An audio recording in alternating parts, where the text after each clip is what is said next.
I'd like to call to order this special meeting of the East Baton Rouge Parish School Board for Thursday, June 9th.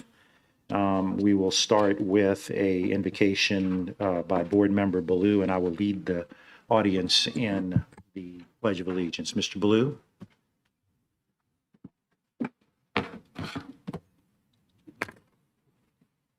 Heavenly Father, we thank you for blessing us with this beautiful day and bringing us together in service of others. We ask that you guide our decisions and actions as we work to ensure our students acquire the knowledge and skills that will help them reach their full potential and maximize the opportunities in their lives. All of this we ask in Jesus' name. Amen. Amen. Please join me in the pledge. I pledge allegiance to the flag of the United States of America and to the republic for which it stands, one nation, under God, indivisible, with liberty and justice for all. We'll move now to roll call. Madam Secretary, please call the roll. District 9, President Tapman. Present. District 4, Vice President Collins. District 1, Mr. Blue. Here. District 2, Mr. Lannis. District 3, Mr. Howard. District 5, Ms. Ware Jackson. Present. District 6, Ms. Dyson. District 7, Mr. Gode. Here. District 8, Ms. Bernard. Present. We have a quorum. Before we move along, I would like to just kind of explain where we are. Obviously, the meeting last week, the Committee of the Whole ran long, and we have a long agenda of action items. We were not sure we could call another Committee of the Whole based on my conversations with council, but I do have the authority to call a special meeting.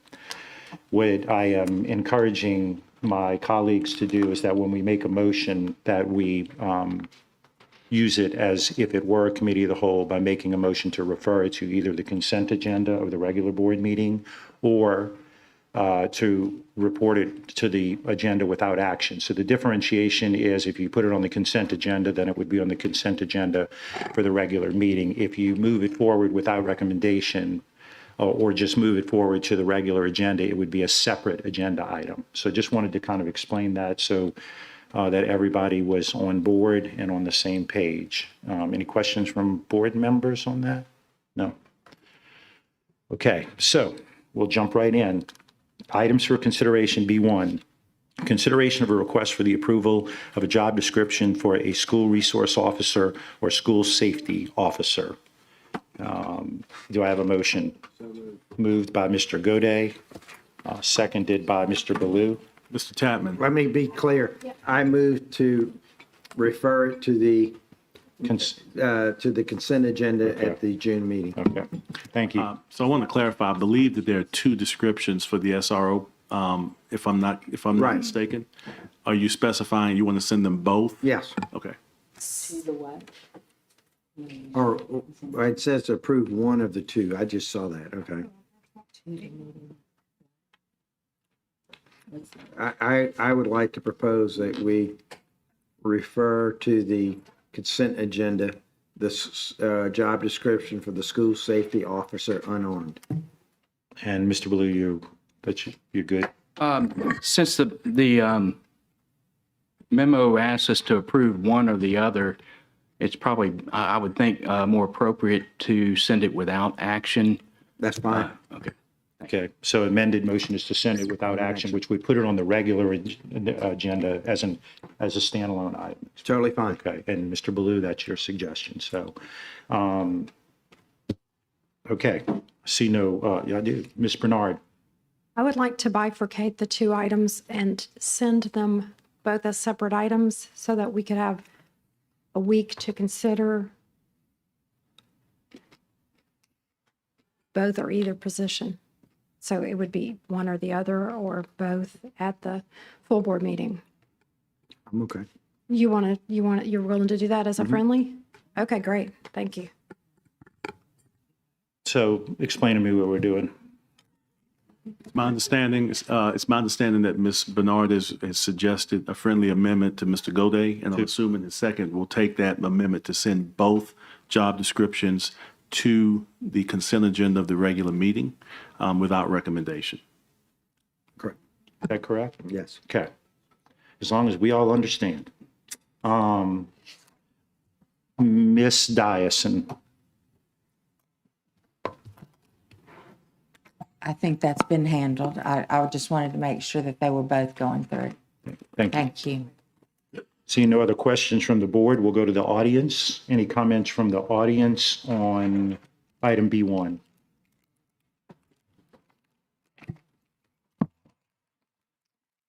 $55,000 is the starting salary, is more than a starting salary for a police officer who puts their life on the line. It is more than I, as a 16-year teaching veteran, make. I just broke 50. The school safety officer is absolutely ridiculous. I was hoping you were going to shut that completely down tonight. Also, the job descriptions and responsibilities are the exact same for the school safety officer, which is the unarmed person, as for the SROs who already serve in our schools. It also says that they are to investigate and look at crime as trained by the Baton Rouge Police Department, but they have no training from the Baton Rouge Police Department. These are people with the only thing that they have is a high school diploma or a GED. It is like this district finds more and more ways to insult us as teachers and to insult now the Baton Rouge Police Department and the Sheriff's Office who has been working in our system.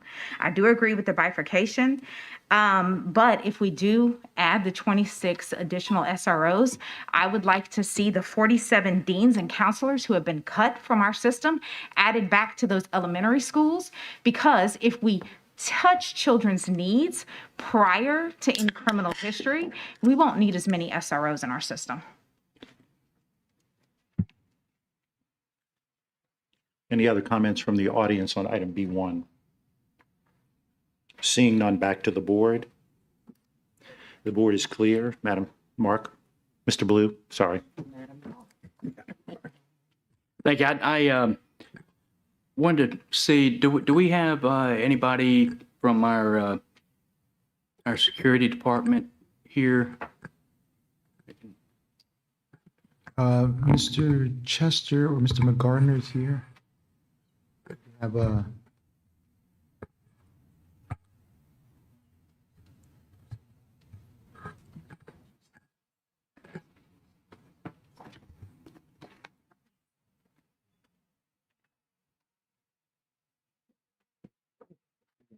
and Dion.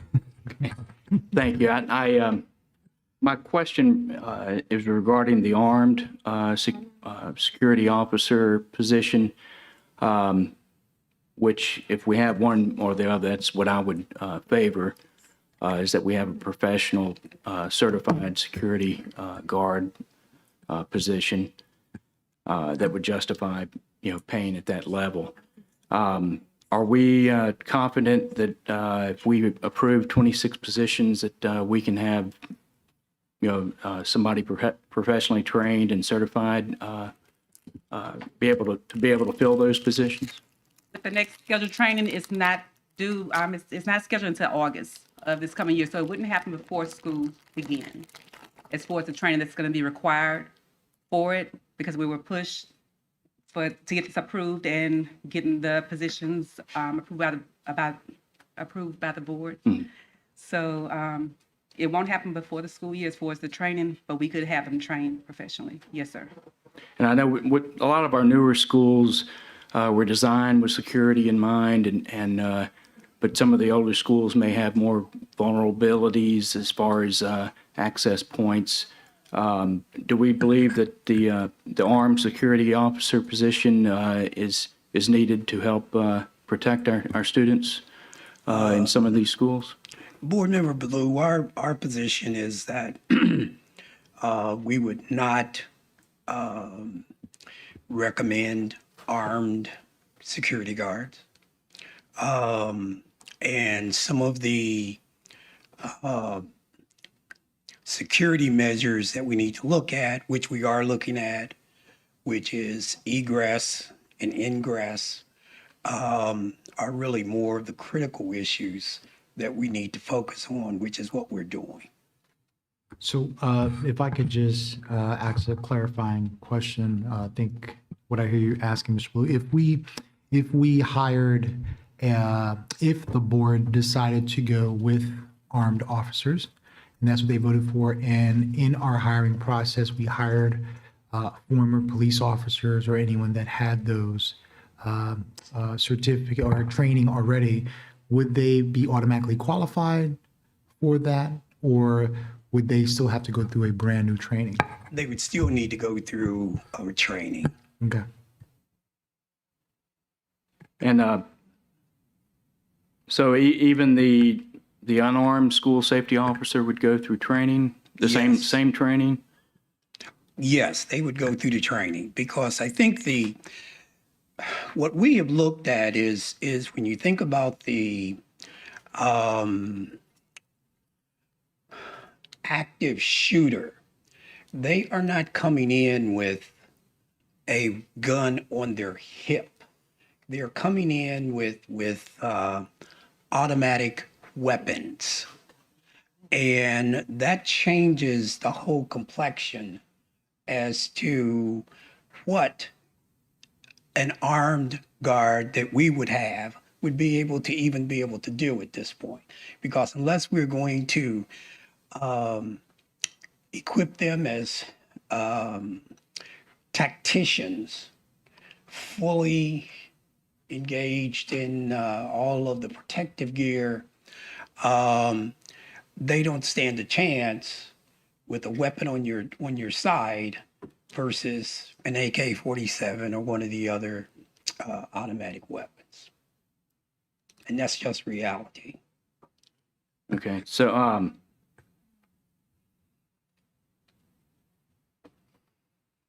if that's the case, I would think, considering we have, if we were to hire an unarmed security guard, even going through training, I'm not sure it would justify the level, the pay grade level, if it wasn't an armed guard. Would you be able to convince me otherwise, or no?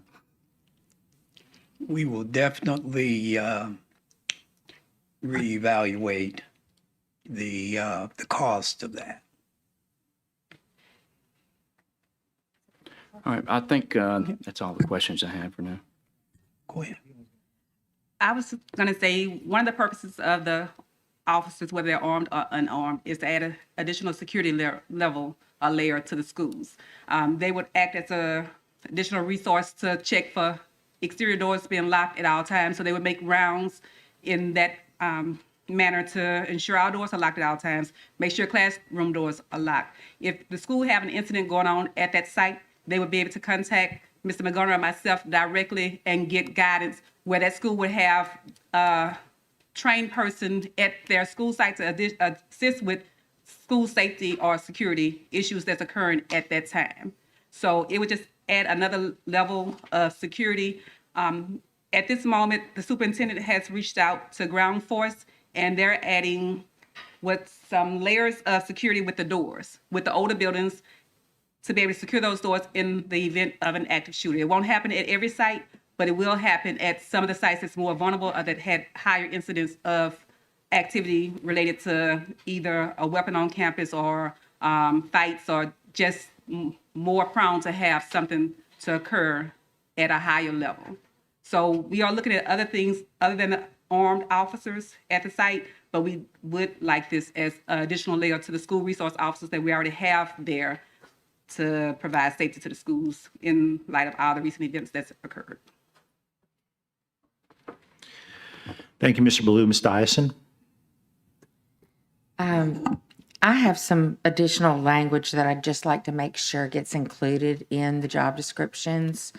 And it may some already be intertwined, but I just want to make sure we capture some of this. But also, I think that, that might be a good use of ESSER funds, all schools, not just a few, or some that you think is most vulnerable. You never know where this is going to happen. You cannot predict what kind of weapon they're going to have on them. You cannot predict anything. It's unpredictable. And it's from person to person that what they decide to do to this school or student body. So I'm not receptive to somebody just handpicking some schools. It's got to be across the board for all of our schools, and this is our safety imperatives that we have set for every school in our district. And I just want to make sure that we are including information, language into the job description. I too am supporting the armed because at the last minute, they have to be able to protect our students and our staff to the best of their ability. And, but SRO training to include mental health crisis intervention, de-escalation skills to ensure student and officer safety, and de-escalate incidents, emergency drills for active assailant and hostage situations, including bomb threats and natural disasters. So, if we want to work through some of this, but I'd like to make sure that those kinds of things are included in our job descriptions, and that we have someone that now has a job description with us that we can hold accountable, that they are doing these things Okay. throughout the day. Okay, thank you.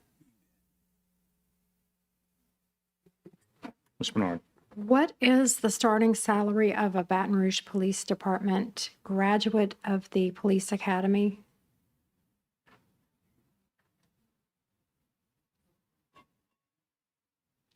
I don't have the exact amount for that.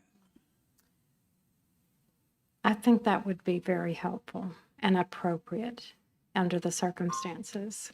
Okay, we can get that for you. I'm also looking at their training. They undergo 790 hours of training, including some things like legal aspects, 66 hours, investigations, domestic and family matters, officer survival, becoming a peace officer, use of force, active shooter training, and a number of electives, 218 hours of electives. I would think that a lot of the training that they undergo, some of it is applicable to our students and some of it is not. But my point here is that they have extensive training in how to handle a situation. And if our goal here is to keep our students safe and their goal is to keep our community safe, aren't we aligned and don't we have a lot in common? Ours is juveniles, but there are also adults on the campus many times who need redirection. Sometimes it happens, it does. And so I would think, some of the things that Ms. Dyson mentioned, the de-escalation, and I don't want to spend any more time on this, but I do think it's important that we have some collaboration with Chief Murphy. I don't want to undermine the public safety in this community by saying, well, you can come on the campus and you don't even have to carry a gun and go through this little training here. I'm going to pay you $10,000 more than what putting yourself at risk every day on the streets pays considerably less than what we're offering here. I believe it is $45,000 or $50,000. That to me is a lot. It's over 25%. Well, we're going to find out what the amount is. I would like some collaboration with the mayor and the city, the parish council and Chief Murphy as well. I just think that before we take steps like this, that we need to be in conversations with them. I would very much appreciate it. Thank you very much. Thank you, Ms. Bernard. Mr. Godet. Yes, just very quickly, a lot of talk has been done about salary. I can't quickly pick out where they are in the salary schedule in the budget. Do you happen to know offhand? They're part-time workers and they're paid at the rate of $35 per hour. On the new budget or on the budget? Because the job description talks about being on the salary curve. That's a new job description, I see Ms. Lopez standing up. we're throwing out numbers, and I just want to make sure we're throwing out the right numbers. The numbers, lady. Yes, they are in the new proposed budget for 22-23 under security. There are 26 people. It is not specifically spelled out in the budget, but it was in a board member request that I responded to, stating that the beginning salary, average salary was 55,000 before benefits. Okay, so, But the total amount plus all the benefits are in the budget, but it's not spelled out on an individual basis, but that was in a board so there's not a request. salary curve. And so that's an average salary. If it's a Correct. retired police officer with 20 years in Baton Rouge City Police, we might pay them more. If it's someone Sir, coming up. that is a human resources question. No, but I'm just saying, we're throwing out the number like that's the number, but that's an average number. Yes, And sir. that people could be paid somewhere within that average. Yes, sir. That's the only point I wanted to make. Sure. Thank you. And I think the other thing is talking with Mr. McGarner, we're looking at the $1 million grant, which will provide us with some of the things that we talk about in the way of training that we could actually get paid for. And also some of the requirements and some of the needs that we have around mental health also falls under that. So we're looking at all aspects of that.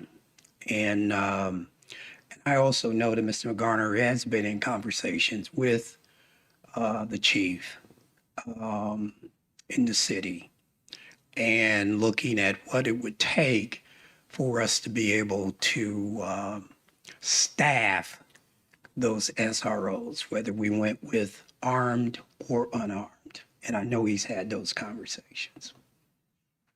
Thank you. The board is clear. Madam Secretary, please conduct the vote.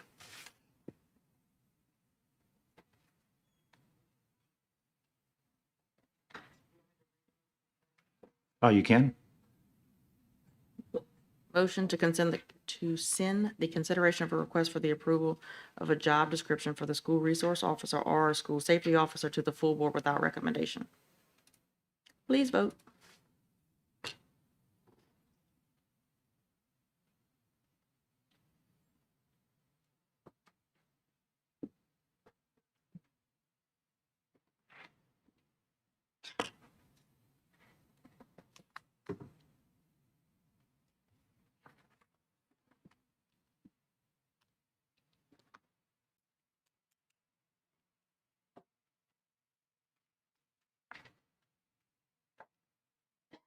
The motion carries. Thank you. We move now to item B2, consideration of a request for the approval of the following updated revised job descriptions. A, accounting specialist. B, Army military property specialist. C, budget specialist 2. D, ESS data specialist. E, leap specialist. F, operations specialist. G, systems analyst. H, network specialist. I, marketing and media specialist. J, eye care prevention specialist. K, budget specialist. L, grant specialist. M, coordinator of retention and employee accountability. N, career and technical education program coordinator. O, work-based learning coordinator. P, supervisor of employee benefits. Q, coordinator of homeless. R, human resource supervisor. S, supervisor of payroll. T, supervisor of health programs and athletics. U, director of risk management. V, administrative director of federal programs. W, director of fine arts. X, administrative director of transportation. Y, director of procurement and warehouse services. Z, CNP manager. We ran out of the alphabet. AA, CNP assistant manager. AB, finance specialist 3, retirement. AC, benefits specialist 1. AD, payroll specialist 2. AE, finance specialist 3, grants. AF, student data registration specialist. AG, finance specialist, payroll benefits. AH, electrical technician. A I, Executive Director of Early Childhood Programs. A J, Human Resource Specialist. A K, School-Wide Program Monitor. A L, Director of Assessment and Accountability. A M, CNP Assistant Director. A N, Director of Human Resources. A O, CNP Assistant Cook. A P, CNP Cook. A Q, CNP Regional Supervisor. A R, CNP Data Specialist. A S, CNP Warehouse Supervisor. A T, CNP Computer Specialist. A U, ESL Instructional Specialist. A V, Truancy Officer. Strategic Alignment, Operational Excellence. Do I have a motion? Moved by Ms. Bernard, seconded by Mr. Baloo. I'm sorry, Ms. Tapman, is the motion to send the item to the consent agenda of the regular meeting of the board? Yep, okay. We have a motion. Any questions from the board on the job descriptions?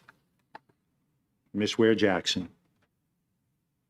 Thank you, President Tatman. I was wondering, I was looking to see what the CNP stands for. Child. Child Nutrition Program? Okay, thank you. Sure. I would have spelled it out. We would have been here all night. Just kidding. Seeing no other questions from the board at this time, are there any comments from the audience?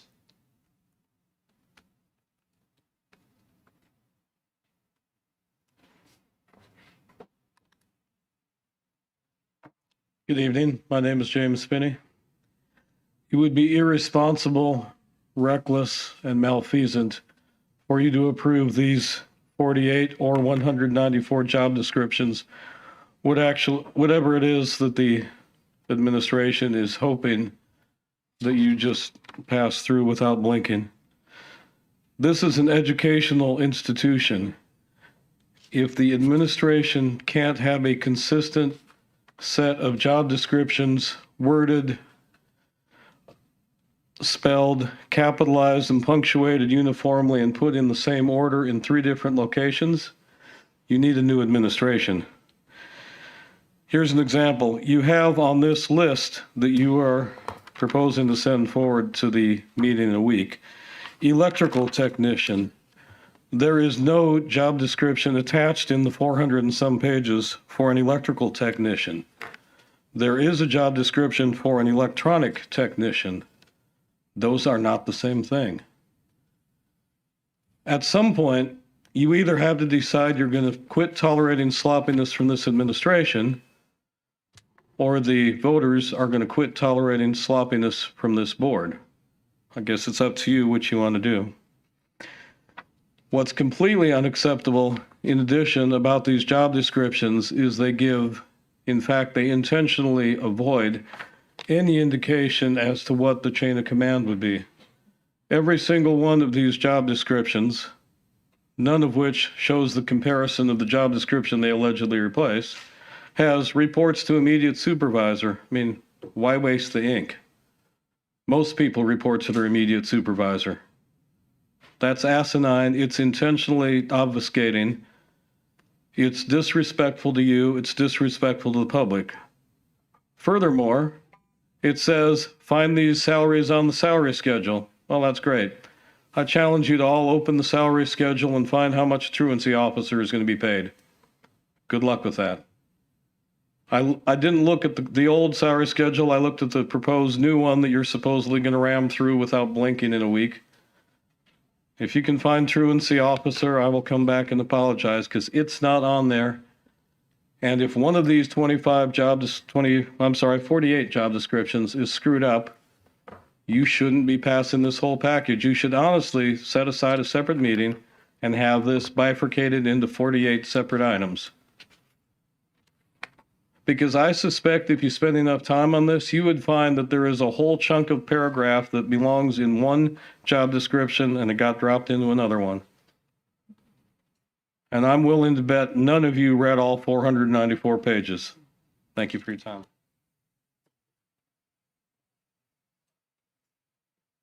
Any other comments from the audience? Seeing no other comments from the audience, we come back to the board. The board is clear. Madam Secretary, please conduct the vote. Please vote.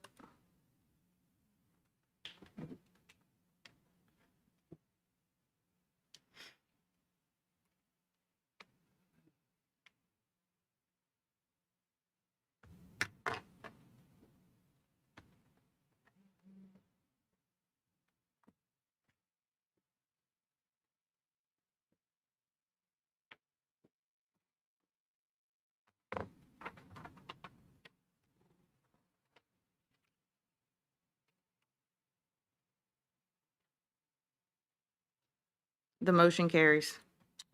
Thank you. We move to item B3, eliminated job descriptions. Consideration of a request for the approval to eliminate the following obsolete job descriptions. A, assistant to the administrative director of facilities. B, assistant to the director of transportation. C, chief officer of student support services. D, ESS hotline specialist. E, adolescent literacy coordinator.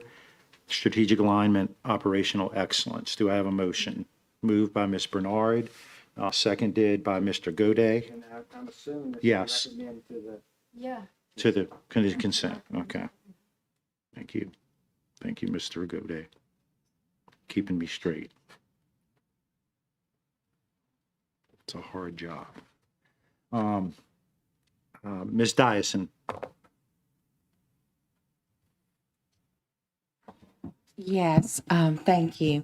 I was hoping to get some information on why these are being eliminated, each one. Is that possible? Ms. Hall? Is she here? Oh, there you are. Good evening. Good evening. Hi. Dr. Finney, shorter than I am. Okay, so when we submitted the memo, there was a link that brings you to a Google Doc, and it's broken down by title, and the reasons or the rationales were given. I'm sorry, So- I've been having trouble getting Oh, to my links no like worries. So the assistant to the administrative director of facilities, this person, it's not about the person, it's about the job description. There's no board-approved job description on the book. And it's an antiquated, it's almost like an administrative assistant. So it doesn't exist. And the assistant to the director, no board-approved job description was also available for that either. It's also antiquated. And the chief officer of student services, it was conflicting with the title of the chief officer, support and special projects. So it was repeated services in both chief positions. So you combined them. Right. So the other chief position was already in effect when I came on board. Okay. When I looked at both individuals are it's pretty much reflective of the same roles and responsibilities. So now it's being handled with one person one instead person. of two job fillings. Correct. Okay, great. And then the ESS hotline specialist, I don't ever think that we've ever used that before, even though there is a job description that is available, board-approved job description. We've just never utilized it in the last maybe 10 years or so. And the last one is also antiquated. And in addition to that, we're moving towards literacy coaches now. So we don't need that anymore. So I guess I have a question to make sure that, so when I read adolescent, I know that is a different challenge than early literacy coaching and teaching. And to get, books that aren't at the elementary level as far as content, but also down the level, but with middle school things that they would like and things. So I just wanted to make sure that our literacy program is specific to the age group we're addressing. So if we're going to take adolescent out, do we have some specifically for the upper grades? And middle the- and high. So let me also share that that position was never in effect.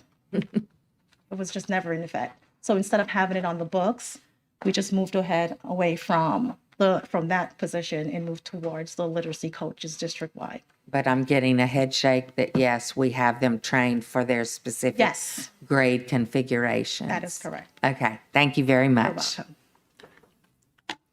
Ms. Ware Jackson.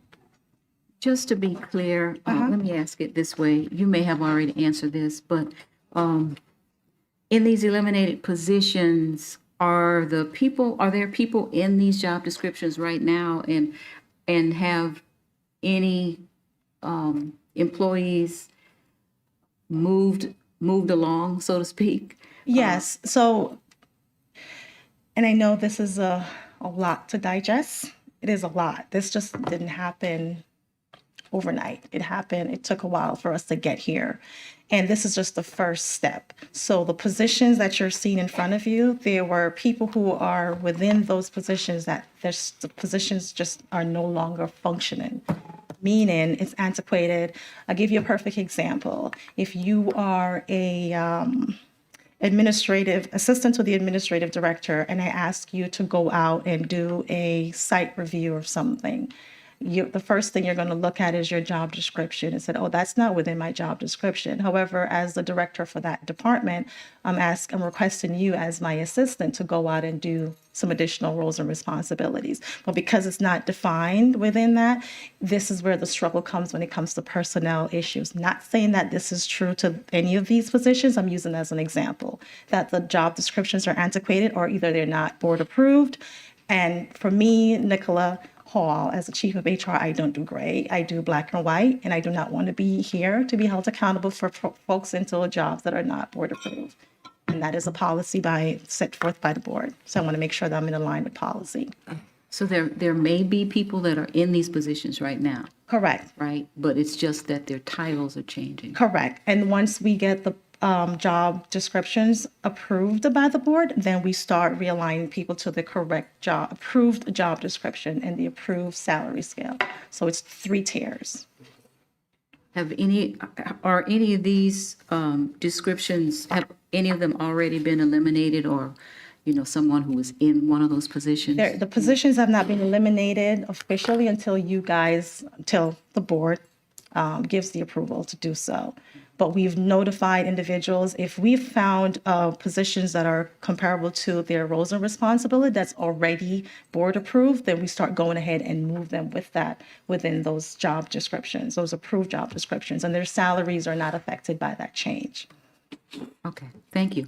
You're welcome. Thank you, Ms. Ware Jackson. And thank you for the link. It was very helpful on the you're email. welcome. You could go right to the description of it. The board is clear. We'll take public comment now. Any members of the public wish to comment on item B3?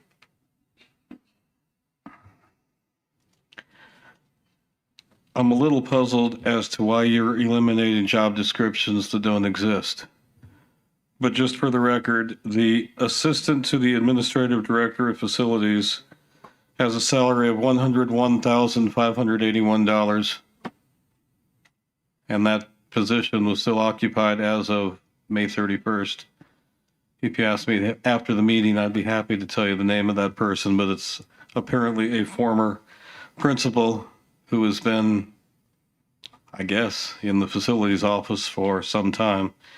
The chief officer of student support services, I would challenge you in the next week to study the backup for that very, very carefully, because it looks as though you are eliminating a second-tier sub-cabinet position in order to eliminate the incumbent person in that position and replacing it with another job description by a different name, which you then will intend to fill. I'm not an employment lawyer, but I don't think that's very cool. If you need to fire somebody, fire them. Don't eliminate their position and then create another position to do the same thing. If the problem is only what their position is called, change the name. So if the gentleman from Maryland would like to fire John McCann, he should fire John McCann. If he wants to reclassify his position and give him the option to continue or not, he should do that. He should not eliminate the position as though it's no longer necessary and then suddenly, immediately the next day, have a need to fill that position with someone else. And the former newspaper editor in me can't help but notice that on the job description list that Mr. Tapman read into the record, there is an adolescent literacy coordinator. That's not the title on the backup. Get it right. Thank you. Any other comments from the audience?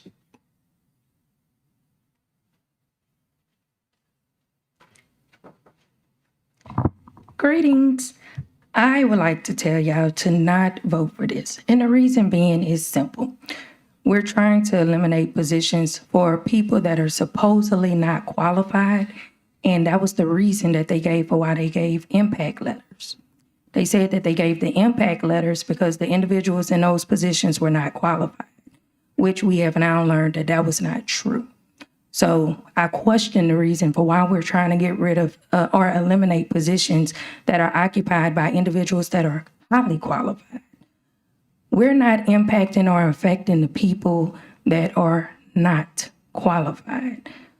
People that should have received impact letters were some of the people that were in the senior cabinet because they're not qualified to actually be in that role if you actually go by the job description, the roles, and the responsibilities. That's what I'm asking for, that we actually be honest with each other and be very transparent. Right now, our lines of transparency are extremely cloudy, blurry, and it looked like a hurricane or tornado is actually about to hit it. It's not honest. We're not being fair, and we're not being honest and fair to the children in which we're going to serve. So I do ask that we not eliminate those job descriptions. I do ask that we go back to those job descriptions that we actually have and that we see who occupy those positions, see how qualified they are, and see what rubrics has been used. Because I'm sure that everybody's going to have questions about the rubrics that we're going to use next month for the superintendent as it relates to him getting his bonus. So I do think that we should really look at that, because that's not being looked at also.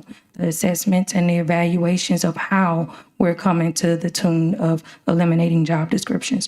Last but definitely not least, we have changed a lot of titles for individuals that work for our school system that actually the board did not approve. And I'm gonna give you an example. Monique Spaulding's title changed from chief of facilities to now administrative facilities. That wasn't a position that was approved by our board, but that is her new title. If you look at when she signs any of the emails, that's what it reflects. So I'm not telling you something that I just pulled up out of a rabbit's hat or made up. I'm telling you something that you can actually see that's in black and white. And so I do think that we need to look at how much stuff is actually coming and getting the board's approval before it's actually done. Because this elimination of job descriptions, Mr. McCann already been let go by our school system. Y'all just now are getting ready to be able to finalize it and make it official. But go and see when he got that letter. Thank you. Thank you. Any other comments from the audience? Seeing no other comments from the audience, back to the board. Mr. Shamlin, you were on the board. Do you have a comment? Yes, sir. I'm going to caution members of the public about referring to personnel matters, whether they be actual or assumed. And that's out of respect for the people who work, the employees who work for the system. I've noticed persons' names have been stated. It may not be a clear violation of law, but it is a respect thing, and we need to be cautious of that. I'm just letting the public know. Thank you, Mr. Shamlin. Ms. Ware Jackson. Thank you. We had a small meeting where we looked at this with the consultant, and I know that some of the reasons, well, I'm thinking the main reason for this is these changes are because of the new software that's coming online and having to clean things up and reinsert things. And I was wondering if there would be someone who would comment on that. And I would also ask that whatever typos or inconsistencies that are in the backup, that the board members may or may not have seen be cleaned up before this is looked at again next week.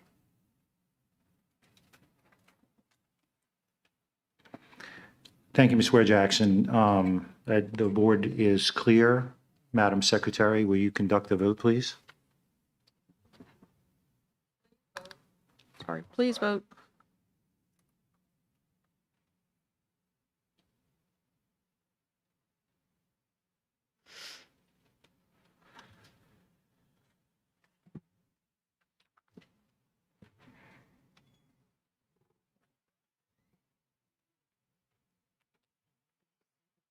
The motion carries.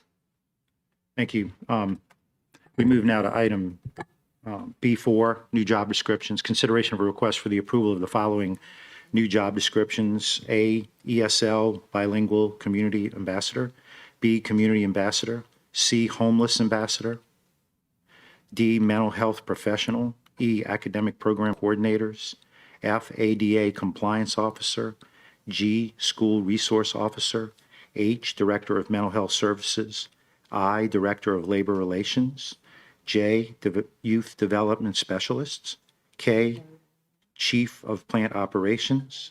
L, digital press operator. M, large format production operator.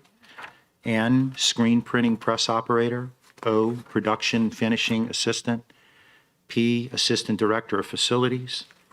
Q, assistant director of transportation. R, regional chef. S, coordinator for student activities. T, academic program supervisor, strategic alignment, operational excellence. Do I have a motion? Moved by Mr. Baloo, and your motion is to move it to Since this is these are new job descriptions, I'd like to move it to the board meeting without action. any, do I have a second on that? Seconded by Mr. Goday. Ms. Bernard. I just wanted to ask, do we really have a regional chef? Is it for child nutrition services? How nice. I'm Sorry, taller than the rest. So we don't have one yet. It is the goal that if it's approved by the board, we would like to have regional chefs because we would like to improve the nutrition of our kids. And I think it would be super awesome to showcase all the good things that are happening in St. And does this position report to, is in the child nutrition? Child nutrition, correct. Okay, so they report to Dr. Mann? That is correct. Director or chief, whatever her Yes. position is. Okay, so, oh, wonderful. Thank you so much. You're Okay. welcome. Thank you, Ms. Bernard. Yeah, the motion is by Mr. Baloo and seconded by Mr. Goday. Mr. Baloo. Thank you, President Tapman. There's three positions I'd like a little bit of an overview and some background on. That's the homeless ambassador, the community ambassador, and the director of labor relations.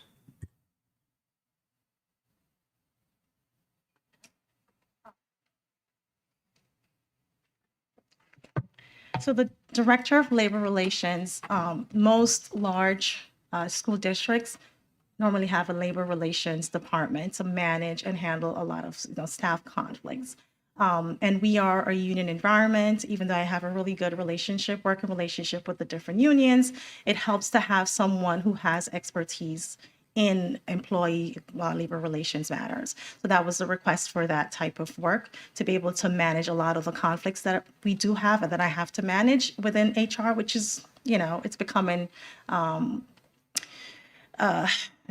don't do grays. Once again, it helps to have someone who is a part of that world and understand, have the experience and the expertise to manage employee conflicts, et cetera, et cetera. If I could add to Yes, that, please. Board Member Blue, we, with 6,000 employees, we manage a lot of conflict. And as Chief Hall says, most large districts similar to our sizes, as we work with the council, have a labor relations department, although we may not have strong unions, those things here, but there is conflict that we have in a lot of ways. And currently right now, how that is handled through our human resource department. We need to add additional capacity for that. Thank you, Superintendent Narcisse. The homeless ambassador, this was a request that came from federal programs, and there was no chief of federal programs. Let's make sure we're on the same page with that. That was a typo. We'll take care of that. But this was to expand our services for a homeless community.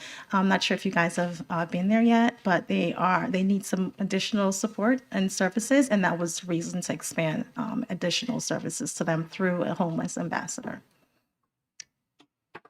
What else did you say? Oh, community. And that was also came from the Chief of Academics office. And it's still, once again, to expand the services. We want more community engagement. I know this was part of a lot of the passionate outcry of we need to be out and, partner in collaboration with community members, et cetera, who are our client base. So that was the need to be able to have those two positions to help to facilitate those types of relationships and to expand our services.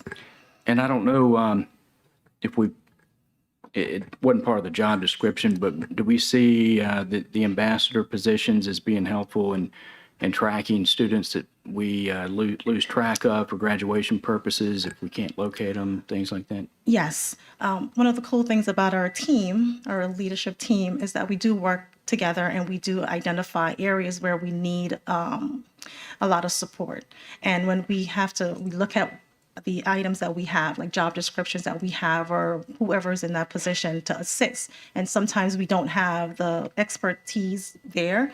As you can see, there's also a mental health profession. That's also part of that conversation. So we look at everything holistically, and then we try to find the best sustainable solution that we could use to expand the services beyond EBR. And we do have, when it comes to graduation excellence, as part of that conversation. And this will help to facilitate that growth and expansion. All right. Well, thank you. You're welcome. Thank you, Mr. Ballou. Ms. Dyson.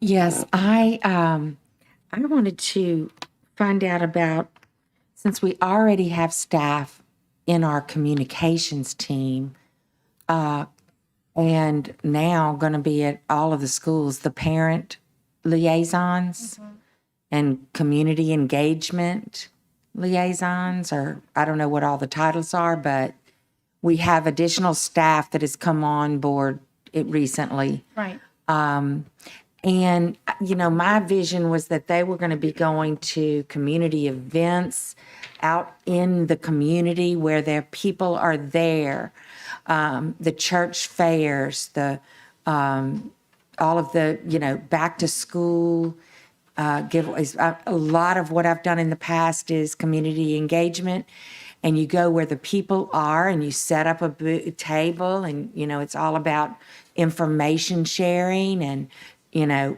lot of these have, you can't get your free things at the end unless you've got a stamp from each of the tables. So they have to go to your table and get your information.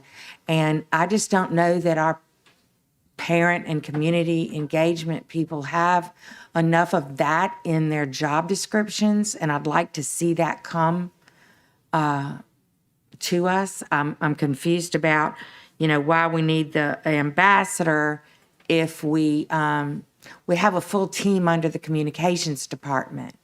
Do they need to be moved over into this and take one of them as an ambassador? And I don't see us enough in the communities that we serve. Let me answer that.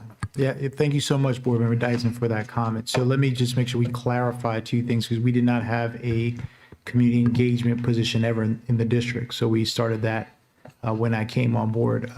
There are two large gaps. One, you identified that we are not in the community at all. So the community ambassador, his job is to work with the schools around various community partners, and those community things are happening within those neighborhoods to make sure those become a part of the school.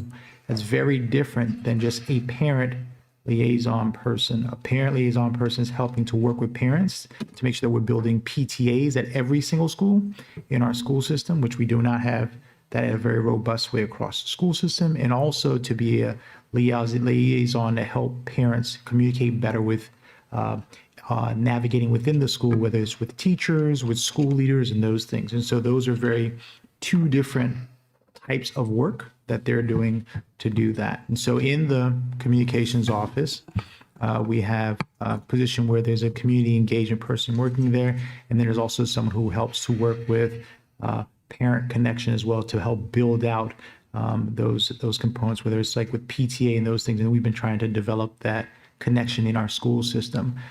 What has been challenging is that we have not focused on both. Some communities have had certain designs of things better than others, and that's where we're trying to work to close that gap so they can work in schools.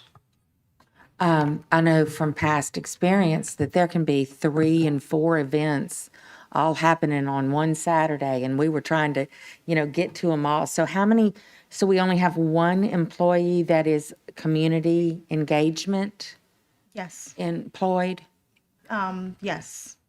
Okay. Yeah, and currently that community engagement person that works in the comms office helps to work with our connection with all of our programs. Faith-based is a part underneath that work. Those are all community engagements within various neighborhoods and communities into each of our school system. So we're trying to expand that. And then there's also the work that we want to build with parents to be connected into our schools around PTAs and various things around parent connections. So in that communications team, do we have how many people are in there now? Top of my head, I don't know. The chief is here. You could. I know in the past we've had 1 to 2. No, you've actually had And so one, now- you actually had one person in the comms office, That's a community. which was a very challenging space because we weren't communicating well with our families. Yes. Good evening. So the question is how many in total is in the communications office? So between the 2 branches, between community and family engagement and also comms. So in the community and family engagement, there are currently 2 main people, and then they have the parent liaisons. What's the new title for that? I'm sorry. Facilitators under that half of it. And then in the comms department, we have a total of 9. So I don't know if you want us to count all of the facilitators as well in that number, or who are just in central office. Well, I would very much like to see the job descriptions of all of these people, and I would like to see more of that number, more of the 9, concentrating on community engagement, really getting to events that are already scheduled by other people and not necessarily trying to hold our own to make that people have to come to, but going where they already are, Wednesday night at church, and, getting involved in those communities, information sharing. And that is the way to penetrate neighborhoods and be a part of, is to actually go and present ourselves with tables on Saturdays. So we might have to look at some, when you do that, then you might not work on a weekday or something. Or Absolutely, and that is currently happening. So even though the community engagement in central office is, small when we say 2 people, but there's an example.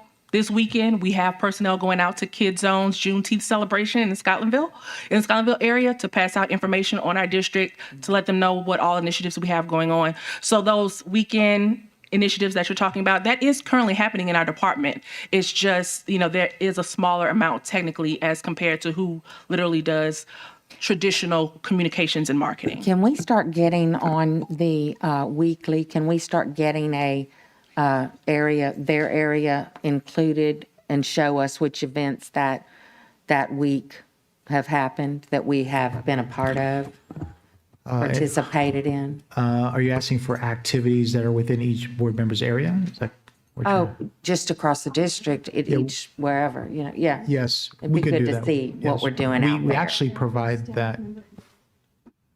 We actually do provide that. That they went to You're talking what this style? church. Oh, you're asking. and you they wanna had a report where- table. So you want to and report they- where staff members are going? Is that? Yeah, I wanted to see where we're penetrating the community and, working towards informing and educating the community about the services and opportunities that we provide, and hearing from them what we, may need to hear as to why they're not choosing us, or you just have to get into the communities where they already are and have actual tables participating. Sure, and we provide that information weekly in the superintendent's updates that go out to let Okay. you know what community involvement and engagement events are taking place. But we'll be sure to This event, elevate that it event. as well. Okay, thank you. You're welcome.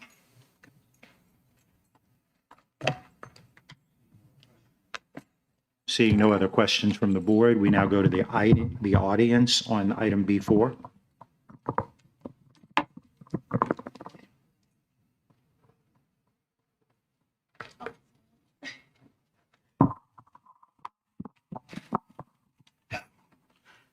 Good afternoon, everyone. I had a few comments I wanted to make just because of some observations I saw from the exchange. I think Ms. Dyson, what she said about being in the community is essential. And I think the way that you get in the community is you get people from the community. I think that if you bring somebody from the outside in, the community might not be as open and willing to be as engaging. Because at the end of the day, like, you have somebody from outside coming in, it's like, I don't know, should I talk to you? Should I not talk to you, right? So if you tap in with people that are from the community, I think you'd have a much better go at getting into the community. Thank you. Any other comments from the audience on item B4?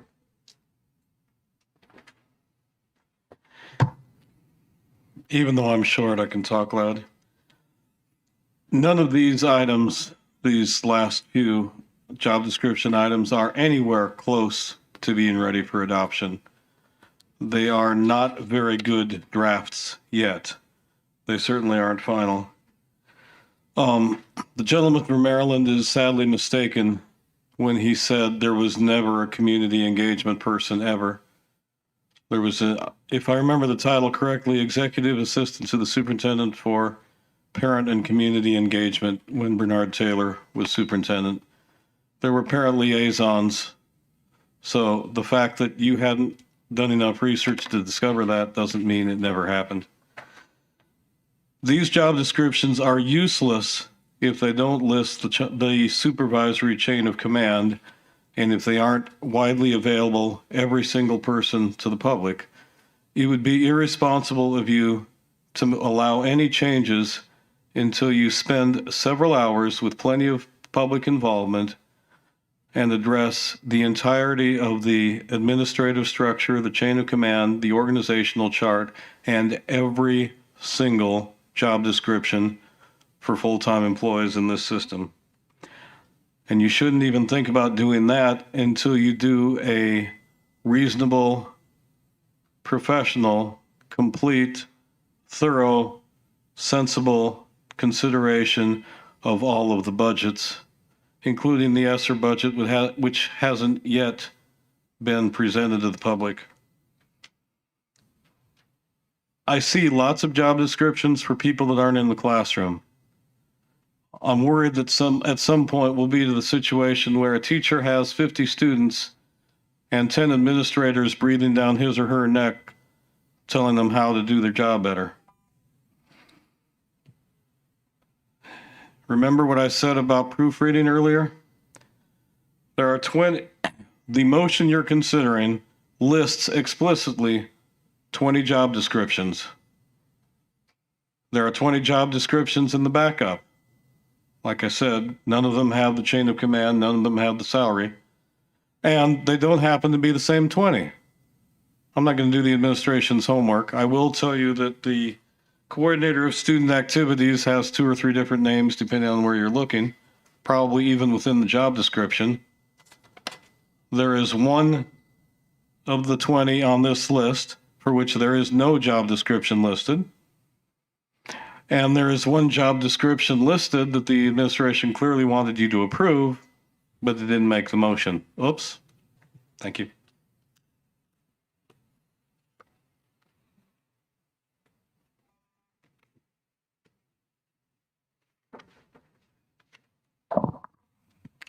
Okay. The new job descriptions is extremely hilarious. I would laugh right now if I didn't want to go ahead and laugh and then start crying. Because it's hilarious to think that we're going to create new job descriptions and we don't know what the funding source is going to be to actually employ all these individuals that you're talking about. And then it's sad because I have to think about what Dr. Finney just closed with. How many ESS students would actually be in one classroom?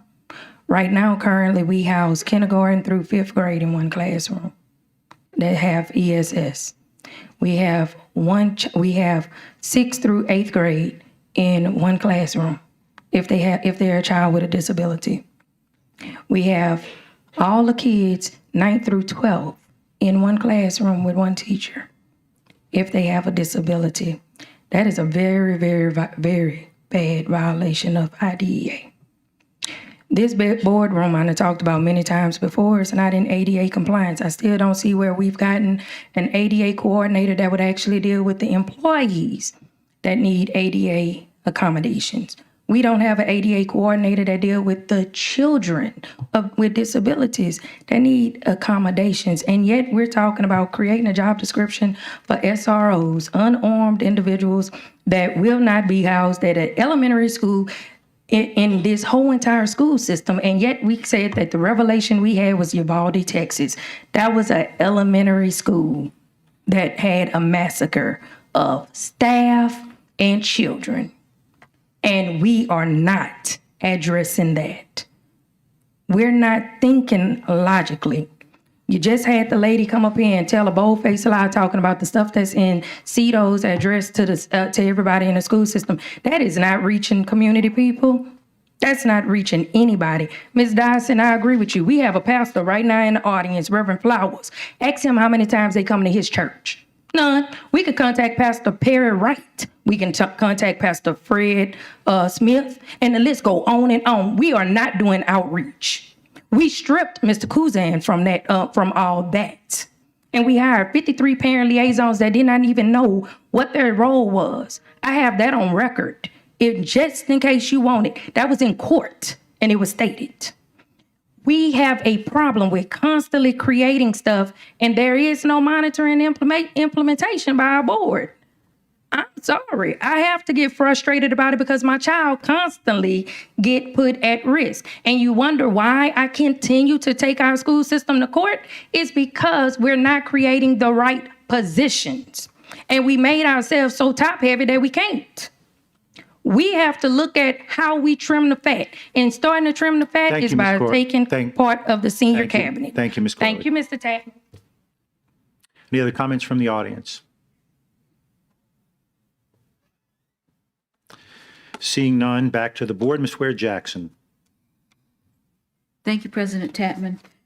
Of the new job descriptions, how many of these are presently filled with people in old job descriptions?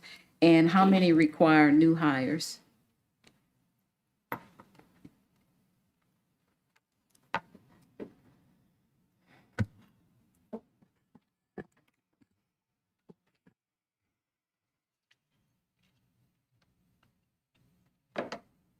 ADA compliance officer, that position, there is a project manager, ADA compliance coordinator that was never board approved. So that's one. The mental health profession is the help to expand. Can you guys hear me? Okay. The mental health professional is just to help to expand mental health services throughout the district, including the director. In addition to it's marketable, it's easier to gain more attention to those positions versus social work. I guess social work is kind of a little antiquated, but mental health professionals do assist with that. Academic program coordinator, we do have one person in that position right now that was not board approved. So right now you're naming the ones that are filled, right? That are filled, correct. Okay. My apologies, to be clear. Okay.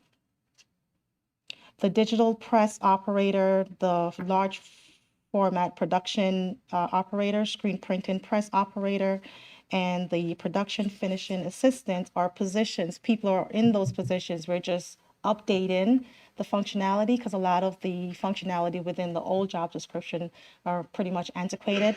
And I could have the chief expand on those types of languages. The equipment that used to be in the old job description are no longer being used currently in this century, per se. The assistant to the director. Would you mind naming the letter as you go? So Oh, I'm if you're I'm looking- sorry. I was reading 'cause we're from my looking, thing. got this little screen and trying to see what that is. Catch 'em, follow along with you.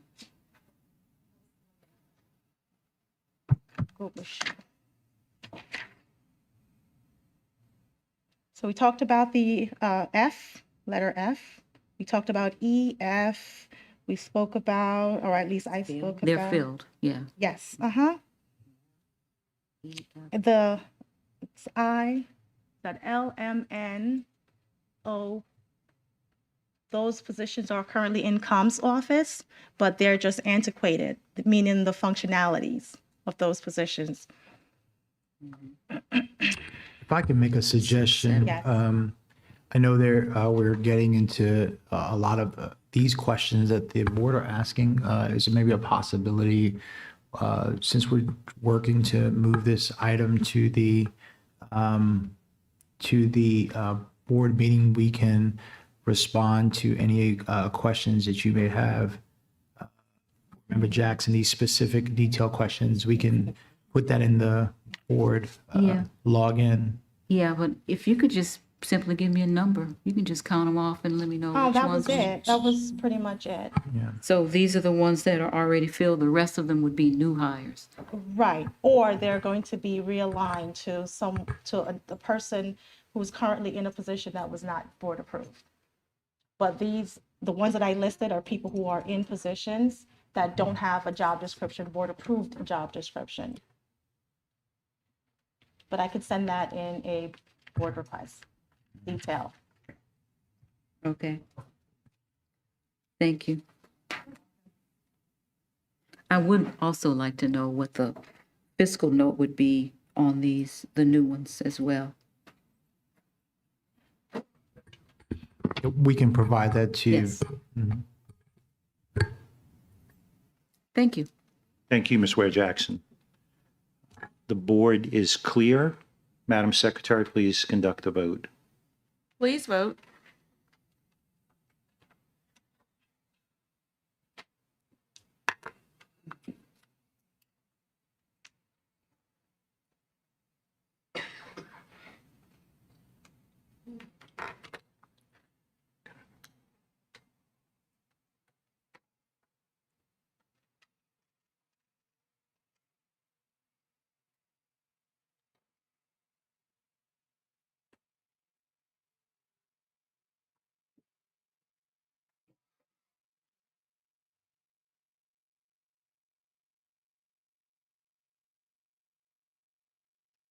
The motion carries. Thank you. We move now to item B5, consideration of request for approval for the following grade configurations. A, the new elementary school in the south as a pre-K 8th grade. B, the new high school in the south as a 6th through 12th grade, strategic alignment, student achievement. Do we have a motion? I would like to move that we send it without recommendation. I just would like some more time to consider the grade configurations for these schools. Mr. Tapman, the schools will be in your district, those two. And I'll speak to that. So thank you. Thank you. I have a motion by Ms. Bernard and the second is by Ms. Dyson. Were you in there to make the motion, Ms. Bernard, or? That's what Okay. Mr. Baloo.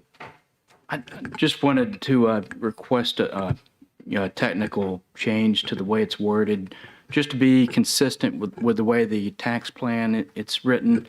In place of south, it would be southern part of the district. That's the way it's worded in the tax plan. I'd just like to see it consistent with that. Thank you, Mr. That's a friendly amendment to the motion. Yes. Thank you. Thank you, Mr. Baloo. Ms. Ware Jackson. I know we're going to look at this more, but I'm wondering, since I see there, both of them include middle school age children, I'm wondering if we've looked at any research in the demographics recently that would show an increase in the need for middle school seats. And I'm wondering also if we're considering doing this kind of model across the district when we look at configurations later. I think that's questions to you, not me. Yes, we can provide that data to you. We have done research on it. I can have our team provide you with that data. And as far as the configuration is concerned, we are looking at a few configurations around 612 and also pre-K 8 as it matches up to what our data says. Mhm. So on the surface, can you tell me, I mean, I'm guessing since we'll have, if this goes the way that it's written, we would basically have 2 sites where we would have middle school kids. Yeah, when you look at the southern part of the parish, it is then we've had a demographic shift as we've shared. We have plenty of students, but not enough schools. And so we're hopeful that this also will highlight kind of the work we're doing, our master's facilities plan as well. And so we believe that these schools will be very filled. Yeah, I'm particularly interested in that middle school, at the middle school level. Thank you.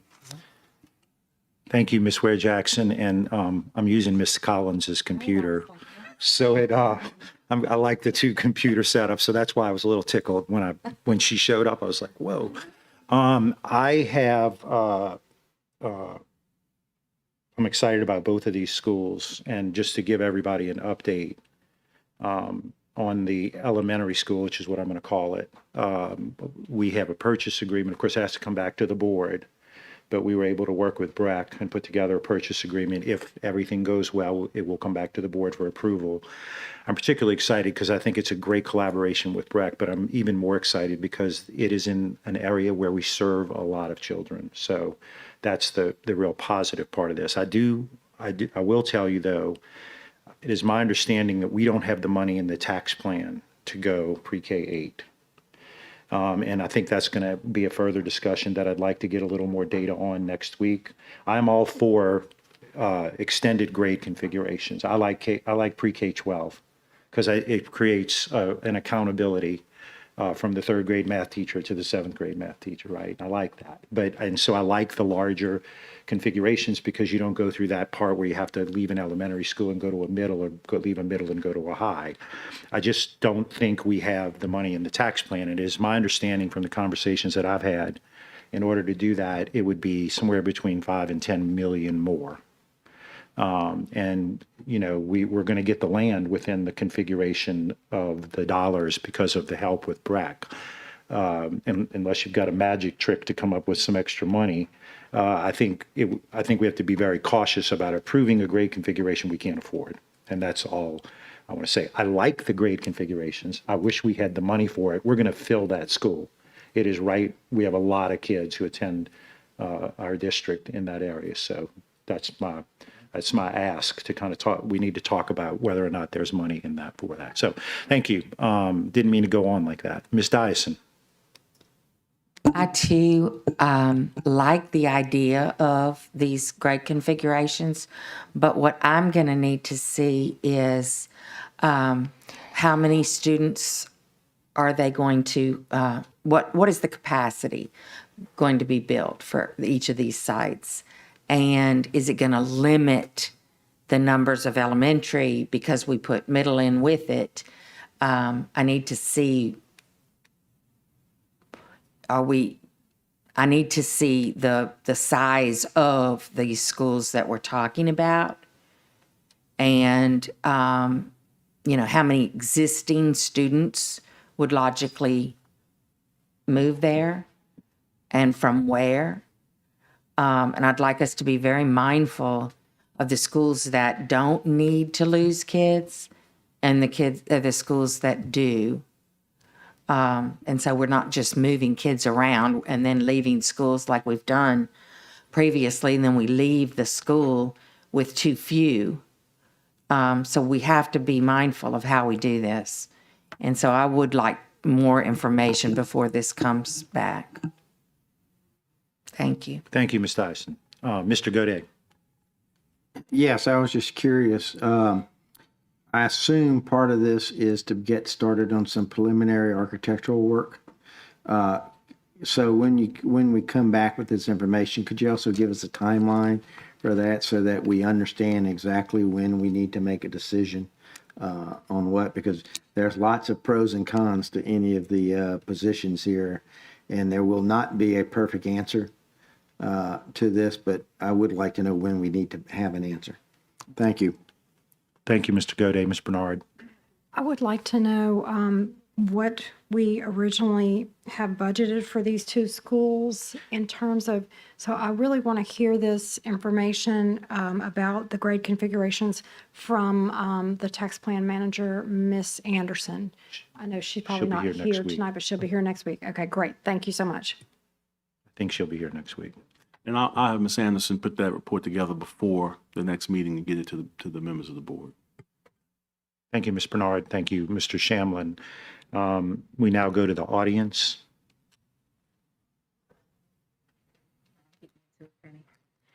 I go on record every time we talk about blending grades. So just to point it out, when you talk about putting middle school with elementary and middle school with high school, having done blended summer school for a decade, I would like to remind you that when you have children who are curious and children who are experienced when it comes to sexuality, and they do things in bathrooms, if you have children, you understand this, you have to make sure said children are not in the bathroom at the same time.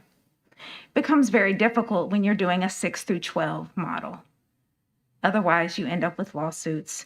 And statutory has to do with how old children are, not consent, because you're not able to give consent if you're under a certain age. So 6 through 12 can become a very dangerous situation if you are not vigilant about keeping them apart. It works at Northeast because of how they have done it for years, but it does not work in every area.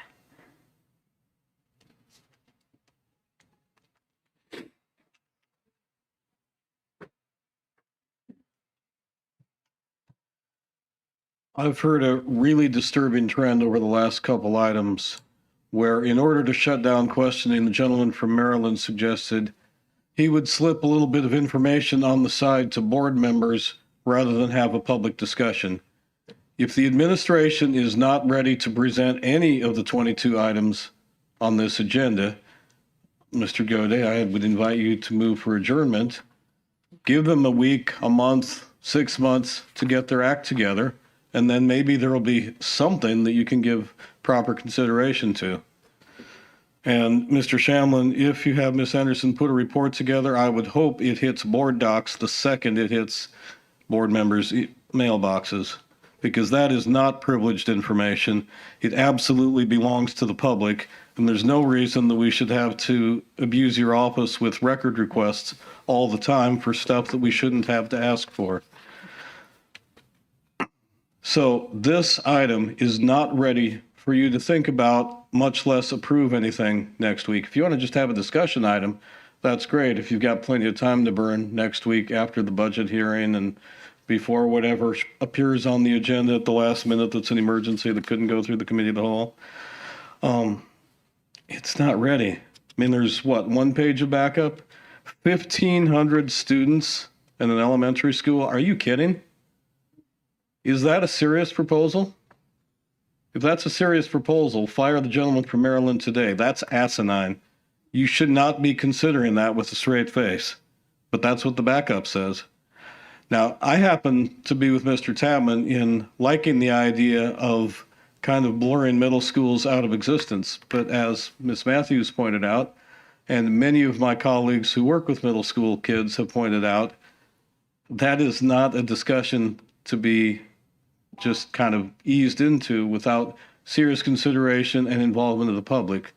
You keep doing it. You've never had the full public discussion on whether we want to extend elementary schools to 8th grade.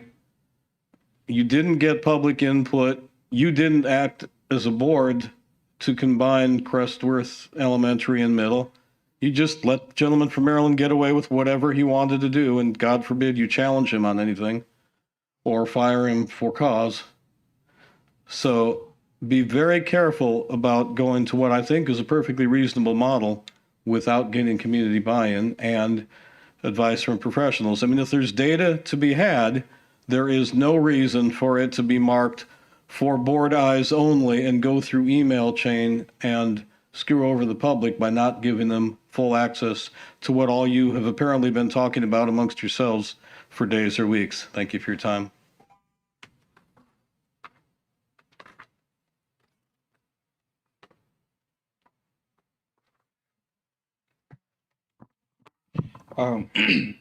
Again, good evening, board. I wanted to make a point to what President Tapman said. I want to applaud you for your vision for your district. I think that's a great concept that you have there. But I did also hear you talk about BRAC. I think BRAC is a great organization. I think they are a very important, integral part to our city growing. I'd like to also say that Ms. Bernard, I like what you also said about looking at the original budget or the tax plan for doing anything going forward. I think that's really important as well. But I also want to say that based on my numerical statistics, about 2,225 students would be like set up totally between the schools in the South and Kenilworth. And what I keep hearing throughout the gist of the meeting is we're going to have more employees and more schools. Okay, so we're adding on. We're expanding. We're growing. We've got some aggressive expansion going on right now. Okay, now here's the deal. McKinley High School, 1907. For 115 years, we have been marginalized at best. And McKinley has been able to take children from coals to diamonds with little to no resources. Now, we got approved for $36 million to rebuild our school.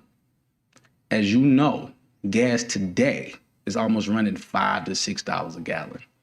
Inflation is happening. It's happening. You can't stop it.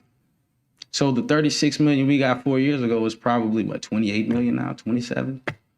But as we keep expanding, we keep growing, all of these different entities are being spoke of, and we are still being second-classed. That just will not do. We must do the right thing. Focus on the schools that we have and expand them to get better. And then once they get better, then we can expand even further. But if you don't take the time to look at what you are doing, because here's the deal with McKinley, we're talking about literally slaves built McKinley on Ivy Hue tax dollars. And I think that's a great thing. We were working together then, we can work together now. We're gonna have to come to some type of rationalization that if we keep spending without being accountable for what we have already, then we'll be moving in the wrong direction. Thank you. Thank you.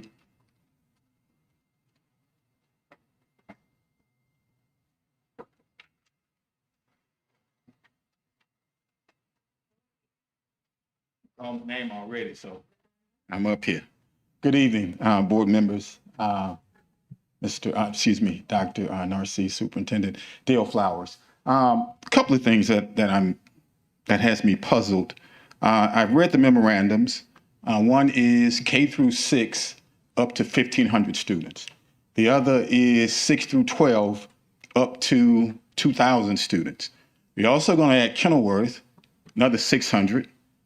Which puts us at 4,100 students in the southern part of the parish. Where are these students coming from? Are we going to close some schools?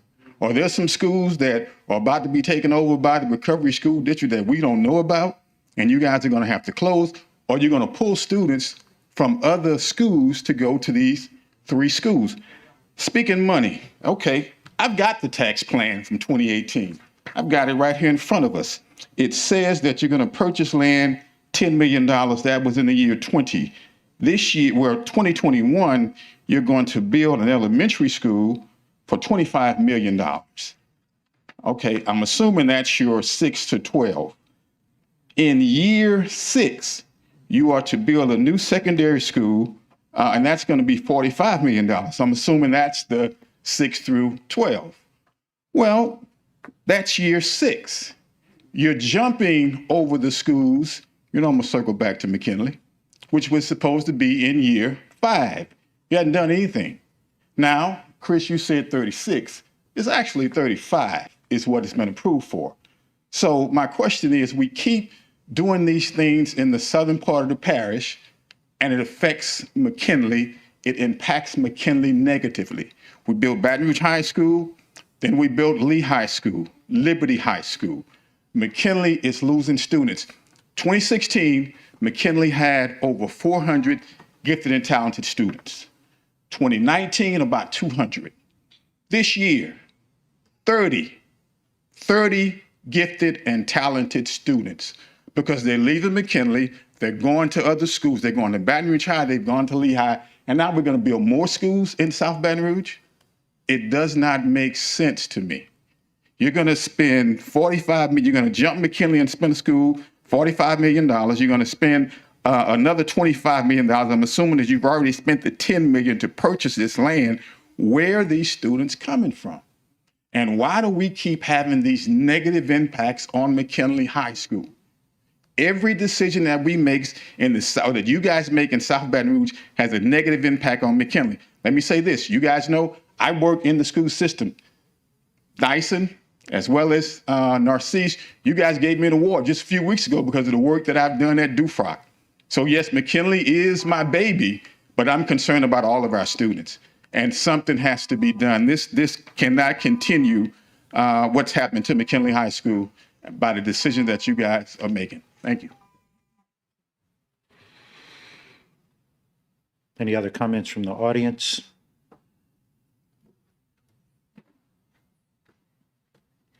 So I'm going to touch on several things.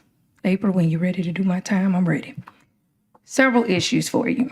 Okay, number one, we have had multiple shootings throughout our parish because of underage girls that are very developed, that may be developed like I am, which I am a grown adult woman, mingling with high school boys, and it results in deaths. That's due to the model that you're talking about doing, mixing middle school and high school. They're not ready for that. If we're going to do anything, we need to take a page from what Mr. Warren Drake has suggested, which is doing our schools like Zachary school system, which is put only 2 grades at each school. If you do that, then the high schools can actually separate the 9th grade and have 9th grade academy to allow them the opportunity to get a little more mature. And then they can still mingle and fellowship with the rest of the high school students during lunch and PE. And then 10th, 11th, and 12th grade, they're with the 10th, 11th, and 12th graders. That's how you do growth. Now, what we're proposing now to hurt McKinley High is a problem. I would talk about North Baton Rouge area, but y'all have saturated it so much with charter schools that I don't even know what to say on that. We're disenfranchised in the North area, but the South still have an opportunity. And don't worry, I'm gonna come back when we talk about some charters to knock them out the window too, because we're not giving our school system and our students the fighting chance. We're talking about building new schools. We still have over 180 teaching positions that we have not filled, even with the impacted letters that were supposedly to fill those positions that it did not do. All it did was move people from one place to another. It never filled any of the positions. And now we're going to create more. What we're doing is we're creating a shit show. Sorry to say it like that, but that's the truth. We're creating a problem that we're not going to be able to resolve. And by the time we actually realize how big of a mess we've created, he gonna be gone. My child still will be here in this school system, and he will be gone. He might be looking for a position now. He is at 18 months. 18 months make the 18th. So that's next week. He don't last nowhere past 2 years. That's the longest place he ever stayed. Talk to him. He'll tell you. Stay on the agenda item. I'm staying on the agenda. I'm saying that what we're doing is disenfranchising to our students and to our faculty.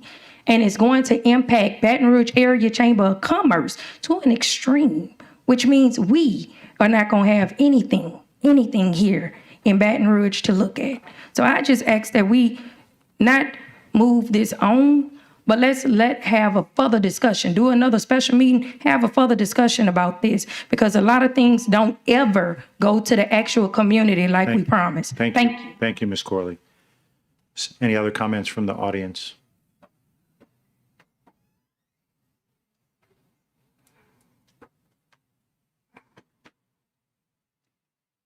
Good afternoon. When you listen and you know the history of McKinley High School, you're talking about the history of Baton Rouge. And I wish Joe Delpit could be here this evening, and you would understand why McKinley High is important to Baton Rouge. Now, when we go back in the school system, you had a choice when it came with McKinley High and you had Baton Rouge High. You had McKinley High with gifted. It was the only high school that had the gifted program. You had the regular program. So you had students that were mixed into Baton Rouge High that had the magnet program. So McKinley High had a program that was set up that students were going to, that drew white students into McKinley, which is said that McKinley would never have white students. There were students when they were charged and it was redistricted to go to McKinley. Terra students were changed to go to McKinley. They moved off of Wooddale, the street, and moved to the next street to keep from going to McKinley because they felt that they were going to be the only white students and did not want to go. So if you know the history of McKinley, you know this really happened. They went and met with the principal, who was Breeder at the time. Breeder won them over to come to McKinley. And he told them, there is no fear. I will take care of you and your children. He warned them, and they solicited other students to come to McKinley and gave it a chance. And McKinley made it and drew white students into McKinley High School. That's the history of McKinley. Don't destroy McKinley. They worked hard to get where they are. If you look at the principles that McKinley had, they worked to keep what they had, the programs that they had. And if you knew Dr. Paraboom, who gave the problem and tested the students who were gifted to put them at McKinley, because that was the only high school that we had for gifted students. Don't destroy what we made from the beginning, because you're talking about modeled from clay, from nothing, and made it something. Keep it. We need McKinley, and we're talking about it at LSU. Thank you very much. Any other comments from the audience? Seeing none, we're back to the board. I just wanted to make a clarification. We're working with BRAC, the Recreation Department, on the land purchase. I just wanted to make sure it sounded like someone said BRAC, and I want to make sure it's BRAC. We're working with them. They're going to build I think it's called a school in the park concept, where we're going to share some resources, but it's BRAC. And I want to thank Ms. Bernard for her work as a board member on BRAC for helping us with that. Ms. Ware Jackson. One question to clarify the timeline on this as it relates to the item that we're talking about. We're talking about grade configurations for some schools that are coming up in the tax plan. But just to be clear, where does the work actually happen in the tax plan? It's my understanding that and we can pull the tax plan up, but it's my understanding that the elementary's first. Right. It's early on. And because that was in the old tax plan that we're trying to. No, this is a new tax plan. This is all new. Yeah. Yeah. Yeah, this is, It was in and the it was, budget. it's identified by year. And so, it's a pay-as-you-go program. So in that first year, we collect the money to be able to pay for what is in that first year. Right. But it's my understanding that the elementary school it's not this August, but the following August, That's am I correct. correct? Yes, sir. And then I think the high school's maybe 3 years? 3 years. And so with Ms. White Jackson, to give you a little clarity, we purchased the land for both projects within the $10 million that was allocated. If you remember the board, we kind of had that discussion initially. The board authorized us to go after the initial purchase. We were able to come in under budget. And because of the size of the property we purchased, we realized we needed a second piece of property in order to realize the second school. So we were able to take both pieces of property under that one umbrella. With Yeah, the and I oversight just- committee's approval. Right, and so when we bought the first piece, it was owned by a bunch of different owners, and so when we got the full part of it, our tax plan manager, CSRS, said it was gonna be tight to get everything on there, and so we had $1.5 million left.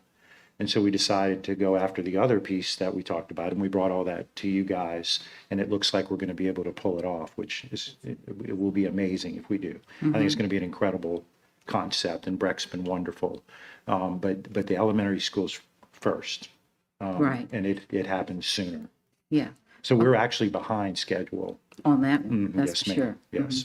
Yeah, I just wanted to make sure that people understand that we're not jumping ahead. We're not jumping ahead and doing something that is supposed to be done after McKinley. This was, well, I don't know about the high school part. It's all, That's- I don't think we've asked for an alteration other than the Broadmoor Middle delay, right? We asked for like a delay. That's correct. I believe we also had an alteration with the Forest Heights piece, so we requested. Oh, that's true too. That's true because the board member in that area and the principal and the community wasn't sure exactly, because we had some options. But that's the only two changes. Everything else is lined up in the tax Everything plan. else is lined up, so we're not jumping past the work at McKinley to do this work. No. Just want to make that clear. Thank you. Thank you, Ms. Ware Jackson. Ms. Dice? Yeah, I was going to say the same things, that we actually had to bypass Woodlawn, the Southeast New School. We had to bypass it because we didn't have all of the great work done yet on being able to acquire the land that was needed within I commend everyone that worked on that. Sorry, it did take longer, but it was a lot to maneuver around, and I'm just so pleased that we were able to get it within budget. So thank y'all for the work that we've all put in on that. Thank you, Ms. Dyson. The board is clear. Madam Secretary, will you please conduct the vote? Please vote.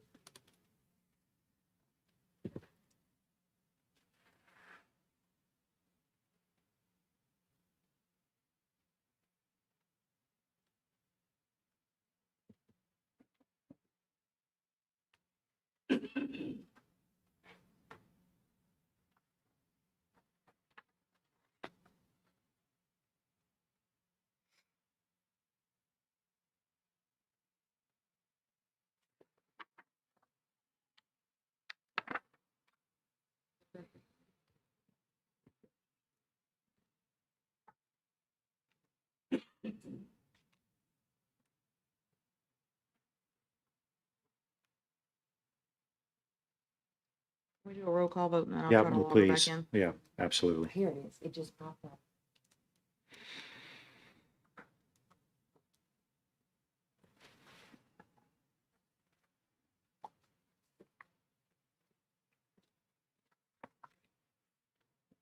The motion carries. Thank you. We move now to item B6, consideration of a request for the approval for a pre-K 8th grade configuration at Kenilworth School, conditioned upon its return to the East Baton Rouge Parish School System Strategic Alignment Student Achievement. Do I have a motion? I would like to make the motion since the school is in my district. And I would love for you to do that. I What's would- your motion? I would like to send this one without recommendation also, just as so there can be a standalone item. And thank you. Do I have a second? Mr. Gode seconds. It's across the street from me. Okay, seeing no comments or questions from the board, we'd like to take public comment if you have comments on item B6. Again, you've had no data presented and you've had no meaningful community input that says K through 8 is the way to do things. Furthermore, this is completely hypothetical. This appears to be a request by the gentleman from Maryland for you to tie your hands before you even know what's going to happen with Kenilworth. Is the state giving it back? Who knows? You know, why decide now we're going to lock into K through 8 as opposed to 3-year-old through 5th or 4-year-old through 7th or any other configuration, even 6th through 12th, until you actually have control of the building? It's ridiculous. You've got plenty to do next week, and the administration owes you and the public so much information that they aren't going to be able to pull together, that this is worth talking about, but it sure isn't worth talking about in the next week. So I would passionately urge you to defer this until sometime in the fall, by which point perhaps we'll know whether that building's actually available for this to be worth spending any time or energy talking about. And by the way, I keep hearing about a master plan, and you keep shortchanging the master plan by locking yourself into decisions that somebody's going to say, well, we already decided to do that. So what if the master plan says it's a really stupid thing to do? You voted, well, at least 6 people were here to vote to pass it forward. When are you going to draw a line in the sand and say, we actually have to have good data to support a decision. We have to give the community plenty of time to consider that data. We have to absorb their inputs, and we have to do what's right for the community, not what's right for resume padding for our visitor from Maryland. Thank you.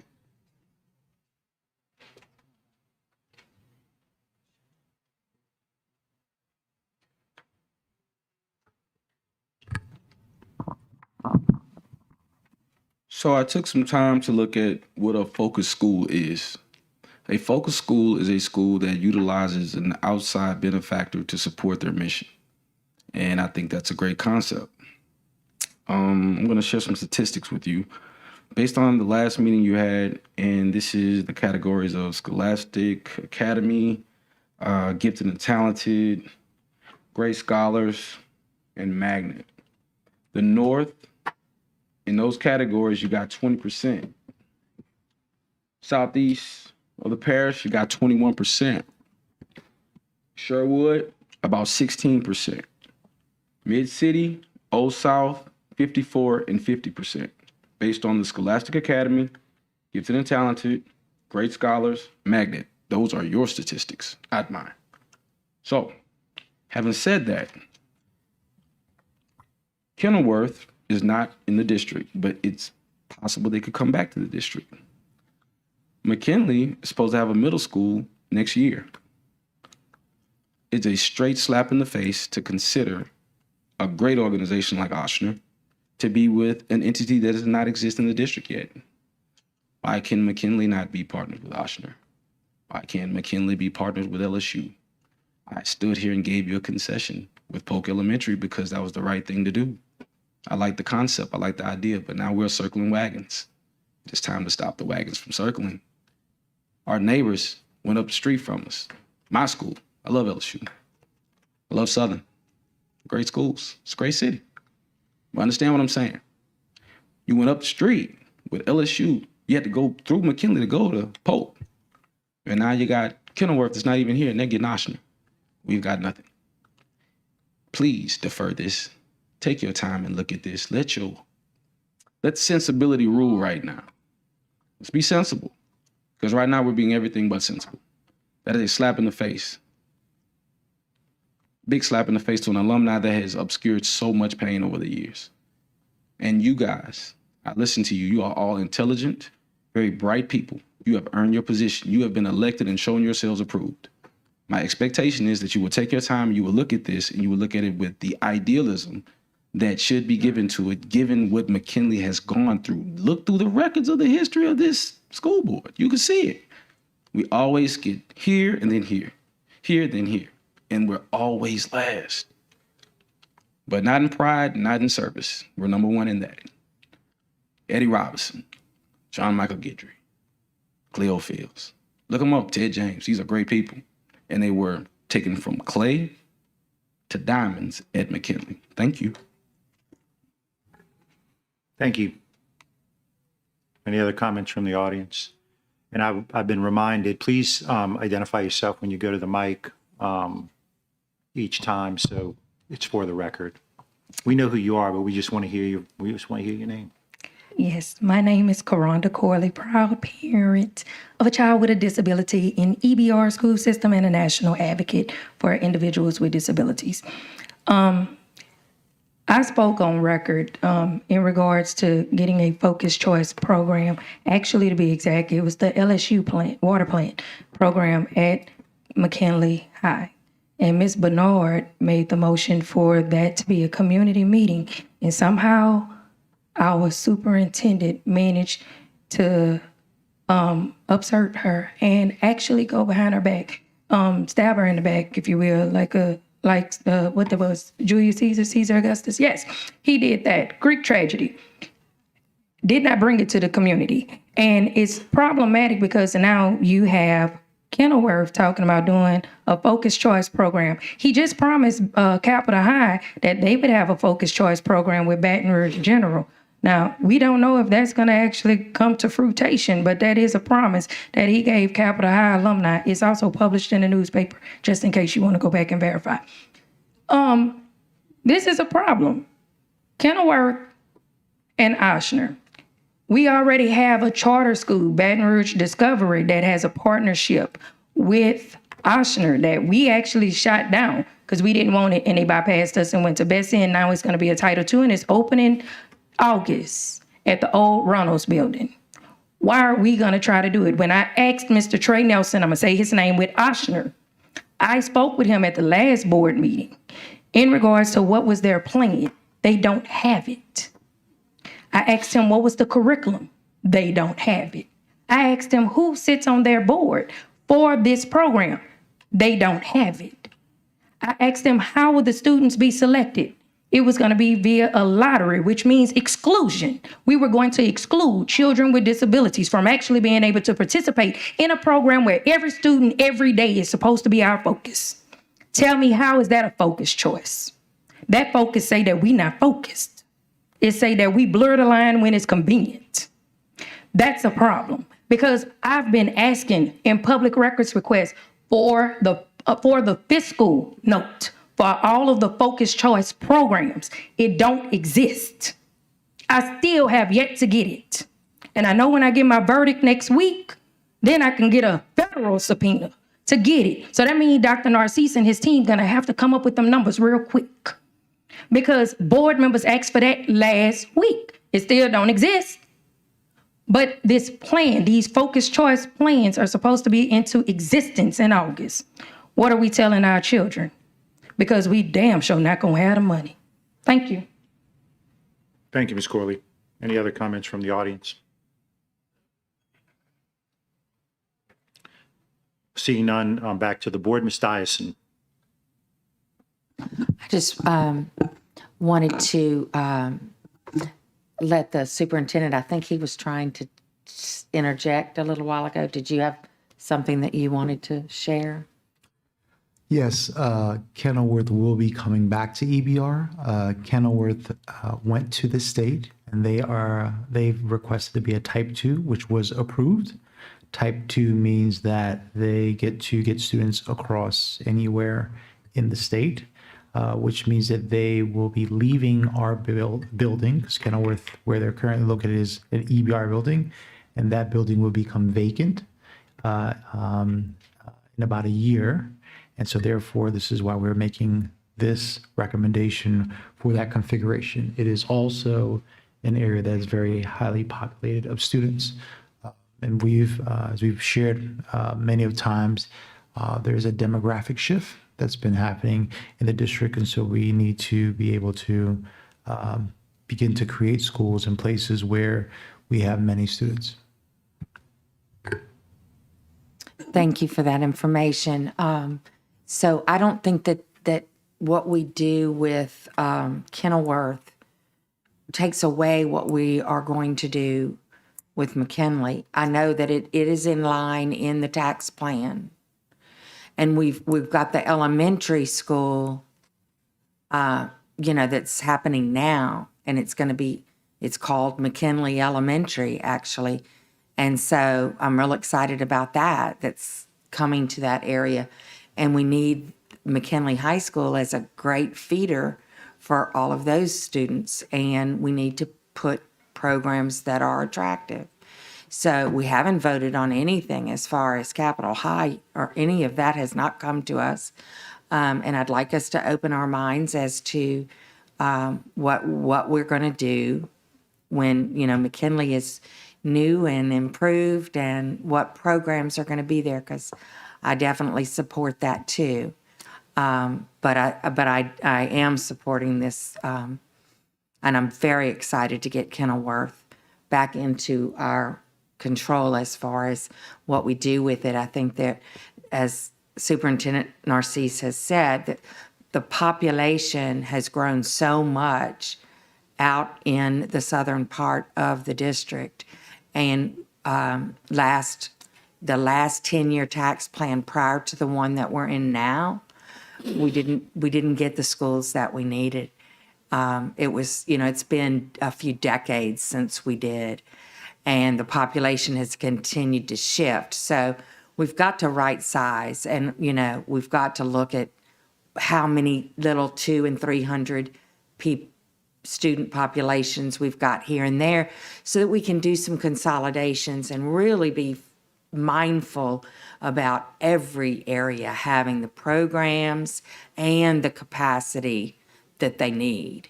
And we can re-engage this Baton Rouge, and I'm looking forward to it. So thank you. And if I could just add, I'm going to be out of order, President Tatman. Just for the the McKinley High School alumni and school, we have not forgotten about McKinley. We are actually have the Innovation School engaging in conversations, because we are trying to line up with, as you know, we're moving all of the high schools to choose 3 of the 5 pathways and to look at specialized programs specifically at the school. And I know we're trying to engage in that conversation with us, ensuring that within those 3 to 5 pathways, whatever this is chosen by McKinley, that we can have partners engage in that.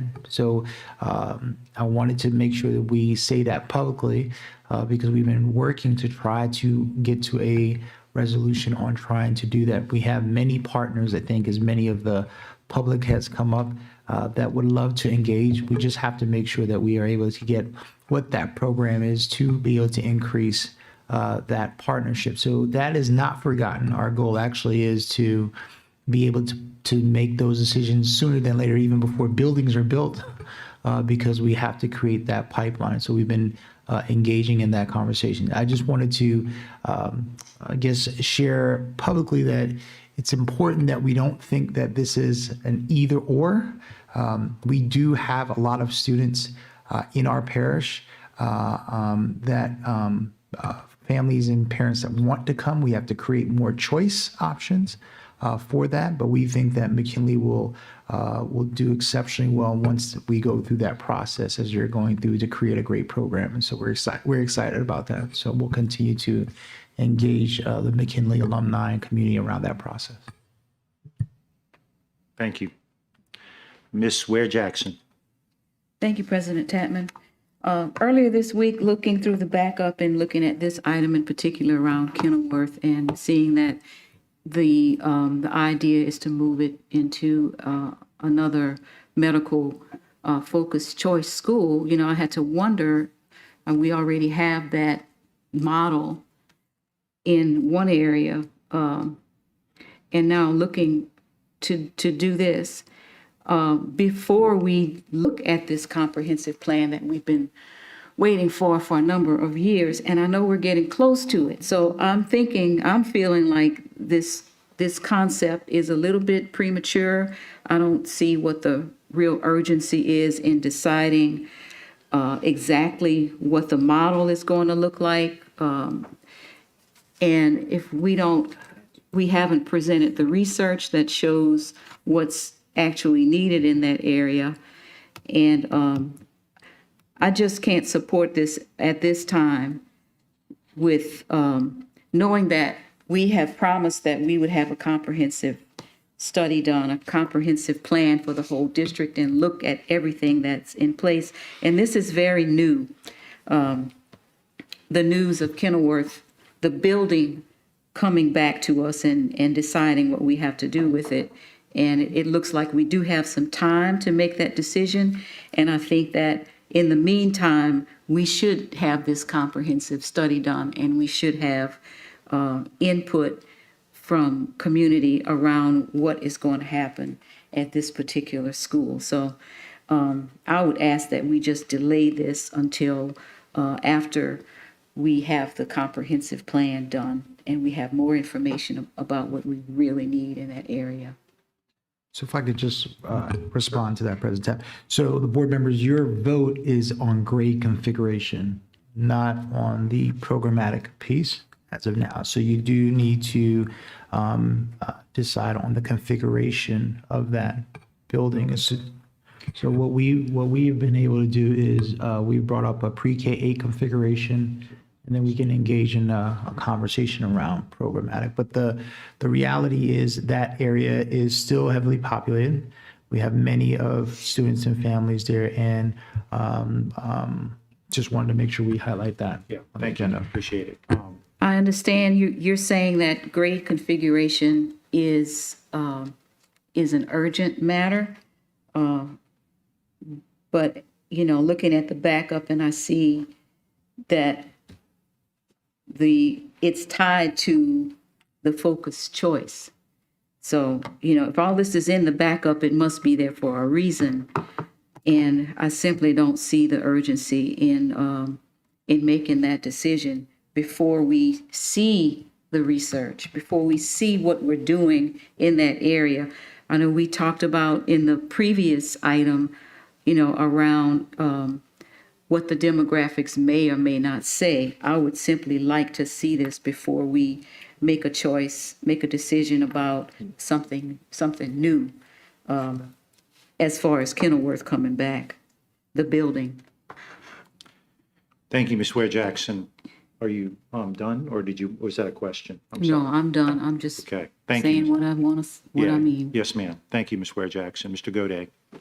Yes, I'm going to take an entirely different tack than my colleague. We do have the data. The data is simple. Look at Woodlawn Middle School that is busting at the seams. There is no middle school along that whole stretch of the entire parish from Woodlawn Middle to McKinley Middle. When we lost Kenilworth, we lost that middle school, and that's where that neighborhood went. We also have the data that my district, which abuts Kenilworth, was 25% over the population necessary in the redistricting plan. And my colleague, Ms. Bernard's district, if I remember right, was 8% or 10% over? 12% over. So that is where the population growth has been. You can go down Burbank and go look at all the new houses that are up. Quite honestly, we don't have the seats that our parents would like us and demand that we have in that part of the parish. When you look at the tax plan, a large amount of the tax plan was spent in other schools. There have not been new schools built. Liberty was redone. Hey, it's in my district. I wasn't on the board at the time, but Liberty was redone. Woodlawn was built, 15 years ago, 20 years ago?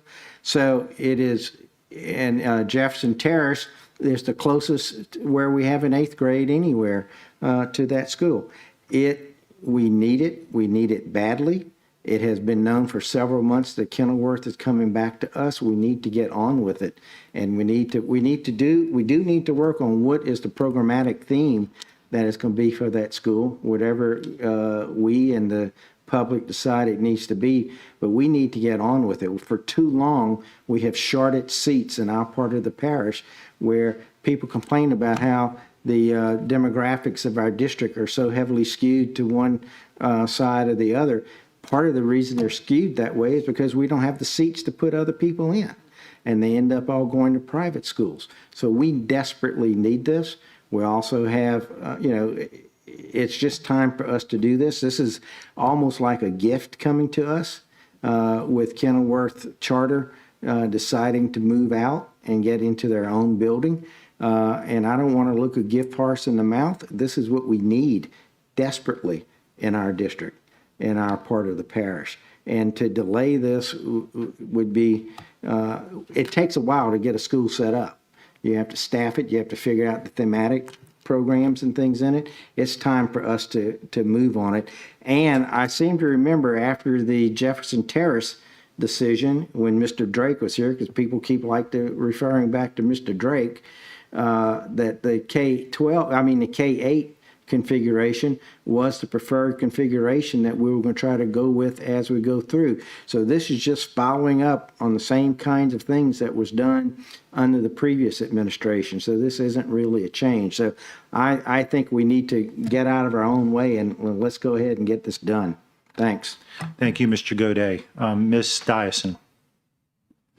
Yes, I just wanted to say that the overcrowding in some places is real, and that it will be great to offer this kind of opportunity in this area of town.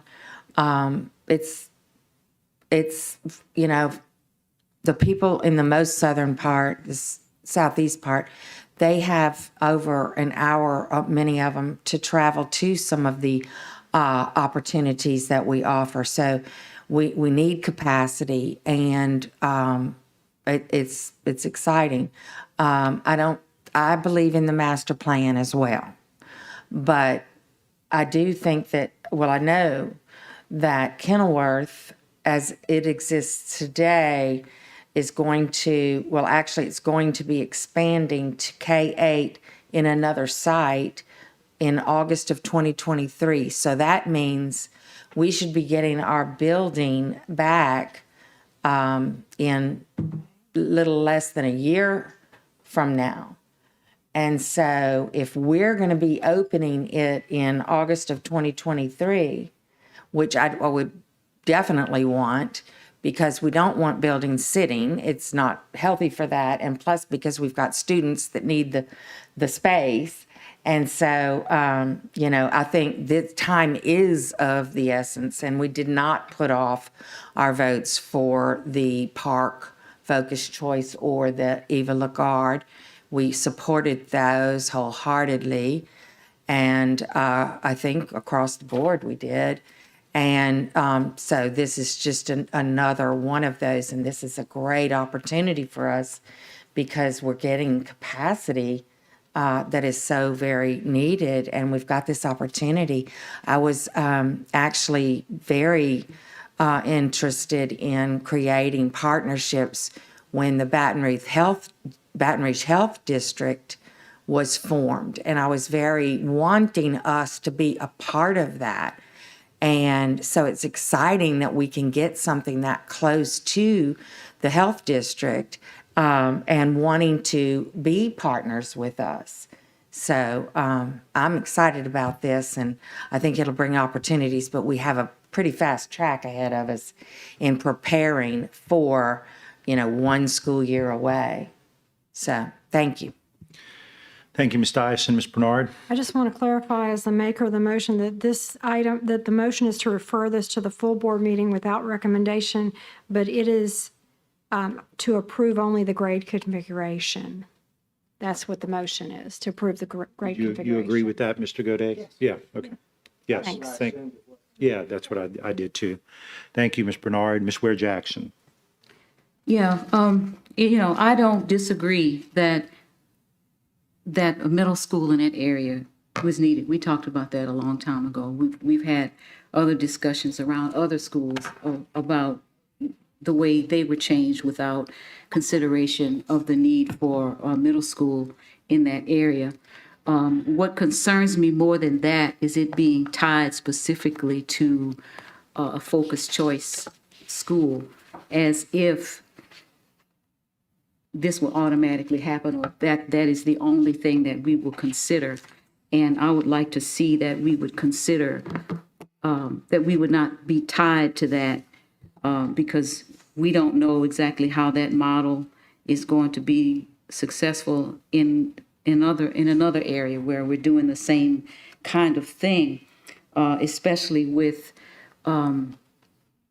there being a stipulation that a student has to maintain a grade point average that is higher than the normal magnet school. So, I have no disagreement with taking Kenilworth back and having it serve students, the middle school students especially, because like I said, and everybody else has said, we have had that conversation for quite a while. My concern is around having it tied, as it is in the backup. When I read that in the backup, even though looking at what the vote says here on paper, tying it in the backup specifically to a focused choice school is what is disturbing to me.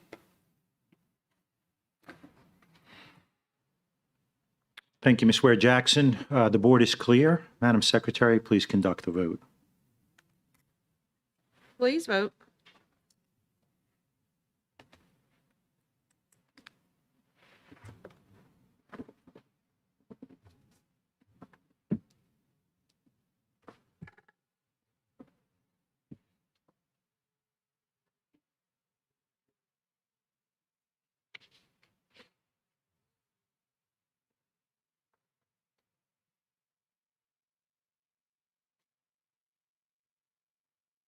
The motion carries. Thank you. We move now to item B7, consideration of a request for the approval of the Neighbors Federal Credit Union Project Grant in the amount of $21,477.29 to provide funding for 6 teacher projects, strategic alignment, student achievement. Do I have a motion? Moved by Mr. Baloo, seconded by Mr. Goday. And then this is for the consent agenda. Okay. See no questions from the board on this item. Any comments from the audience on B7? Seeing no motion, no movement, we come back to the board. The board is clear. Madam Secretary, please conduct the vote. Adjust the motion 1 second.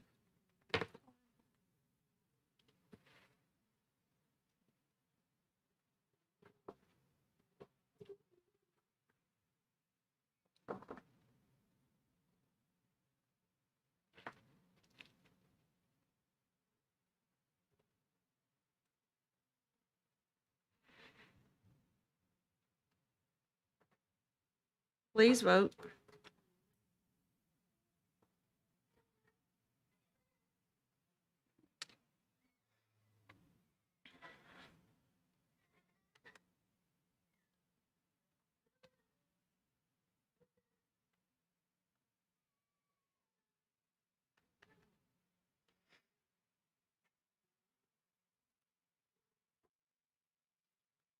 The motion carries.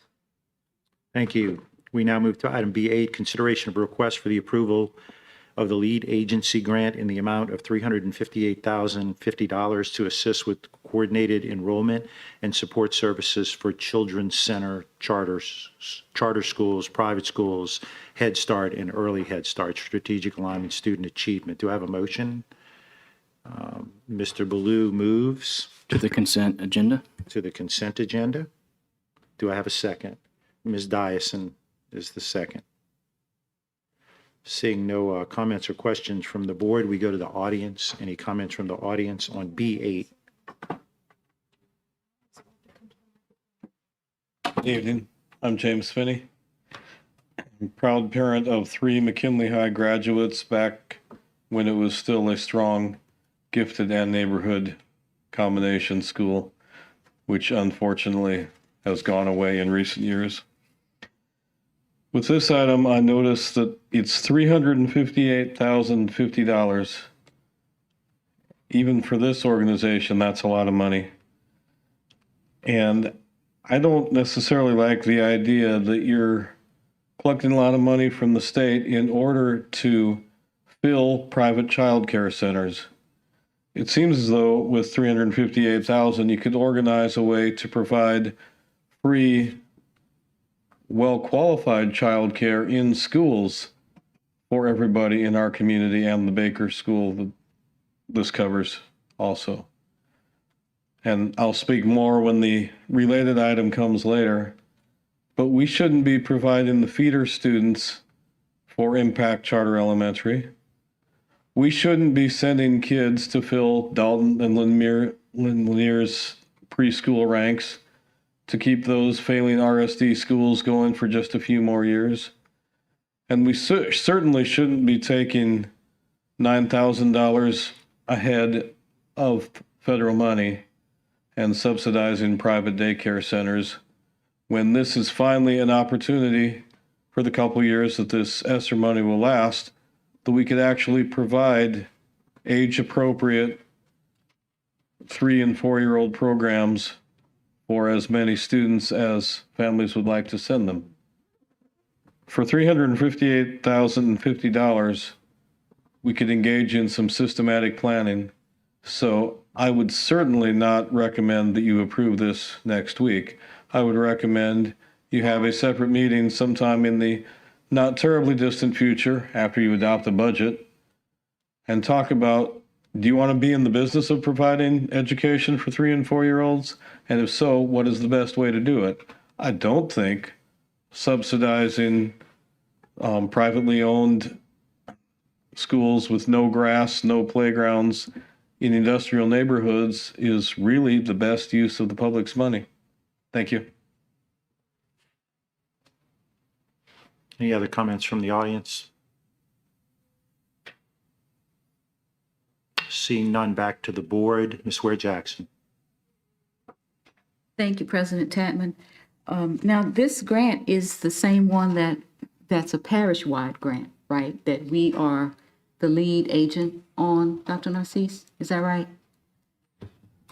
You let me make sure, I would make sure, Ms. Webb, can you please come up? It's not really clear what it's used for, but that is the Good afternoon. program, right? Yes, ma'am. This is a lead agency grant that is provided by the Department of Education. It requires us to partner with our child care centers since we are our early childhood network. Those funds are to support our child care center charter sites. Across the parish. Yes, ma'am. And they require us to reach out to them and make it public so we can share in that funding. Yes, yes. That's what I thought.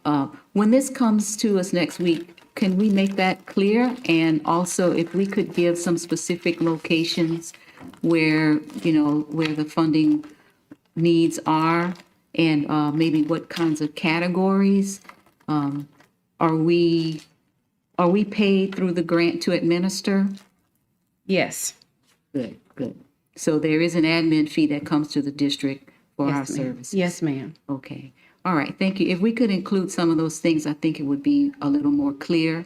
Okay. That we are the lead and this is a parish-wide initiative that we're taking the lead on. And if we can see where it's going and what kinds of needs we would be satisfying would be helpful. Okay. Yes, ma'am. Thank you, ma'am. Thank you. You're welcome. Thank you, Ms. Ware Jackson. Board is clear. Madam Secretary, please conduct the vote. Please vote.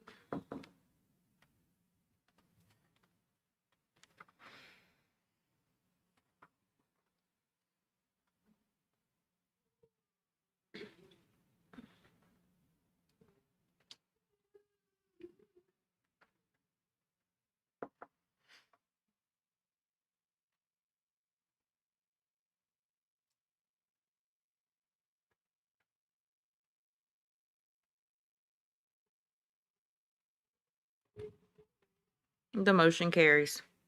Thank you. We move to item B9, consideration of a request for the approval of a professional services contract between the East Baton Rouge Parish School Board and Seamless in the amount of $12,455 to provide a digital work-based experience platform to document student work-based experience and coordinate business partnerships, strategic alignment, student achievement.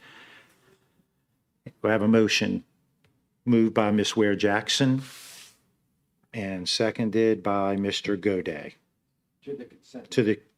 We're consent? Yes, ma'am. Thank you. Thank you, Mike. Thank you, Mr.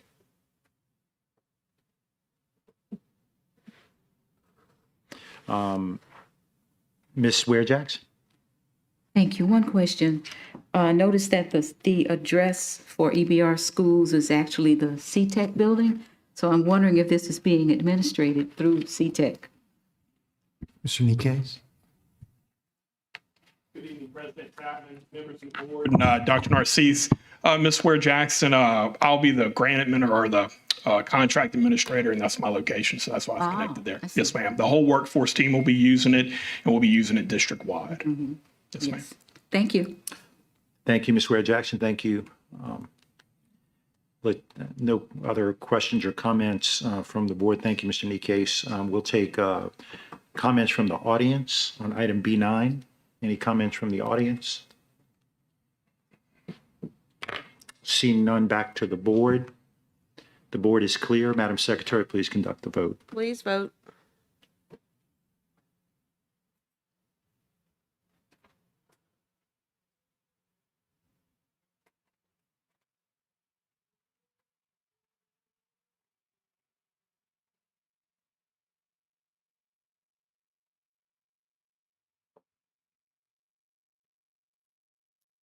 The motion carries. Thank you. We move now to item B10. Consideration of a request to authorize the administration to approve the most cost-effective property and casualty insurance program policy renewal package for the East Baton Rouge school system for the 2022-2023 fiscal year and to provide for related matters. Do I have a motion? Yes, Mr. Goday. My motion would be to refer this to the consent agenda with the addition of that we would instruct our staff to provide for an RFP for the 2023-2024 year. And I'll come back to some of my thinkings behind that. But I'd like to see us, as it's written, but to add on to it an RFP for the following year, 2023-2024, for our consulting services on liability insurance. That's in order. That's in order. Is there a second to that motion? Okay, a bunch of hands went up. Evelyn, Ms. Ware Jackson, I'm sorry.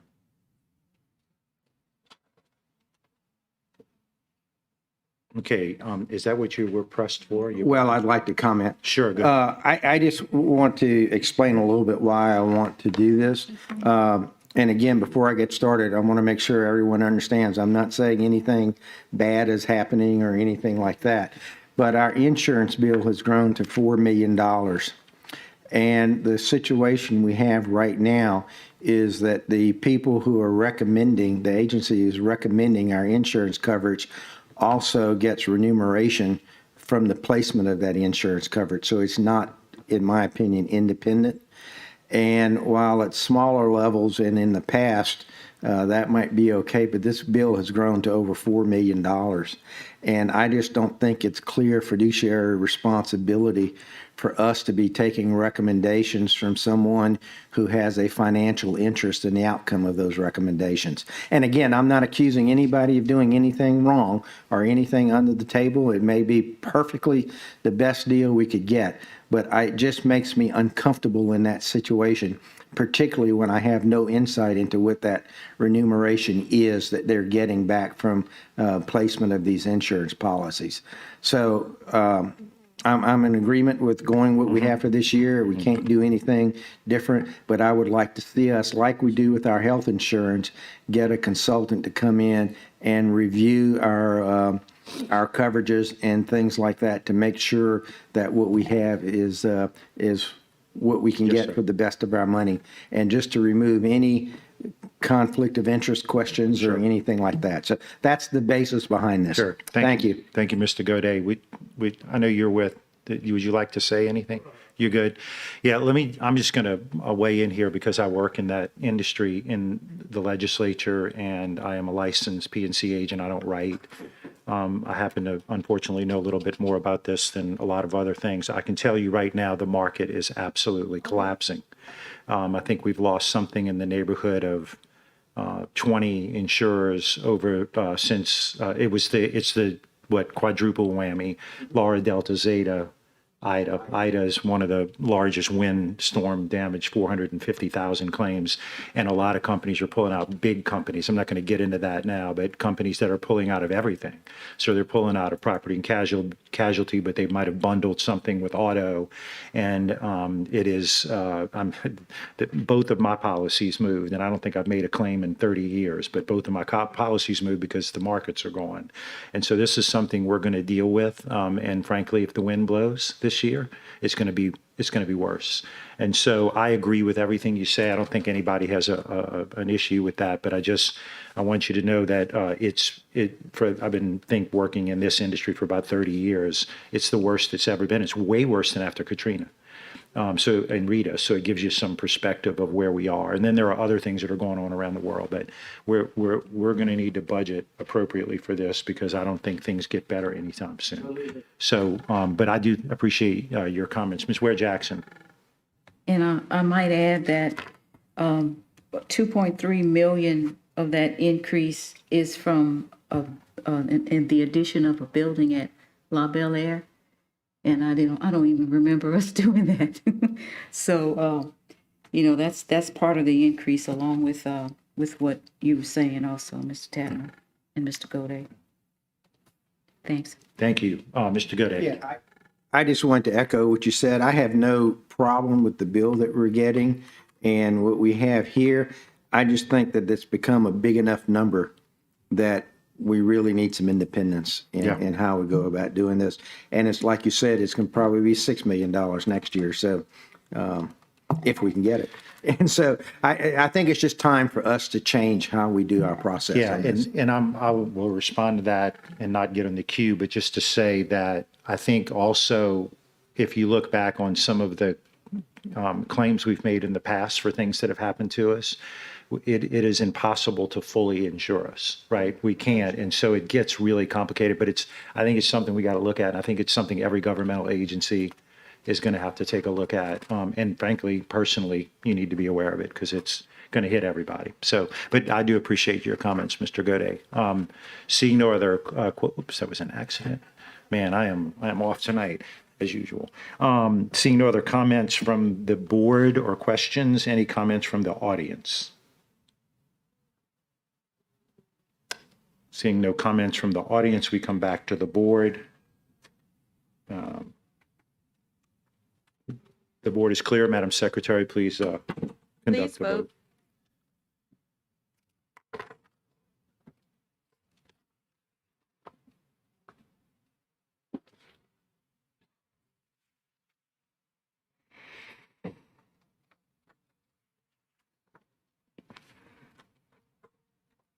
The motion carries.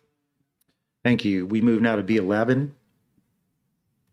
Consideration of a request for the approval of the resolution authorizing the board president and the superintendent to execute and sign all documents to reject uninsured motorist coverage in connection with the East Baton Rouge Parish School System's automobile liability coverage and its self-insurance retention program for the 2022-2023 fiscal year. Ms. Dyson moves to put it where? Consent? Okay. And Ms. Bernard seconds. I see no questions from the board or any comments from the audience on this item, B11. Seeing no comments from the audience, we go back to the board. The board is clear. Madam Secretary, please conduct the vote. Please vote.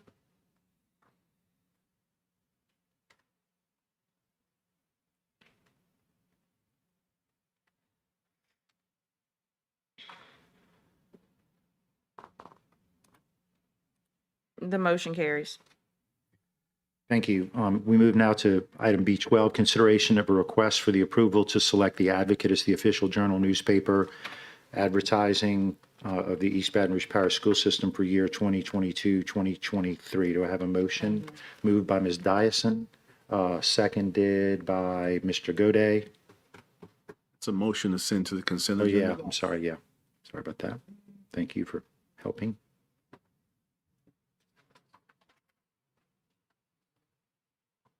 I see no questions from the board. Are there any comments from the audience on the item B12?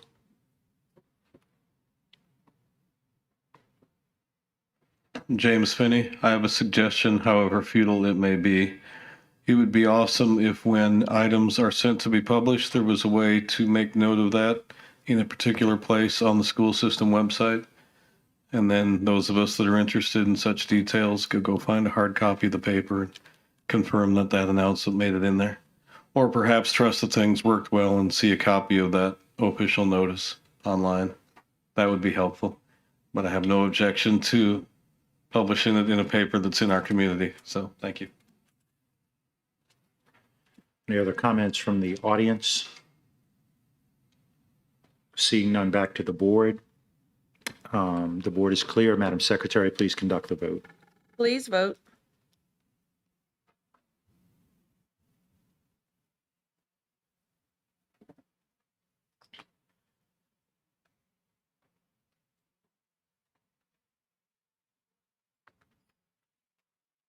The motion carries.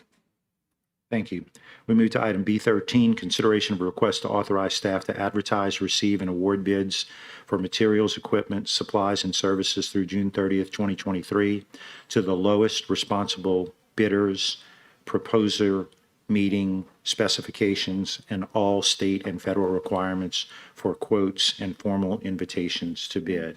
Moved by Ms. Bernard, seconded by Mr. Goday. To the consent agenda, thank you. Board is, no questions or comments from the board. We go to the audience. Any comments from the audience on B13? Seeing none, we come back to the board and the board is clear. Madam Secretary, please conduct the vote. Please vote.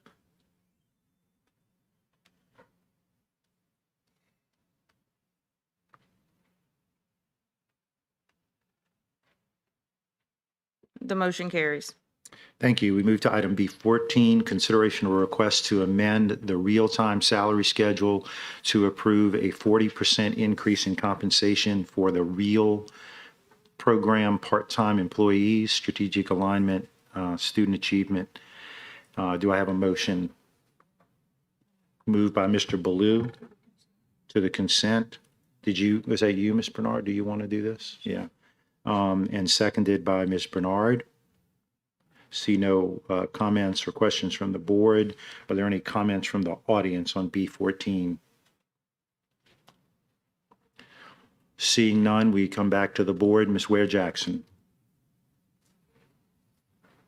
Thank you, sir. I see this is for the CIR elementary sites through June of 2024, where we increase the part-time rates. That'll bump from $25 to $35 an hour. I'm wondering if this grant is offered every year and if there's a plan for sustainability beyond 2024.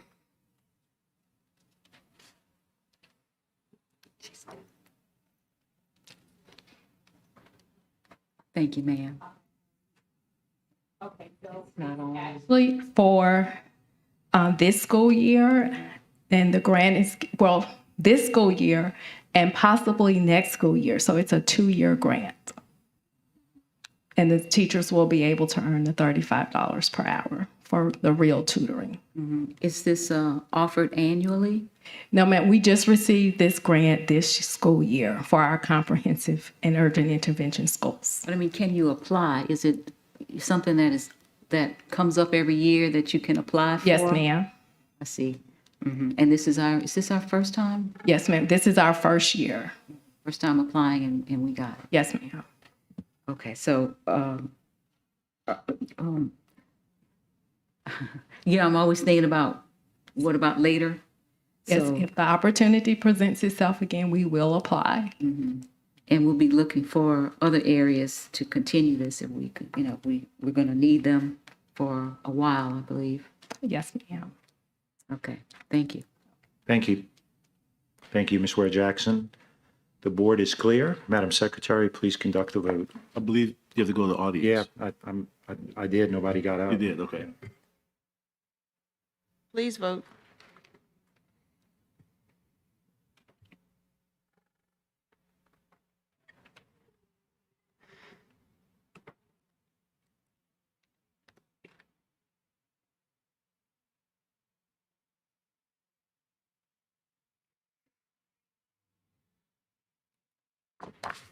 The motion carries.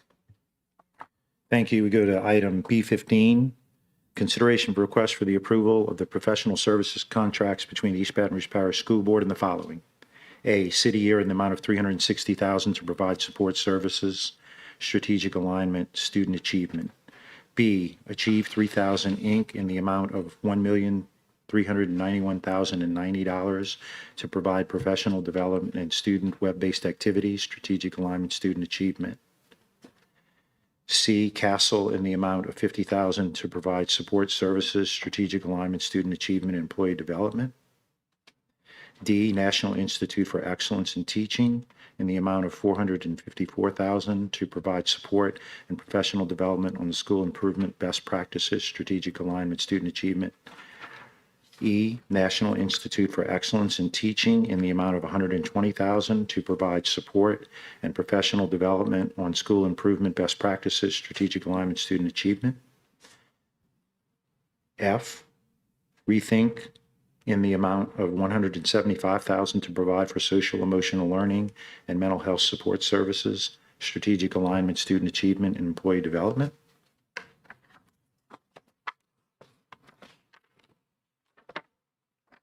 Do I have a motion? Moved by Mr. Baloo, and where are you moving it? Consent. Do I have a second? Mr. Goday.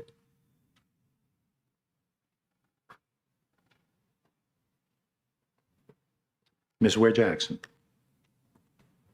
Thank you. I know you must think she's full of questions tonight, huh? Yeah. Well, looking at this, I'm always following city year, see what they're up to. I think this is an increase from last year, right? City year. So I'm wondering about how many schools are we looking to cover compared to last year? Can someone speak to that?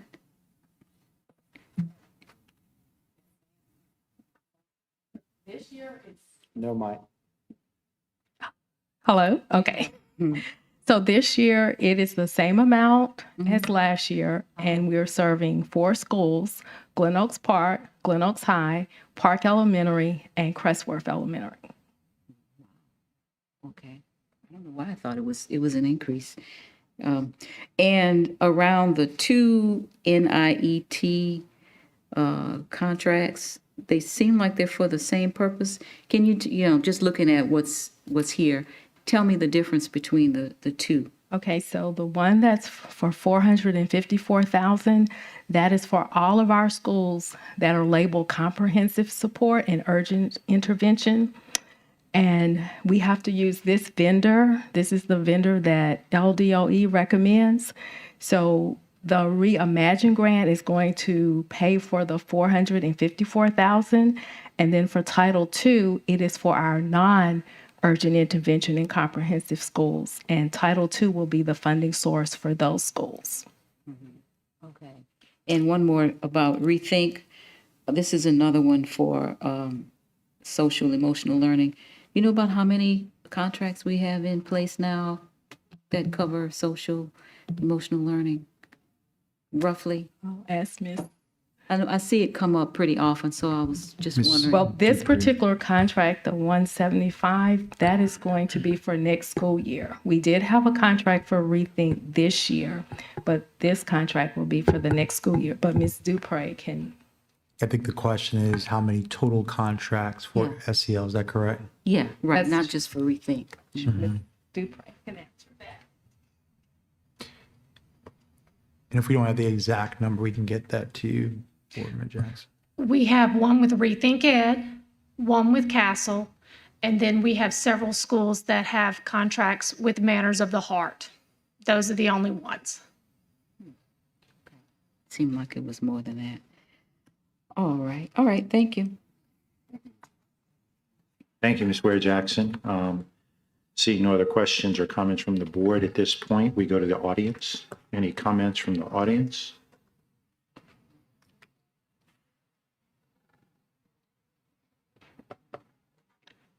Again, I'm James Finney, and I have a couple suggestions with regard to the introductions. Since all of these meetings are presumably going to be live streamed for the indefinite future, it would be useful if those of us that speak frequently, if our names were put on the screens, that might be helpful to people. And particularly, I don't necessarily need people to know my name, but when a member of the administration comes up to speak, it would be very helpful if their names were presented on the screen, both in this room and to the viewers at home. To this item, I think it would be absolutely irresponsible to consider spending any ESSER money until you have an ESSER budget for the coming school year. Furthermore, these 6 items appear to have nothing in common other than the fact that they're separating our tax money from us and they're going to contractors. They may all 6 be perfectly reasonable expenses, but they shouldn't be lumped together. They should each be considered on their merits. So I would urge you to either have the maker of the motion bifurcate this for separate consideration, and it belongs nowhere close to the consent agenda. Particularly these 3 ESSER items. You don't have an ESSER budget. You don't have an ESSER, you don't get fiscal notes. You don't know how much is left. Board members, particularly a couple of gentlemen that are absent, have asked for that over and over, and the gentleman from Maryland continually refuses to provide that information, at least in a public way. Now, maybe you board members are getting perfectly reasonable, comprehensive updates about how much ESSER money has been blown and how much remains. It'd be nice to know how much is left. Maybe we could actually make school buildings secure. And it would be useful if somewhere we could see exactly, I can see, because I ask for it every month, how much we spend on people that are employed here. It would be nice to have a comprehensive list of how many of these $1 million contracts are out there and where that money's coming from. So again, with respect to this item, it should be deferred. You're not ready to vote on this next week. You don't have a budget for 3 of these. So you shouldn't spend now, budget later. Think about this in July, August, maybe, and split these into 6 separate items. Or be anxious to all leave by 8 o'clock tonight and just ram it through, whatever. Thank you.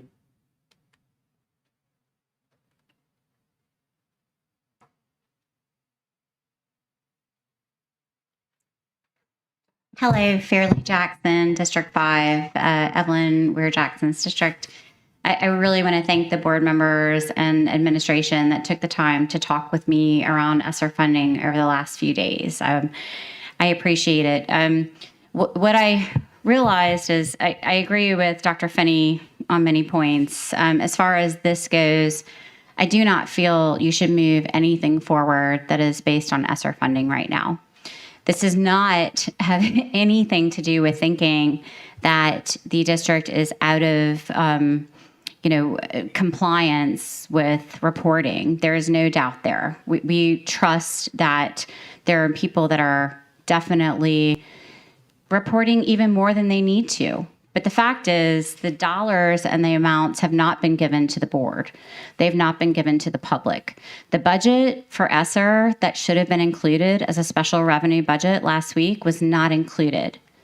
So any revenue source, special revenue source above $500,000 is required by statute to have a public hearing. So I have been told that you all might be having this hearing next Thursday. I think that's wonderful. If that happens, you are required to publicly notice that in our official journal, which is the Advocate, 10 days in advance. But we have not seen the budget for ESSER. I can go to EGMS on LDOE's website. I've had conversations with LDOE, with the Louisiana Legislative Auditor's Office. They all agree that this should have been included in the budget hearing. They all agree with that. No one thinks you're out of compliance, but when you're presenting a budget and when you're about to adopt things like this, 3 out of these grants come from ESSER dollars. You have millions of dollars coming out of this. It needs to be more transparent. You need to share this information with the public. You need to share it with your board. We don't want to drive y'all crazy. I don't want to be calling the Legislative Auditor's Office. I don't want to be calling LDOE. But you know what? They're incredibly responsive, and they agree there's a problem here. You, the board, are not getting what you need. And that is why we stand up here and say, you shouldn't approve this. It is what makes every meeting longer than it needs to be. It is what takes multiple presentations and answering questions that y'all have been asking for months. Nobody wants this. We have to fix this. So I encourage you, bifurcate this as Dr. Finney said. I do not think you should approve anything as far as the ESSER budget goes. Thank you. And I look forward to a ESSER budget hearing. Thank you. Any other comments from the audience? Seeing none, back to the board. Ms. Dyson. Yes, thank you, President Tapman. On this item B, the Achieve 3000, I wanted to bring up that from the ground, from the teachers, with the students, I have heard a lot about the time that Achieve 3000 and Dreambox is taking out of the instructional day, and something like 90 minutes. And I don't know if that's the 2 included or just 1. But then on top of that,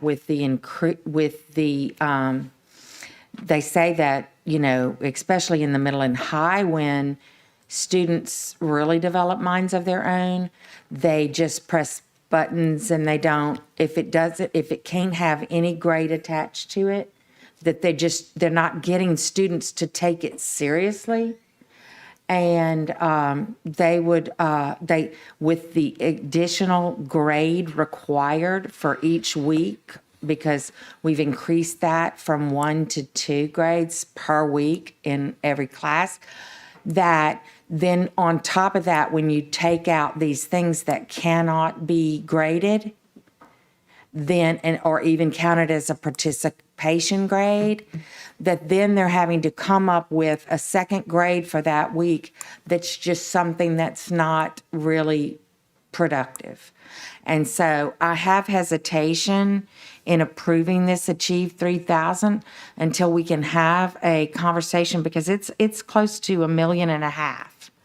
I think we need to really consider what, the unintended consequences of this. At the same time, we double the number of grades that teacher needs to record, and make sure that those grades are meaningful grades instead of just getting that second one in because I've spent all this time on this. So I think we need to have a broader discussion about Achieve 3000.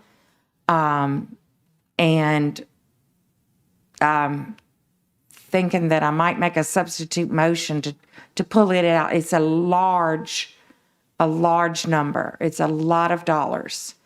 And I want to make sure that we're using it in a way that really is beneficial to our students, because of that second grade requirement in addition to all the minutes that it requires. I don't know if anyone has any comments or suggestions that they can make on that You could, to me to make me feel you're going to be able to, any better? if it goes to the consent agenda, a single board member can pull it off the consent agenda next week. Yeah, right. So, I mean, I didn't know if anybody here tonight has any thoughts on that, or they just don't seem, the additional requirement along with these additional minutes, they don't seem to go together, mesh together very well. Board Member Dyson, as we shared before, Dr. Robinson and team have received the feedback from teachers to talk about the grading. And so they are working towards that next year on what that looks like for the programs. I would not recommend for us to not do Achieve 3000 and other programs because the feedback that was given to his team was around the grading. I think we need to separate the grading with the program as two different spaces. The programs have helped to identify where challenges and gaps have been for kids. And also, this has been the year that it has been implemented. One of the things we are trying to do tremendously is to not change the amount of programs teachers have had, so they can have become comfortable with the current programs they have and get used to being better at it over time. And so, but we do hear the grade change piece around qualifying for those assignments. And so they are working through that issue to have a better recommendation for teachers for next year. But I would separate the grading in the program in two different spaces. But it is helping from a data standpoint on helping to determine children progress.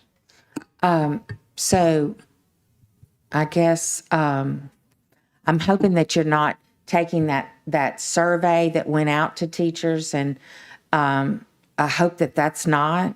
I hope that has totally been taken off the table because the questions weren't. Yes, Board Member Dyson, you're referring to something totally different. The survey is something I hope that is totally off the table because the questions weren't appropriate. Yeah, so those are not, that's a totally different set of issue to this. And so separate surveys that went out to the teachers about. No, that survey was different from this programmatic approval here for this program.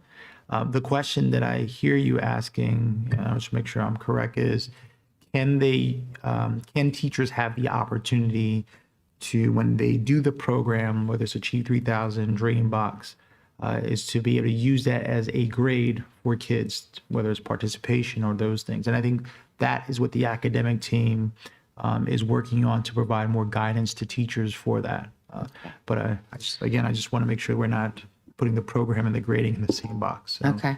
Well, so I'm hopeful that we can get a report on that. Yes, that's their team has been already working on that. They plan to actually engage teachers about what would be the things that they should be grading. Could help them too. Yes, correct. In managing their day. Yes. Okay. Thank you. Thank you, Ms. Dyson. Ms. Ware Jackson. I would like to separate out B, C, and F as standalone instead of sending them all forward to the consent agenda.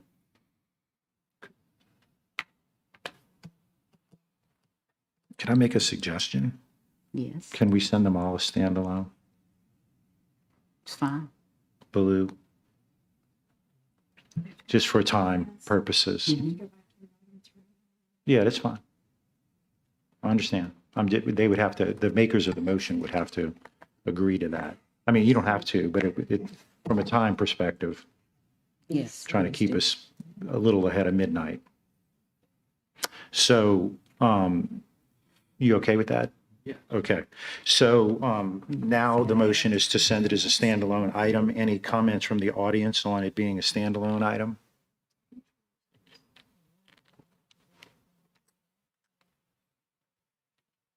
It should be 6 standalone items, or at the very least, 1 standalone item for the 3 ESSER funded concepts and a separate one for the other 3. Otherwise, it's going to get bifurcated next week anyway. You may as well get that done this time. Thank you. Any other comments from the audience? Seeing none, back to the board. Ms. Ware Jackson, is that what you wanted? Okay, I'm sorry. I kind of slipped. You good? Yeah. Okay. Thank you. Mr. Ballou, you good? Mr. Goday?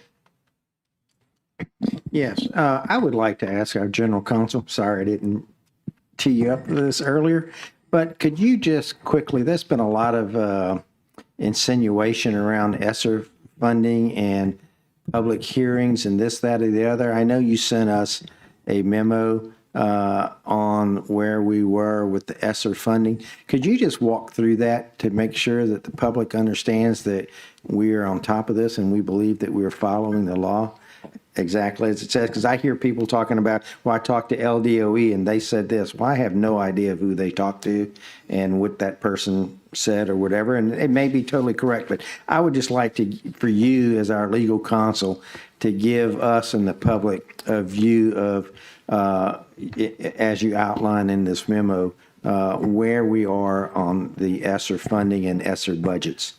Thank you. Yes, sir. I'll try to be brief. And I did send the board a memo regarding a lot of questions around the ESSER budgets, whether we'd appropriately concern or address those budgets with the public, et cetera. And I just did a fact-finding approach. I just provide the facts to the board, and that was it. Essentially, the initial ESSER budgets 2 and 3 were a part of last year's budget. And they were workshopped with the public. And I'm talking about the previous year's budget, general budget. They were part of the special revenue budget. And so that was workshopped last year by the board. I believe board members and the public have asked for updates on the ESSER budgets. It's my understanding that next week, Ms. Lopez and her team will provide those updates as part of the second workshop public hearing we provide for the public. And so that will occur next week ahead of the approval of the budget. We will include those budgets as well. I spoke with several individuals from LDOE about compliance, which came up earlier, and was assured by them that we are in full compliance and that we've done what we need to do legally to make sure that we are following the law. And so that I got assurance on that, and I'm following up with LDOE to make sure of that. But as to the budget and the hearings process, it's my understanding Ms. Lopez and group will provide that update next week, but that the initial ESSER budgets were in the budget, general fund budget or special revenue budgets from the previous year and were properly workshopped. Thank you. Thank you, Mr. Goday. Seeing no other comments from the board is clear. Madam Secretary, please conduct the vote. We need to get some clarity. Repeat the motion. Did we change it? Did we bifurcate? No, we just put it all as not on All, the consent. okay, Yeah, same thing. Thank you. Sorry, that was not a fluid explanation, but. that's okay. Yeah, and I wanted to make sure I was clarifying for the board. The item is being sent as a standalone, which is essentially without recommendation to the regular meeting of the board. At that point, if you wish to bifurcate the item, you'll be able to do it, and that will be at next meeting. So we're gonna send it without recommendation, correct? Yes, we'll send it without recommendation.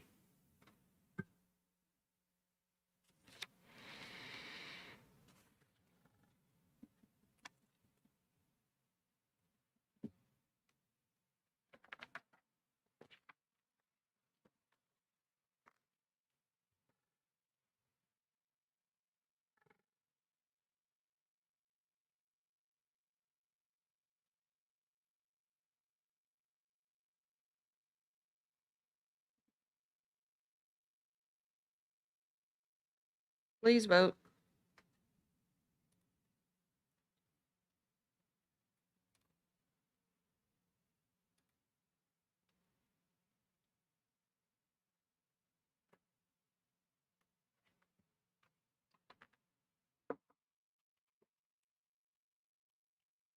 The motion carries.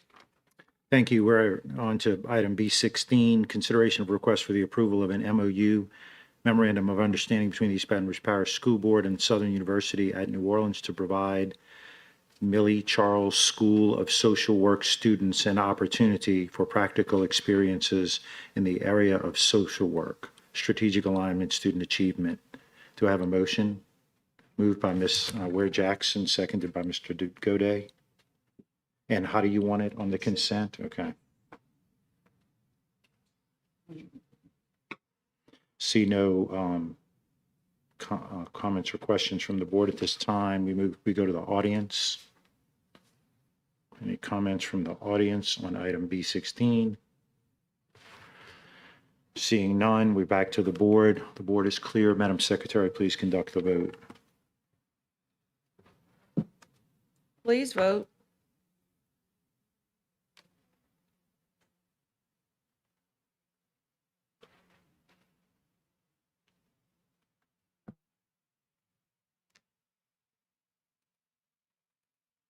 The motion carries. Thank you. We move to item B17, consideration of a request for the approval of a professional services contract between the East Baton Rouge Parish School Board and LSU and Agricultural and Mechanical College in the amount of $123,891 to provide staff and program support at the Eva Lagarde Learning Center Strategic Alignment Student Achievement. Do I have a motion? Moved by Ms. Bernard, seconded by Mr. Goday. The board is clear. Ms. Ware Jackson. I'm sorry. Consent? Yeah. Thank you, President Tatman. In the backup, I see that within this contract, it's asking us also for a name change. There's a name change attached to the service contract. In the backup, there is. No, ma'am. I guess for clarity, the name change, and I've spoken with the superintendent and chief of staff, the board will still have to go through the process of a full name change for the school. That's only conditional. And so the board's action tonight does not change the name of the school. It's merely authorizing the contract to support services at the school. Yeah, I just wanted to make sure that, that we weren't stepping out of line, because I know there's a particular process for a name change, but it's a little bit concerning that that's in that contract. If we approve this as is, are we bound to that? No, ma'am, but to ease your concerns, we can easily amend the contract before next week to just say conditioned upon board action to change the name of the school. Okay, thank you. A lot of time went into it the first time, and I know there was a lot of community support for the name as is. And it was done that way so that, as a learning center, so that we wouldn't have to change a name, no matter what program was there. Thank you, Ms. Ware Jackson. Seeing no other questions or comments from the board, we go to the audience.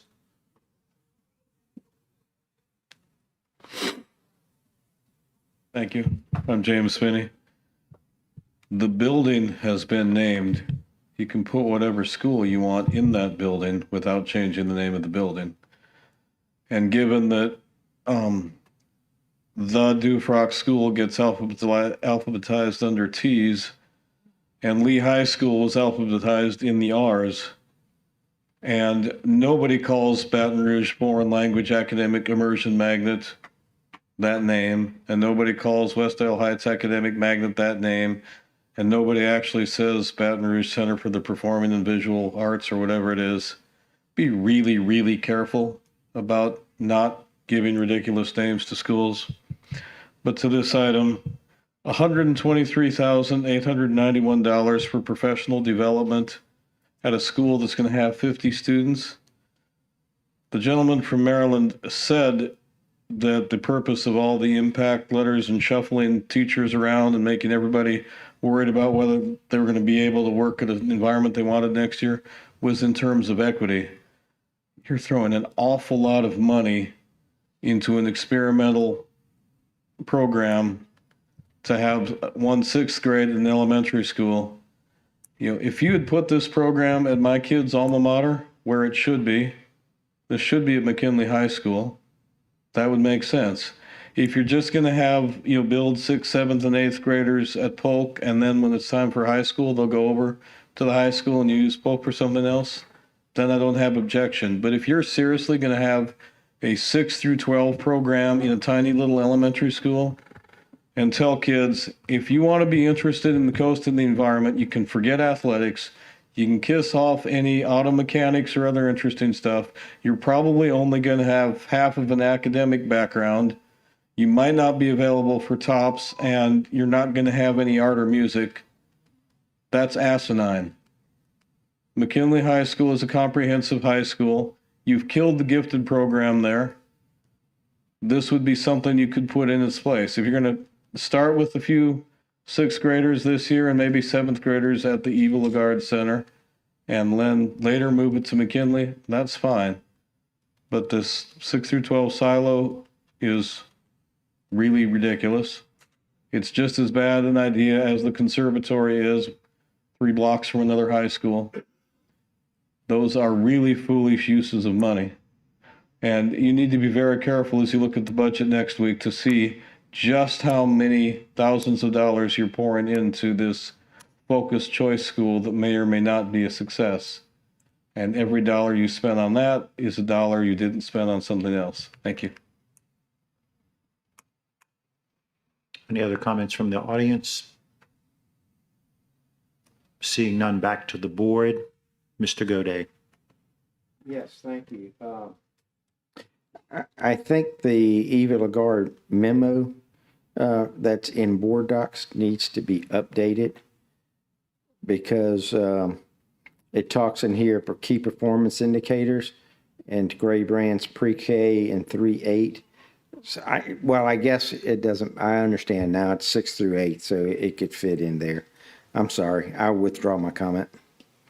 I understand it now when I went back and read it in context. My bad. We just watched Mr. Goday have a conversation with himself. Thank you, Mike. Thank you, Mr. Goday. Seeing the board is clear, we will now take the vote. Madam Secretary, please conduct the vote. Please vote.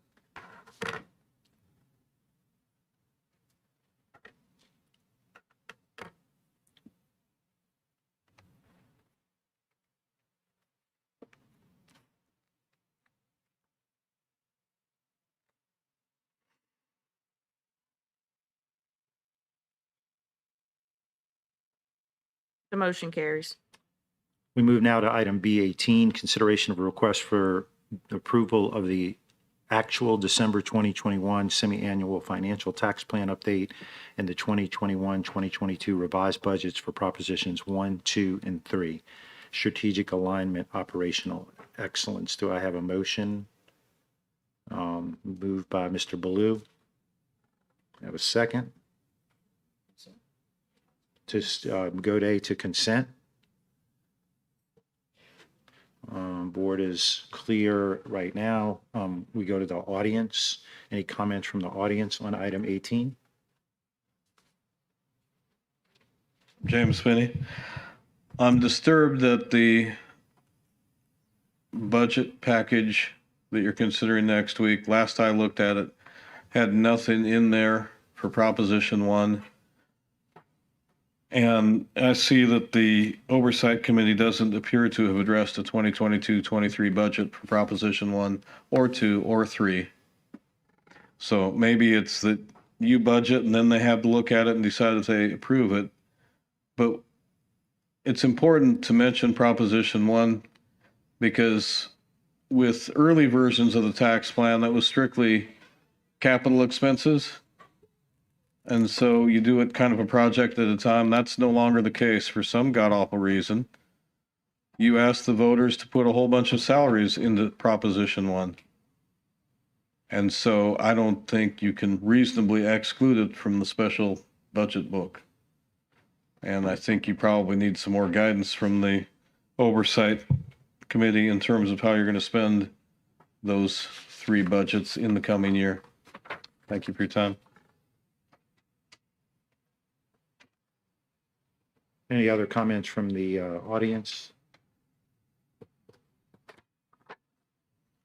Seeing none, back to the board. The board is clear. Madam Secretary, please conduct the vote. Please vote.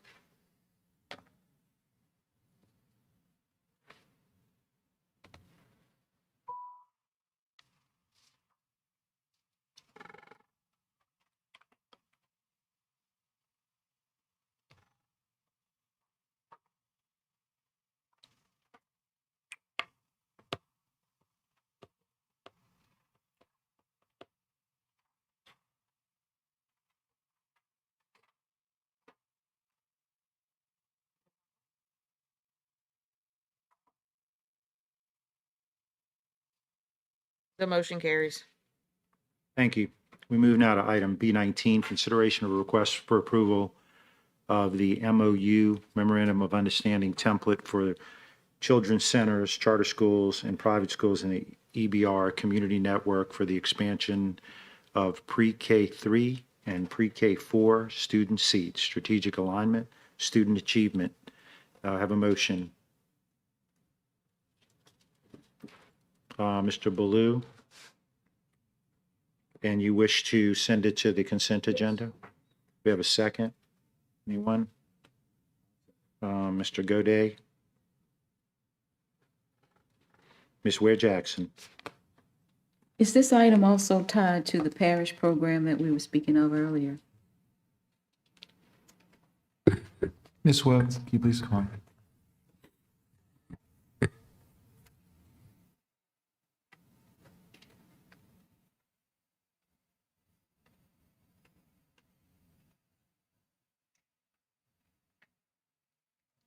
Yes, ma'am. This is the lead agency. We are the lead agency for the EBR Early Childhood Network. And so that requires us to form a partnership with our charter schools, child care centers, private and parochial schools. Each year for the last 4 years, we'll come to the board to approve the MOU template so we can have a partnership. As you know, pre-K 3 and pre-K 4 unfortunately is not mandated in our state, and we're not included in the MFP. As a result of pre-K students not being truly prepared for kindergarten across the state, we are reaching out to these providers to prepare them. We provide professional development. We assess them with the accountability tool, which is the class observation tool. So we receive accountability ratings, not in a letter grade, but in a rating system. And so that helps us to prepare our pre-K 3 and pre-K 4-year-old to be ready to come to our system. So this is tied to the same. Yes, ma'am. Speaking of earlier, that's parish-wide. Yes, ma'am. Thank you, ma'am. Thank you, Ms. Ware Jackson. No other questions from the board at the moment. We go to the audience. Any comments from the audience? James Finney. $9,226,960. Imagine what you could do with funding real 3 and 4-year-old education. I wasn't convinced last year that the state says we have to subsidize these daycare centers in industrial areas, or the one down the street from me that popped up with the EBR logo, even though it wasn't on the list. $9,226,960.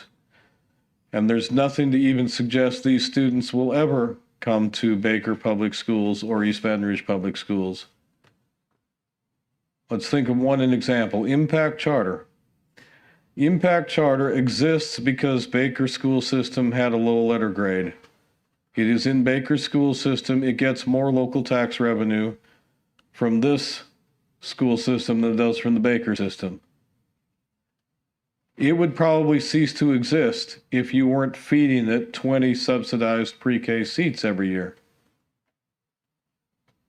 The RSD would probably shrivel up and cease to exist if you weren't subsidizing, choosing to subsidize, intentionally subsidizing pre-K classes at the RSD schools, Dalton and Lanier.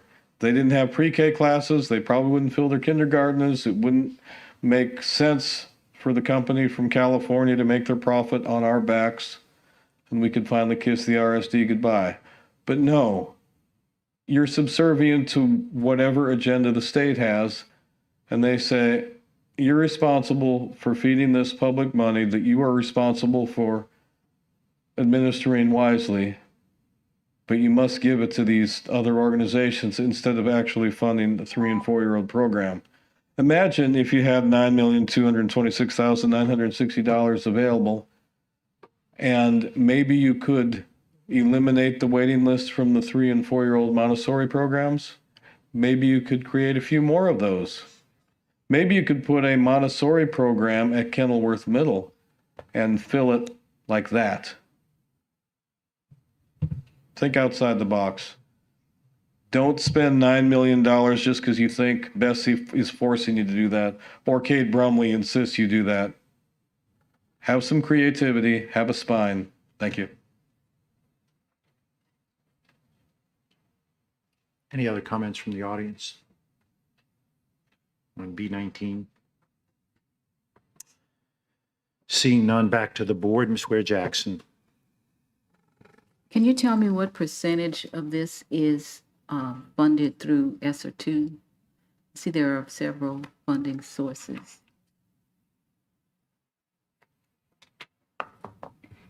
Ms. Webb?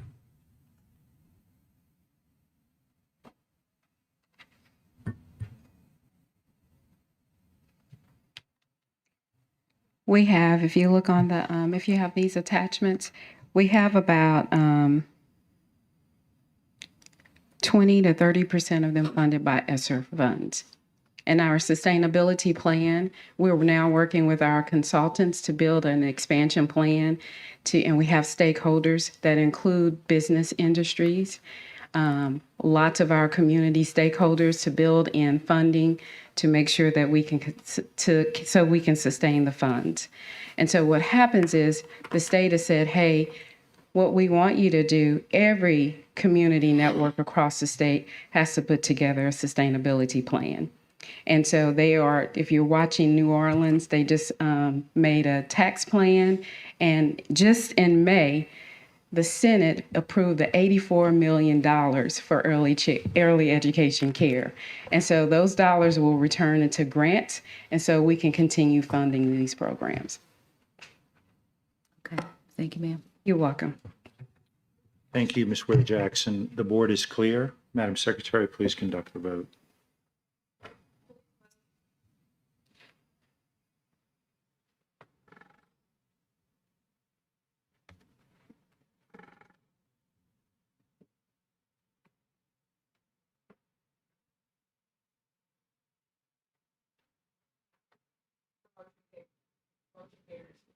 Thank you.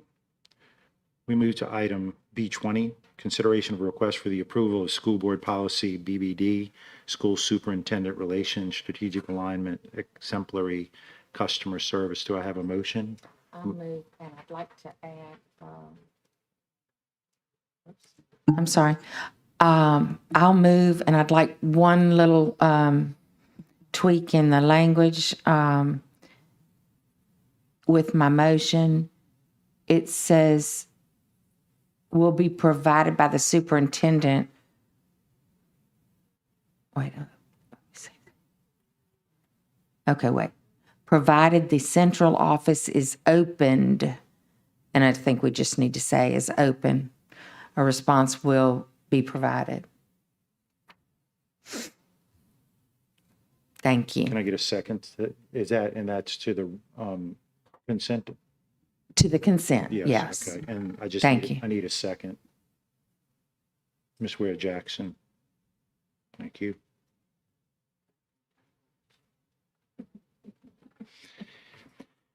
The board, no questions or comments from the board at the moment. Any comments from the audience?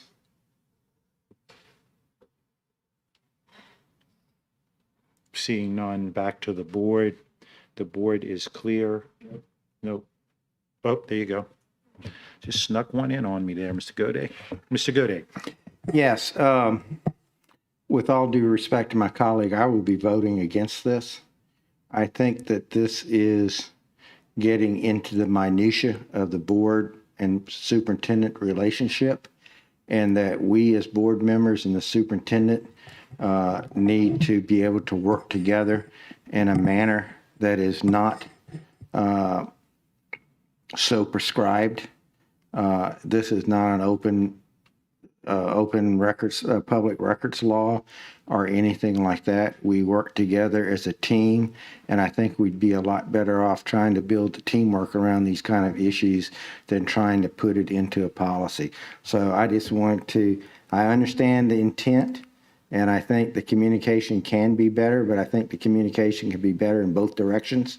I think we can be a lot clearer on what we want, If you look at the last meeting, it went 5 hours because that was a lot of information that had been requested by board members coming back from the superintendent. And I just think that this change is unnecessary.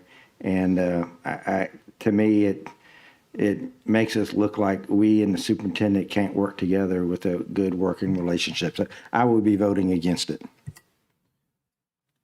Thank you, Mr. Gode. Seeing no other questions or comments from the board, Madam Secretary, please conduct the vote. Please vote.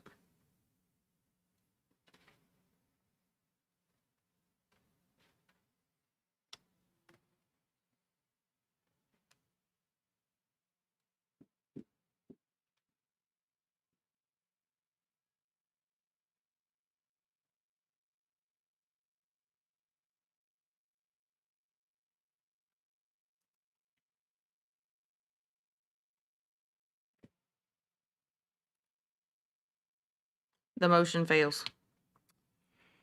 We move now to item B21, consideration of a request for the approval of the amendment of the board approved stipend to include all employees that utilized approved Family Medical Leave Act leave for the 2021-2022 school year. Do I have a motion? Moved by Ms. Ware Jackson, seconded by Mr. Gode, and we are sending this to consent.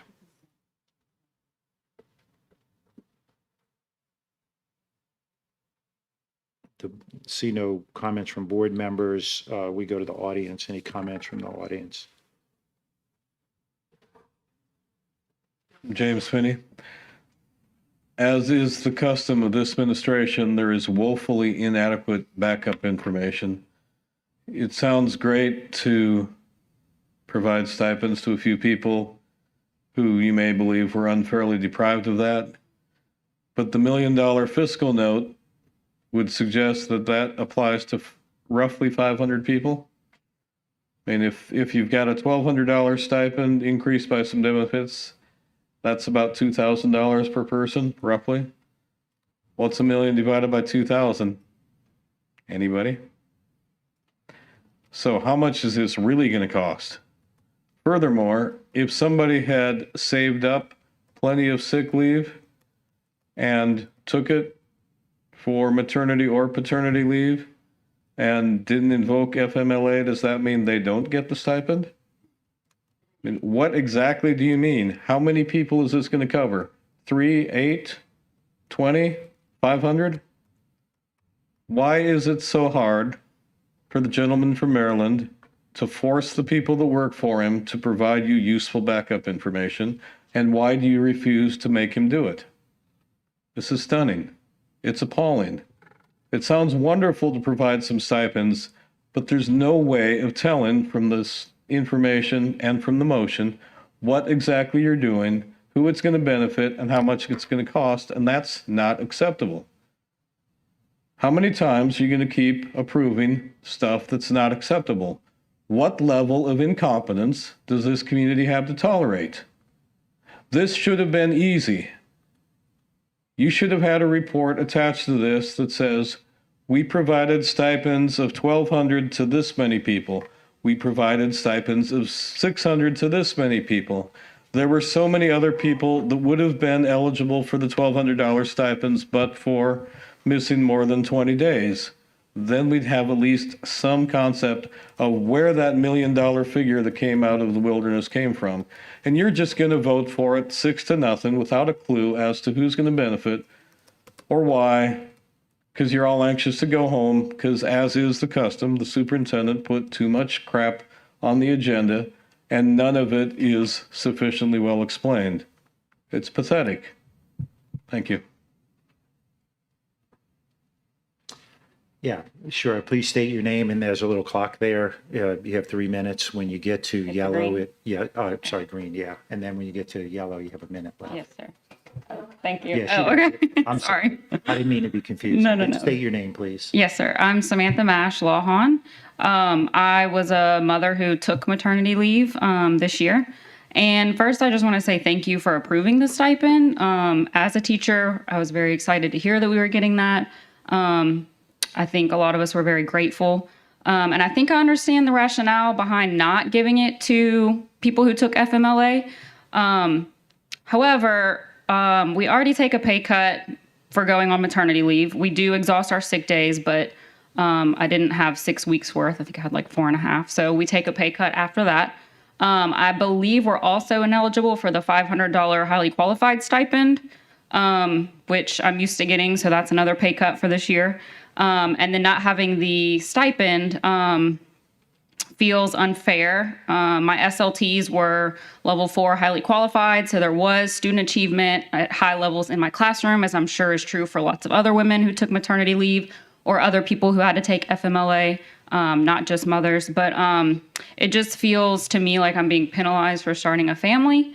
And so I just wanted to say that I think that it would be more fair to extend it to people who did take FMLA, especially because a lot of those circumstances were beyond our control. We can't, necessarily time when we get pregnant or when a family member gets sick. So, I just think it feels unfair that those people don't have the same benefits. Thank you. Thank you. Hello, my name is Amelia Gilmore. Thank you, first off, for adding this to tonight's agenda. I am a mother of an 11-month-old, and I did not receive the stipend due to my time on maternity leave at the start of the 2021-2022 school year. I have been an active employee of the EBR school district since January 2015 and have not taken a surplus of time since I began teaching. The 272 hours of time that I took for maternity leave was made up entirely of sick time that had not been taken throughout my employment. I was also pregnant at the end of last year and had no choice in the number of days that were missed by me this year. I am one of 4 teachers at my school who did not receive the stipend due to maternity leave. This stipend was intended to increase morale, but instead it left us feeling undervalued. We are women who put ourselves and our pregnancies at greater risk to COVID-19 complications to teach during the pandemic. We are women who use countless hours of our personal time to plan extensively for our time away to ensure the transition was smooth and that our students remained successful. We are women who return to this school district following our leave and continue to teach our students as our own. And we are women who leave our infants in the care of others daily to devote our time to this school district. I ask that you adopt this amendment to show support for us in return for all the love and support we show EBR kids every day. Thank you. Thank you and congratulations.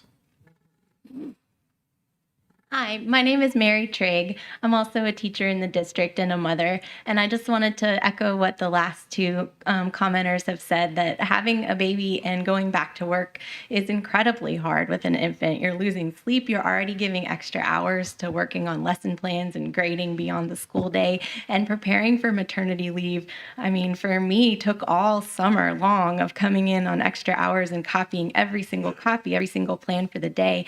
And if the point of the stipend was to truly reward, the extra effort teachers made adjusting and staying with the district and the greater risk taken during the pandemic, it would seem that people who had to take FMLA for these circumstances would definitely deserve that too. In fact, even putting, themselves and their families at greater risk and having to put out that effort, just in fairness and in the spirit of rewarding people for teaching during the pandemic, should be included in the stipend too. Thank you. Thank you. Storm Matthews. Teachers who, last 2 speakers have talked about this, who are preparing for maternity leave, they don't just leave when they have their baby and a sub comes in and teaches the class. They prepare every single lesson, every single thing, so that when a sub comes in, it's taken over seamlessly. There's actually a teacher who was out and missed the stipend because they were assaulted by a student. So they're out on assault leave. They didn't get the stipend because they were assaulted by one of our students, and they didn't get the stipend. I'm not sure if that falls under FMLA, but that person should get the stipend. There's a teacher who missed days after the disbursement date and didn't get the stipend on FMLA.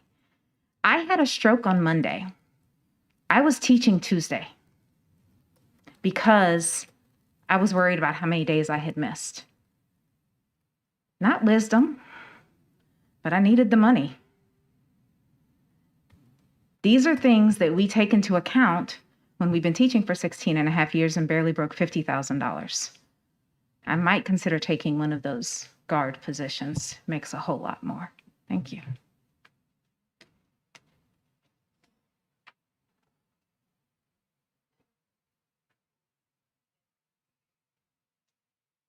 Fairleigh Jackson, District 5. Again, I just really want to support the teachers and the staff, the entire staff of EBR. I think it's wonderful that this stipend was extended to support all of the team members of EBR.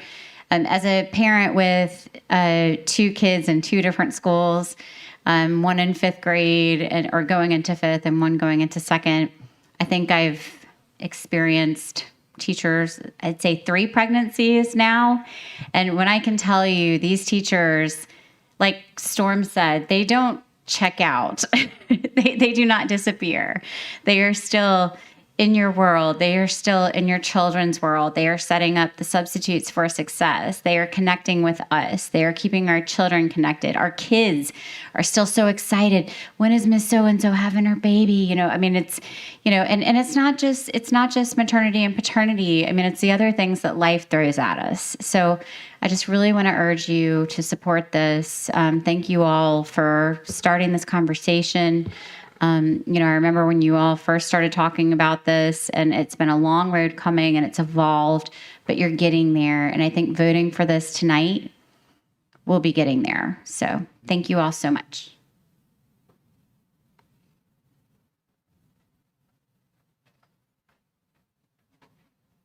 Colleen Kissel, excuse me, walking in late. You guys got through those last items fast. I left my house at 17.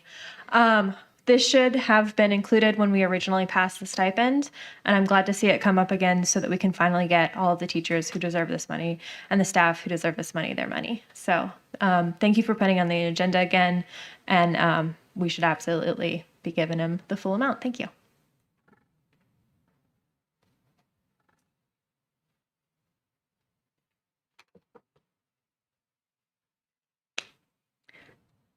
So, Your name? oh, I'm sorry. My name is Karonda Corley. Give me my 5 seconds back, 6 seconds back, 7, 8, 9. But my name is Karonda Corley, and I would like for us to look at the federal laws that we're actually violating by not actually giving them their stipends when everyone else received them. So FMLA is that's federal. And all of the individuals that used FMLA, they were federally protected. Their jobs are federally protected, which means they are supposed to receive everything that everyone else is receiving. So we need to look at that because we have now violated the law.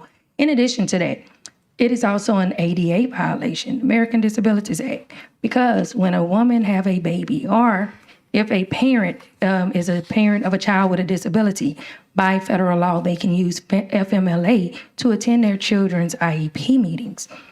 EEOC, this is an Equal Employment Opportunity Commission. We are violating EEOC when we hold discrimination or discriminatory actions against women for having children. That's a civil rights violation. This is called we created a hostile environment towards people just for living life. Any of y'all can go outside right now and have a car accident and be injured, and yet what would you have to do? You would either have to file for an FMLA from your job, or you would have to go up under ADA. But you would expect your job to uphold what they're supposed to by federal law. The Department of Justice right now is investigating our State Department of Police. They can easily come right over here because that's a couple of blocks over. I think that that's something that we need to look at, and that's something that I would actually educate all the staff that were not afforded that opportunity to receive the stipends. It's for them to file EEOCs against our school system so that way the feds can come in and actually see why they didn't receive them in a timely and feasible manner. But I do ask that if we're going to give them the stipend, we need to give them their stipend plus interest, because that money has now accrued interest. And that's a law, courtesy of Governor John Bell Edwards, that say that they are supposed to be afforded interest more after it's been over 45 days. So thank you kindly. Thank you, Ms. Corley. And you don't always need to use all 3 minutes, by the way. No, I'm just kidding. Look, I was being nice because I could actually take like my last 20 seconds and ask, where's my ASL interpreters? But, I was being nice tonight. Thank you. Thank you, Ms. Corley. I'm sorry. I was just teasing with you. I see her at the Capitol all the time working. So, Ms. Ware Jackson. Thank you, President Tapman. I just wanted to thank the staff for helping me through this, especially Mr. Shamlin. When we first gave the stipend, I don't think the board realized that we were leaving out women on maternity leave. And having done that 3 times myself and looking at the volume of women that are employed in the district, especially going to the graduations and looking at the faculty come up and seeing that it's mostly women. I could count the men on one hand and still have fingers left over. We talked about this and we talked about just maternity, and then we thought about, maybe we should look a little further and see what those costs would be. And I understand that it's a lot more than it would have been just to cover the women on maternity leave. But, I think we cover ourselves a lot better by including all of the ones that are in that fall under that FMLA. So I appreciate that. I just wanted to express that to you all. And I knew, I know every time we do something, we got to get a little spanking anyway. So, but, I appreciate your comments.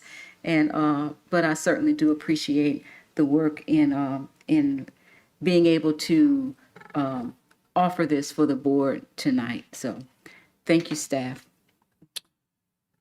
Thank you, Ms. Ware Jackson. Ms. Dyson. I just want some quick clarity, please.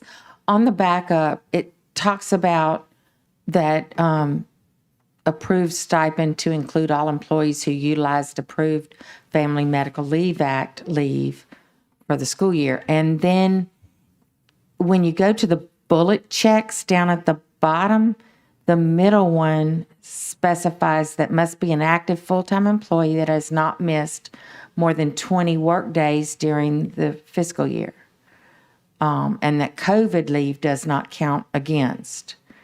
So is that contrary to each other, or what am I reading wrong there?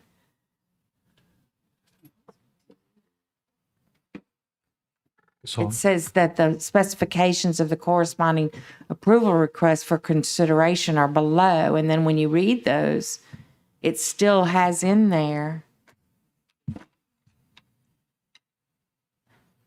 to be eligible for the stipend, individuals must meet the following guidelines. You must be an active full-time employee. Sorry, guys. Shorter people. So for the reason why this was put in place, we do understand FMLA. Right. And we do understand that we had to put some stipulations in place to make sure that, yes, we want to encourage and share the wealth as much as possible, but we also want to make sure that employees missing 20 days or more, and we also have some concerns in the past about employees who are missing work should not receive a stipend because they don't show up, right? So that was put in place to address that. So it's not contradictory, and it's also, when it comes to COVID leave, we do provide a district-approved COVID leave if you apply for that. However, the situation that happened is if I take my approved COVID leave that the district approved and that's exhausted, I have to now tap into FMLA to take care of a family member, et cetera. This is why we put that piece of stipulation in there to say that if you use your COVID leave, we're not going to count that against the person. And if that has happened because of code and issue from the school secretary or from payroll, we encourage folks to reach out and call us or myself or email, and we'll look into that specifically. But with it saying that has not missed more than 20 work days,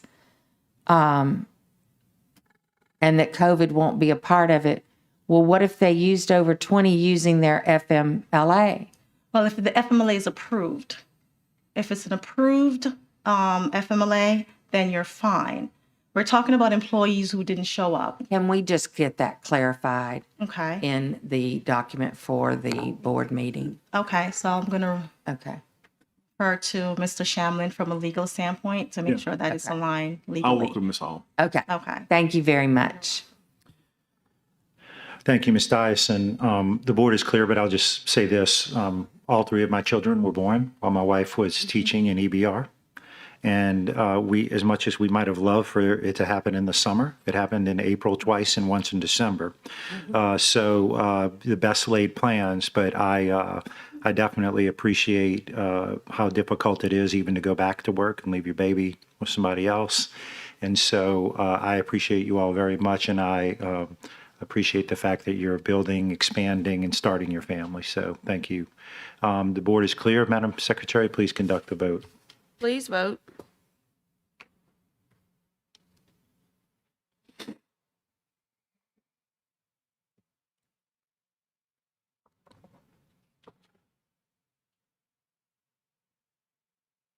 The motion carries. Thank you. We move now to item B22, a consideration of a request for the approval of the Pathways to Bright Futures expenditures. Do I have a motion? Moved by Mr. Goday. Is there a second? Seconded by Mr. Baloo. Yeah, I'm sorry. Good point. Thank you for consent. We have a motion by Mr. Goday, second by Mr. Baloo. The board is clear. We go to the audience. Does anybody in the audience wish to speak on item B22?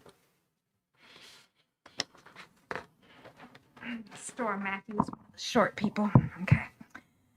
My public records request that I did on the financing of Bright Futures said that it was going to be $300 per course, and at the total implementation, it would be $18 million. It also said that the ACT prep courses would be $522K and dual enrollment would be $599K. As per the projection that is now on board docs but wasn't at first, it says $400 per course. Cost change, that's understandable. Yet the total amount is listed at $10 million. ACT prep costs only $215,000. That doesn't sound right. Dual enrollment cost says $160,000. Why such a stark difference? I am not a math teacher, so I had somebody else do the math for me. And if 50% of the kids choose, because by law you cannot mandate anybody to take dual enrollment courses, parents, please make sure you know that this is your choice, that at the 4-year mark on track for AD, it will cost $32 million a year. The memo also says it'll be funded by ESSER for the first 2 years and has been applied to the proposed budget for the school year 22-23, yet ESSER is not in the budget. Lots of issues here. So we have either my public records request was illegally done or the board docs documents are illegally done. Very big cost differential. Also, I do think that I've talked to several teachers from Glen Oaks, and there is much to be said about challenging students and helping students, but there is a lot for the 60% of students that we harmed their college transcripts this year. 60% of students that aren't going to do well with TOPS or don't qualify for TOPS any longer. AP courses don't have to go on a college transcript. Maybe we need to rethink the entire thing. And if we don't have the $27 million to give the 8% increases to teachers, which we don't have, we definitely don't have the millions of dollars for this.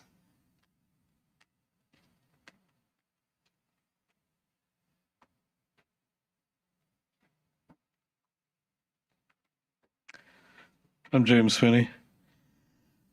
This program whichever version of Bright Futures the man from Maryland is touting this week as the next greatest thing for the poor children of North Baton Rouge, it's not sustainable. It's not educationally sound. We've never gotten a clear idea of what courses would be available where. He's dangling this equity crap and people are buying it. This is a stupid use of money, and it's abusive to the poor children that get pushed into classes they're not ready for. As Miss Matthews mentioned, you have minors. I sure hope you have good, strong releases from their parents, because you have permanently damaged the higher education potential for a whole bunch of 14-year-olds. They have D's and F's on their transcripts that they'll never get rid of. I don't know how that's supposed to be good for them. Furthermore, you don't have an ESSER budget. I don't know why we're talking about how you're going to spend ESSER money. You still don't have an ESSER budget on the special budget book that got put on, because the 2021 budget got thrown on into a 2022-2023 book, or maybe it was the 21-22. Anyway, somebody put some irrelevant pages in the special budget book and thought that would be enough to make everybody happy. Why don't you, here's a thought, announce with 10 days advance legal notice a hearing on the ESSER budget, and then hold that hearing, and then decide how you're going to spend this money in a way that recognizes that it's one-time money. It's not for ongoing expenses. And then decide how you can make proper high school classes and, if proper, college courses available to as many students as possible. The solution isn't make everybody default in and only the parents that are paying attention can pull their kid out. I mean, I hope if you don't have signed agreements from all the parents of the kids that got D's and F's, I hope they sue you, because that was child abuse. You should never have set up a 14 or 15-year-old to have D's and F's on their permanent college transcript that can't be fixed.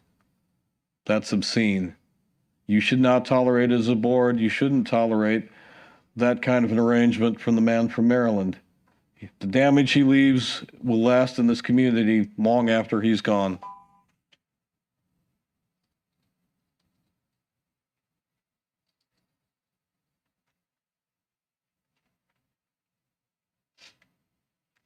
Fairleigh Jackson again, District 5, a parent. When we look at the presentation that we were given last week, which I feel like we've been given so many presentations, and I cannot say how disappointed I am that you all didn't pass what Ms. Dyson and Mr. Shamlin worked on, because I feel like if you all were actually given the information that you needed and we were given the information that we needed, we wouldn't have to have multiple presentations over and over and over again. But again, I'm going to stay germane to this topic. This pilot program at Glen Oaks looks amazing. I mean, these people, these kids, this cohort had amazing support. They had deans, they had counselors, they had nonprofits. They were actually physically removed from the rest of their school and given a separate environment where they were fostered and nurtured and supported. And that's incredible.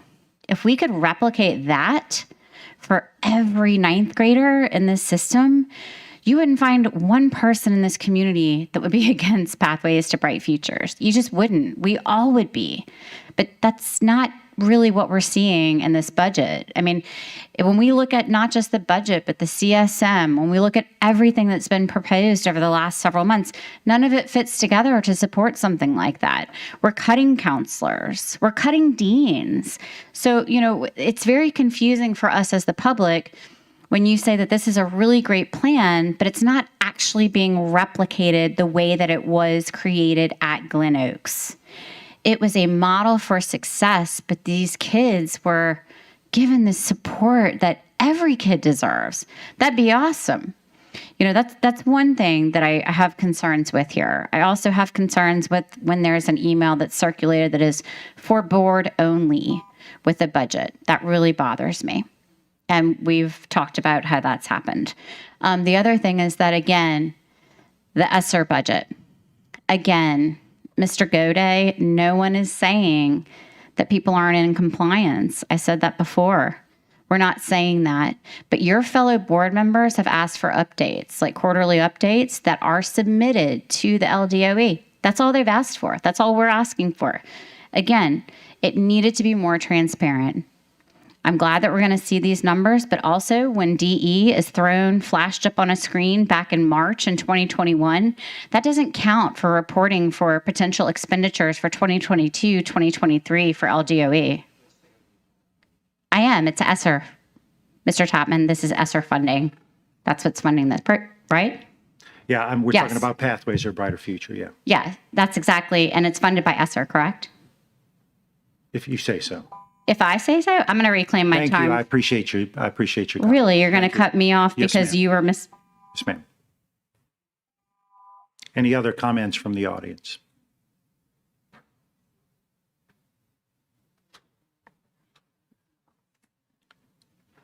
Good evening, everyone. My name is Maria Harmon. I stay in District 6, and I'm also one of the co-directors of Step Up Louisiana, a grassroots community organization where we organize with parents in East Baton Rouge Parish. And we support equity, but we do not necessarily support the implementation of how this program intends to play out. The aspect of mandating anything without a parent's full consent is not in compliance of state law. Like, there is a possibility, if this comes to fruition, if you guys approve this will have to come before Bessie. You know, so I think we may need to rethink this and how this is going to be implemented. And it's not like dual enrollment, advanced placement, or any type of access to higher education while being enrolled in high school is not accessible, or it wasn't ever existent. It did. It was just about parents knowing about it and tapping into those resources. And nothing is stopping us to really revisit the implementation of this. Also, I feel like Pathways to Bright Futures is a bit misleading, because if you're going to call a dual enrollment program, then just call it that. Because there's more to a bright future than just a college education. We have to think about other vocational programs. We have a C-Tech program in the school district that a lot of parents are not taking advantage of. Like, I, as a community member who is well connected with a lot of other partners that do direct service programming for children that would benefit greatly from holistic education, say that, hey, the parents are not coming in. Something has to be done about this.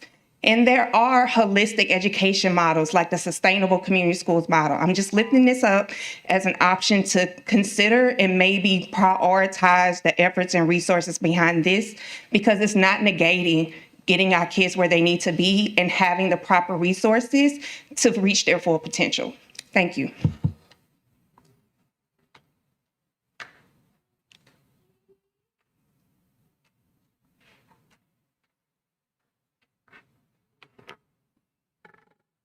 Good evening, board members. My name is Chris Toombs, and I wanted to speak on this Pathways to Bright Futures item. The Pathways to Bright Futures represent a system-wide approach to offering EBR PSS students the opportunity to pursue high-skill, high-wage, and in-demand career pathways while simultaneously earning their associate's degrees or industry-based credentials. Each pathway was created in close collaboration with business and industry leaders and aligned to the jobs of the future, so that every student will graduate college or career ready. Technology, construction manufacturing, transportation and logistics, liberal arts and management, medical and pre-med. I don't know about all the particulars of the financing and everything that way, but I do know this. I live in Baton Rouge. I've lived here for well over 35 years. I have seen our system as a city progressively get worse from a crime statistic, from a brain drain perspective, and we are in big detriment of not getting businesses to come to Baton Rouge. We're just not marketable right now. But I will say this, by being optimistic and creating a project like this, this may encourage kids to put the guns down. I like it. I think it's innovative. I think this is something that we can get behind and we can really build out. But definitely we're going to have to be intentional about making sure that our community partners aren't just from one side of the block. We got to get everybody engaged, everybody at the table, and we can make it work. Because think about it, we're talking about transportation and logistics. You're talking about medical and pre-med. I mean, if there's anywhere that is a food desert, it is definitely in the inner city. Would it be great to have our inner city kids like understanding what their career paths could be very early on, get them out there ahead of this thing so by the time they graduate, they're job ready, they're college ready. Myself, my son went to River Parish Community College and he started there as a 9th grader. If he would have been on a high school campus with that program, it would have worked. But he had to go to college. He had to go to our River Parish Community College. He was on there with the big kids. And it didn't work out for him, unfortunately. I would like to see a kid from Old South Baton Rouge be able to get access like that and still be in his neighborhood and still get the same opportunities that he wouldn't have to go to BRCC. He can get it at McKinley. Right? I think that's ideal. I think that will work. So I would say this though, y'all need to figure out this financial piece and everything else like that, because it sounds like y'all got some upset people out here. But I'm gonna let y'all get paid to do what y'all do. I just want to bring that to your attention, and I wish you the best of luck. Thank you.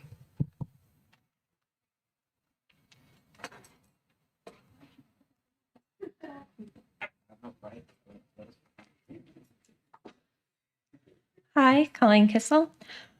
I want to raise a point that Fairley made, that the pilot program was not a true pilot program because it is not replicatable with the current resources that we have at all of our schools. A pilot program is something you can take, instantly double it, but with all the changes we've recently made, it's not going to be a true pilot program. When we look at the supplementary material for this item, the 2 items that I've pulled up, they do not name a program that we're going to go with for the dual enrollment that we will be paying for these classes with. Now, I know we had that super long meeting last week that I watched most of, which may have said the name of the program. I think this way it is written now, it is a pathway to a bright future for some people. But those people are not the kids with the Fs and who had to withdraw. And it's not the kids who had a hard time. And it's not necessarily the teachers. It's a pathway to the bright future for the money interests who will be getting these contracts that will be coming in, outside sources, maybe the schools that we know Narcisse loves to bring in to do these. If you pass this, whatever, but know there will be people in the community who will make graphics telling people how to make sure their kids are opt-outable, because we can't force dual enrollment on every kid, right? It should only be opt-in for those kids who want it. And honestly, you should not pass the money for this until you have literally every question answered. Because last time, it took me 2 hours for this presentation? And I feel like there were still questions at the end that board members had and that the audience members had. So we need to have this nailed down in fine detail, fine point, not a 1-page, tiny document of where the money is going to, a big old spreadsheet of all the money before we start approving this money. Thank you.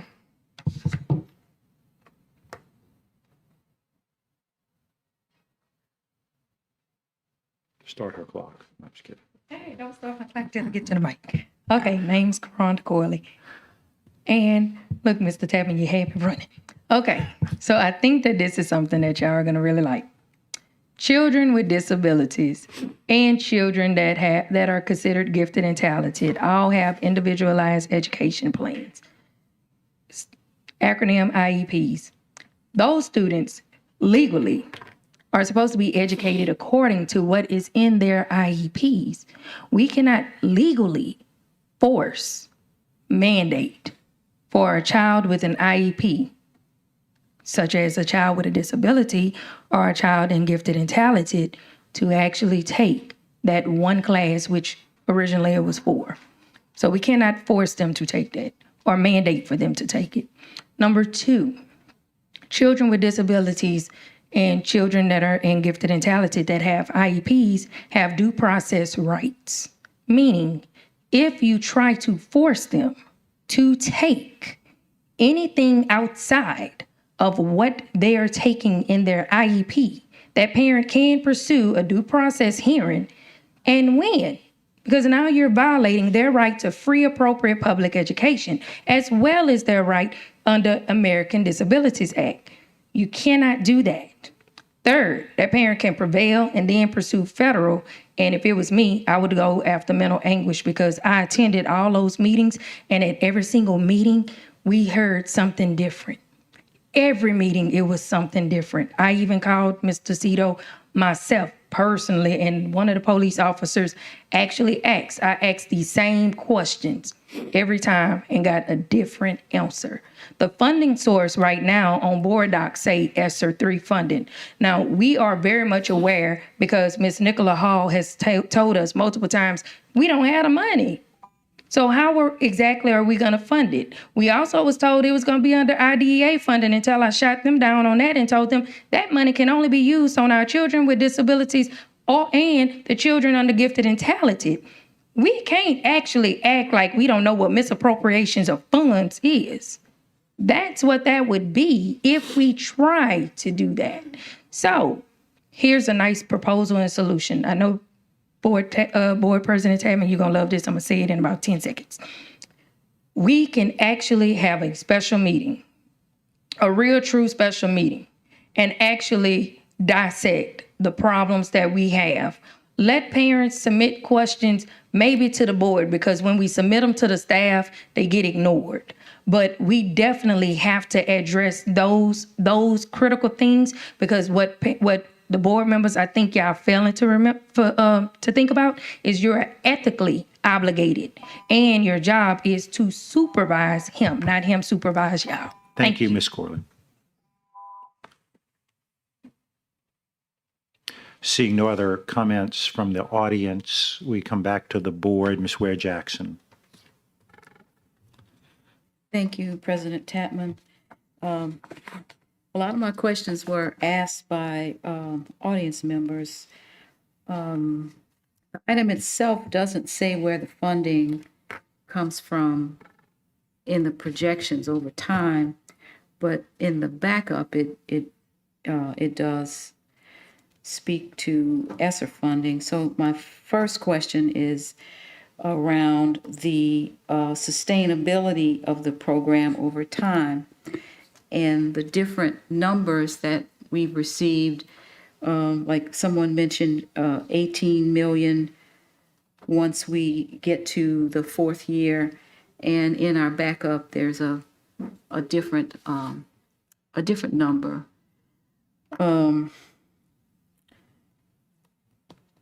We speak about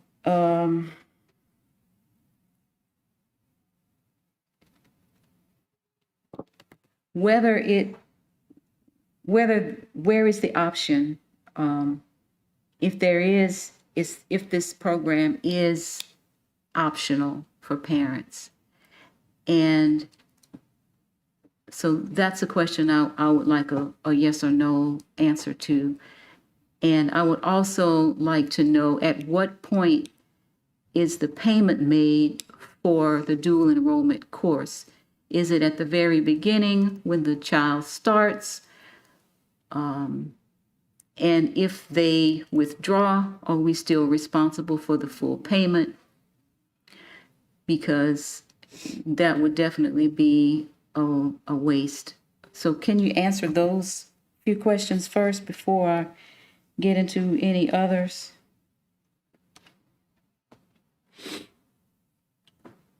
Ms. Smith? Not as tall as Ms. Hall, but I still need to lift up the mic. Good evening, everyone. Carone Smith, Chief of Staff.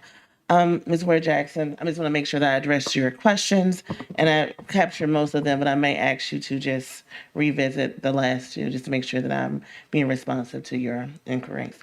So one of the questions you asked was about the numbers in the budget. So the item, the spreadsheet that we submitted to the board prior to it being posted on board docs was based on projections that our finance team made based on assumptions we were making about the number of students who will engage in the program based on the design of the program and an estimated cost of $400. So I did hear one of the audience members comment that the cost was $300 per course. That has not changed. However, we in our recent estimate added $100 to that $300 cost to include textbooks and other materials. So that is where the $400. But the projection of $18 million, I would have to revisit that with you all because I'm not aware of that. I can ask Ms. Lopez to come up so she can explain where our projections come from now that you're seeing, but I'm not aware of any other previous document that was released to you guys with those numbers. Your next. We need to get Ms. Lopez can Yes. come up and clarify. And are all the supports that were in place during the pilot expected to be in place when we implement the program, just as the pilot? Yes. So one of the things, and in the last board meeting, I can see where there was there was a takeaway that we had actually added additional staffing to Glen Oaks High. But I do want to make sure that I'm clear. The only hired personnel for the Glen Oaks pilot was the academy coordinator position. Ms. Mayweather, who came before you, who actually participated in the presentation.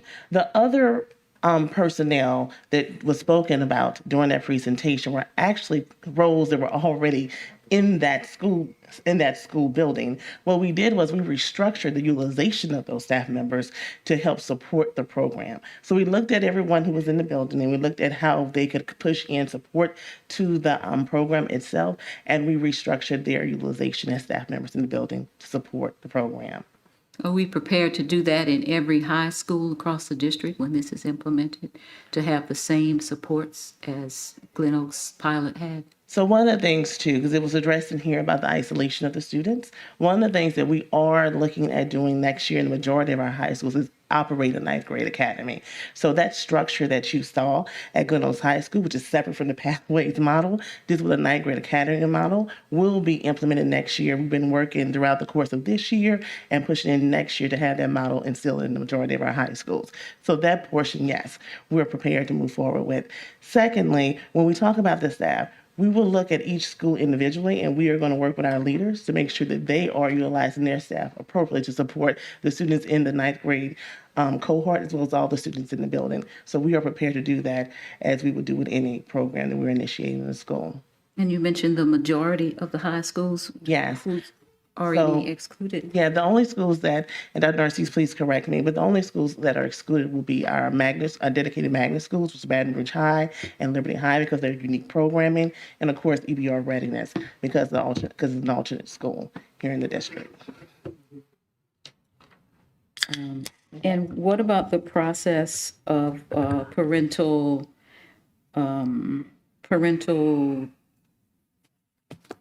choice? Yes. Yes.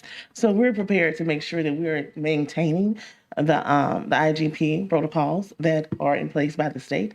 That is not changing. And also with the design of the Pathways to Bright Futures, I want to make sure that people understand that we're not dedicating or dictating dual enrollment. I know that that has been a focus of a lot of our conversations, but the whole premise of Pathways to Bright Futures is both college and career. So included in our model is choice for students and their families to look at dual enrollment, AP, as well as IBCs or industry-based certifications as a choice of a course selection, at least one in each academic year moving forward, initiating next year with the ninth grade cohort.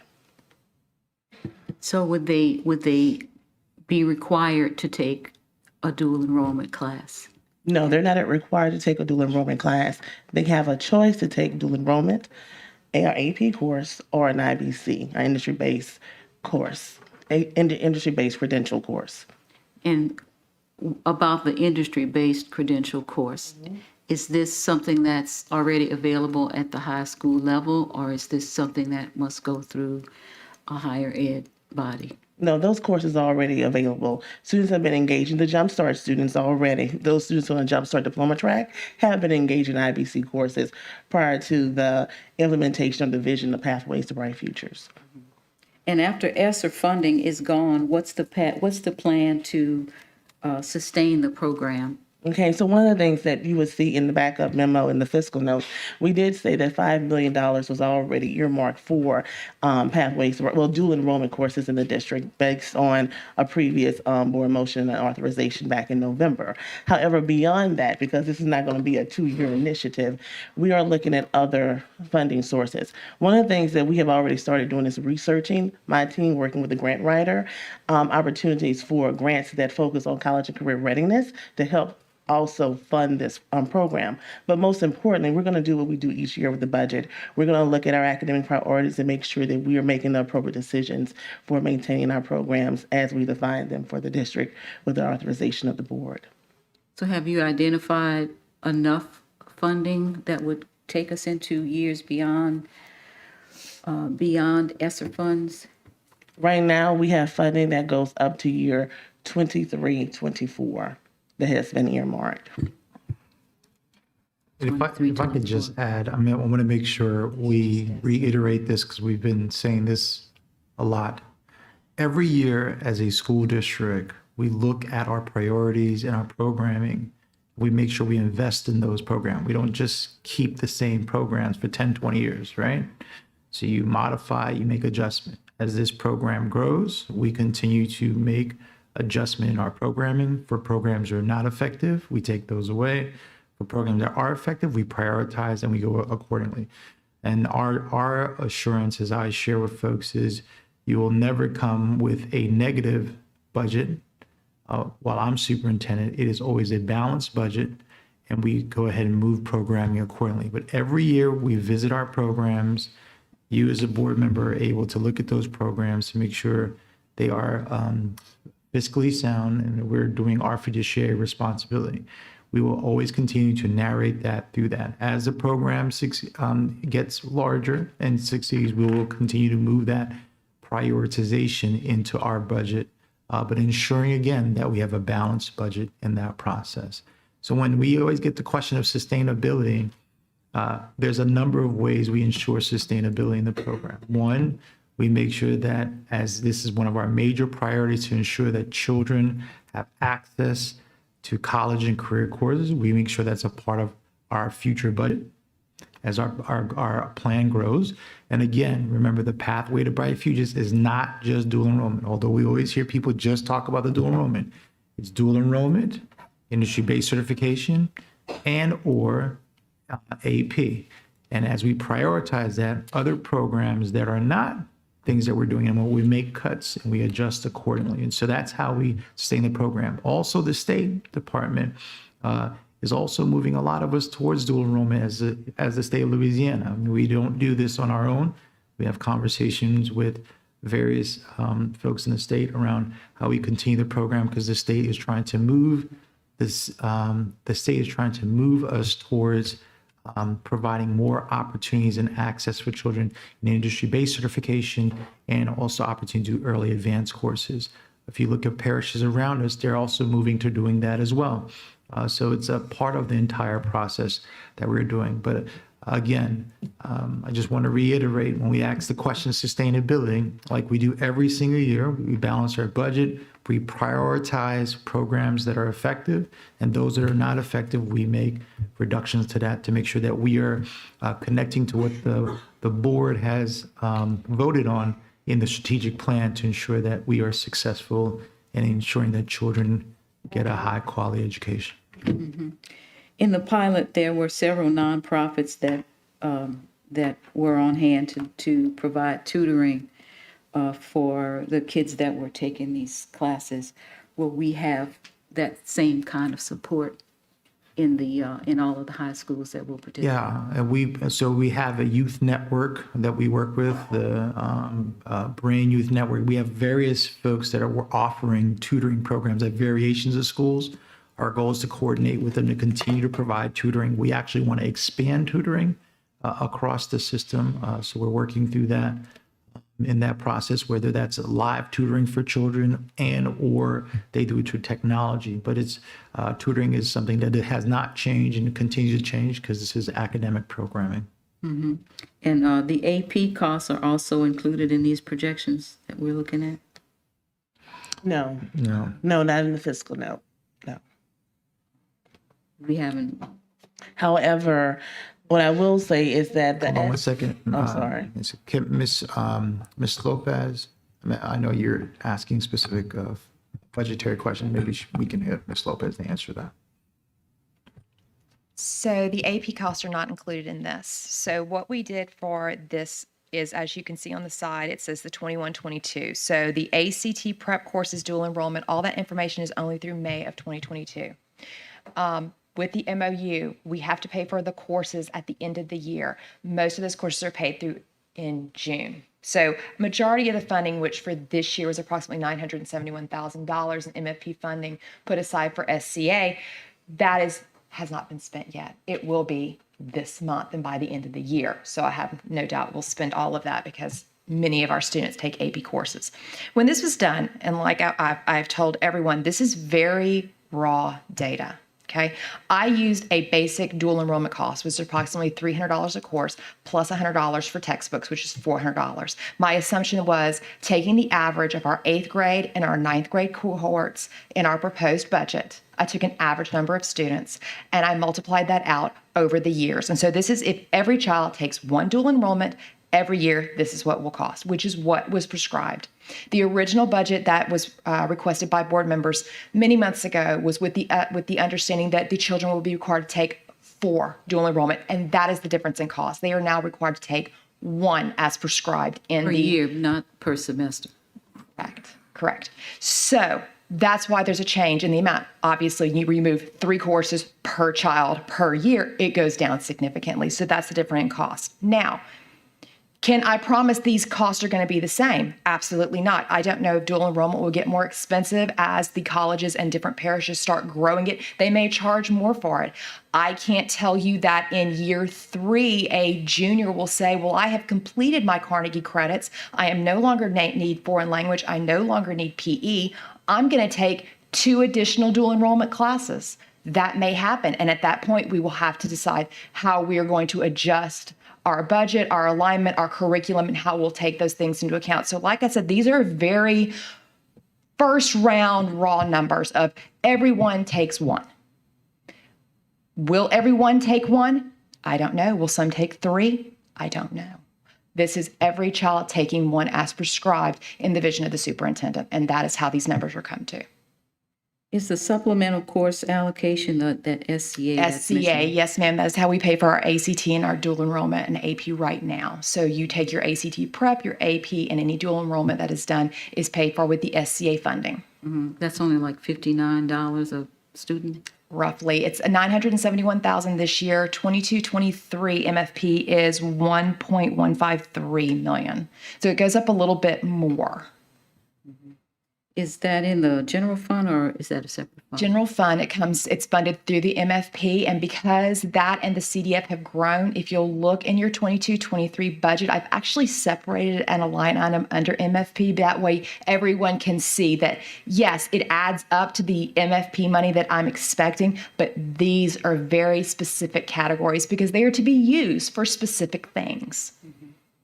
And I understand that Tara, over the last few years, have been taking their kids in that program with the IBM program. Yeah, they're also doing dual, and they're also taking advantage of dual enrollment, right? Yeah, and when you look at some of their most top graduating students, for example, we had a student that was highlighted this year who had enormous amount of scholarships. They went through the same similar type of program. But again, the question has been to ensure that we provide access for all children to be able to have the opportunity to do it. And it's also saved parents money for the next level. Oh, absolutely. Absolutely. If parents choose that, they can really save a lot on their kids' higher ed. Do you know about how many students started in the Tara dual enrollment program and how many finished? Does anybody have that information? I'm sure Mr. Nikase does. Mr. Nikase and the Workforce Commission would absolutely know that information. I do not. Okay, could they send that to the board so we'll have that to kind of back up what we're looking at, as well as what we're seeing at Glen Oaks? So other than And just the the P-TECH, question- just to highlight, P-TECH program's a little bit longer too. I think it's a 6-year, 4 to 6 year program, so. Yeah. It's almost 6 years, yeah. This, by the time children get to 12th grade, they'll be pretty much done. I think if we can make it really clear to parents about the options and about whether this is optional and what the process is if they do not want to take a dual enrollment class, it would be very, very helpful. So if I could just reiterate, because every time we talk about pathways, we always talk about the one option.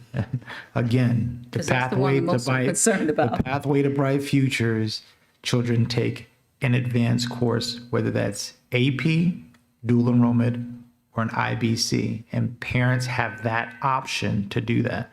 I think what has been unfortunate, which we've been working to continue to engage folks, is when they talk about pathway, they talk about one option. And so parents have the choice to take either or within that. And so I think that the schools, if I'm not mistaken, we have been able to meet with a lot of 8th grade parents at variations of schools to be able to go, by the time they got to 9th grade, to make decisions. And a part of our process of communication really to go to the 8th grade families who are going to experience this, to explain that and get them to understand that context. But that is a part of that. And the big piece that's even more important to pathway is the connection to industry-based certifications. So when children are getting through, it's not just college, but as they get the opportunity that they get their internships, they get exposure to jobs and those things. We've been working with groups such as multiple companies through the chamber. We're engaging Jabria in that, just to understand what are those opportunities. And more importantly, we're also engaging in understanding what our labor markets are in terms of what are the jobs that are available in our city and surrounding area. Now, when we're talking to different schools about certain pathways that they want to take, are we talking the same? Are we speaking the same language about pathways to bright futures, or are we looking at just specific pathways that the schools would be taking? So schools will have a choice to make. The freshman year is a basic year. So children have a choice to make. There's courses that are sequenced. The goal that we have spoken to all high school principals in the city is for them, they will go out to their communities and have community meetings to pick which are the 3 of the 5 pathways that they'd like to follow through with the engagement of their community. And then from there, our goal is to tie those industries to those schools as they make their choices around what pathways. So an example would be if Tara, we can use Tara High School's example, said we want to do technology, medical pre-med, and construction manufacturing. Then we would take industries within those 3 areas and tie those companies to those schools so children can get exposure and opportunity in that space. So that is what's going to happen this year. And this is why we showed, Dr. Robinson shared the programming, part 1, if you recall, the programming about where our programs are the population of kids located, what are the programs we have, whether it's magnet, gifted talent, all those variations of stuff that you saw, which was just a part 1, because we're going to bring back a part 2 to help us to begin to create pipelines for families within those particular communities. So when we speak about those types of pathways, are we talking about pathways to bright futures? Yes. Yes. So pathways to bright futures fall. It's the same thing. That's correct. They fall into 5 areas, and within each of those 5 areas are a lot of different career paths. So, for example, if you're in technology, you have cybersecurity, you have informational design, networking, all those components, and we align those to the courses in jointly with the post-secondary institutions in terms of their access.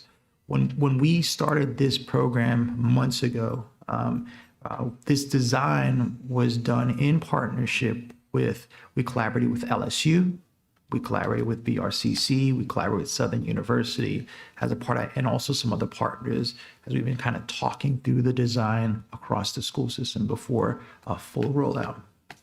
Okay. Well, I would like to make a motion that we move this without recommendation. I'll second. Because I'm looking at the numbers here. I'm fine with that. Oh, okay. So it's a friendly amendment.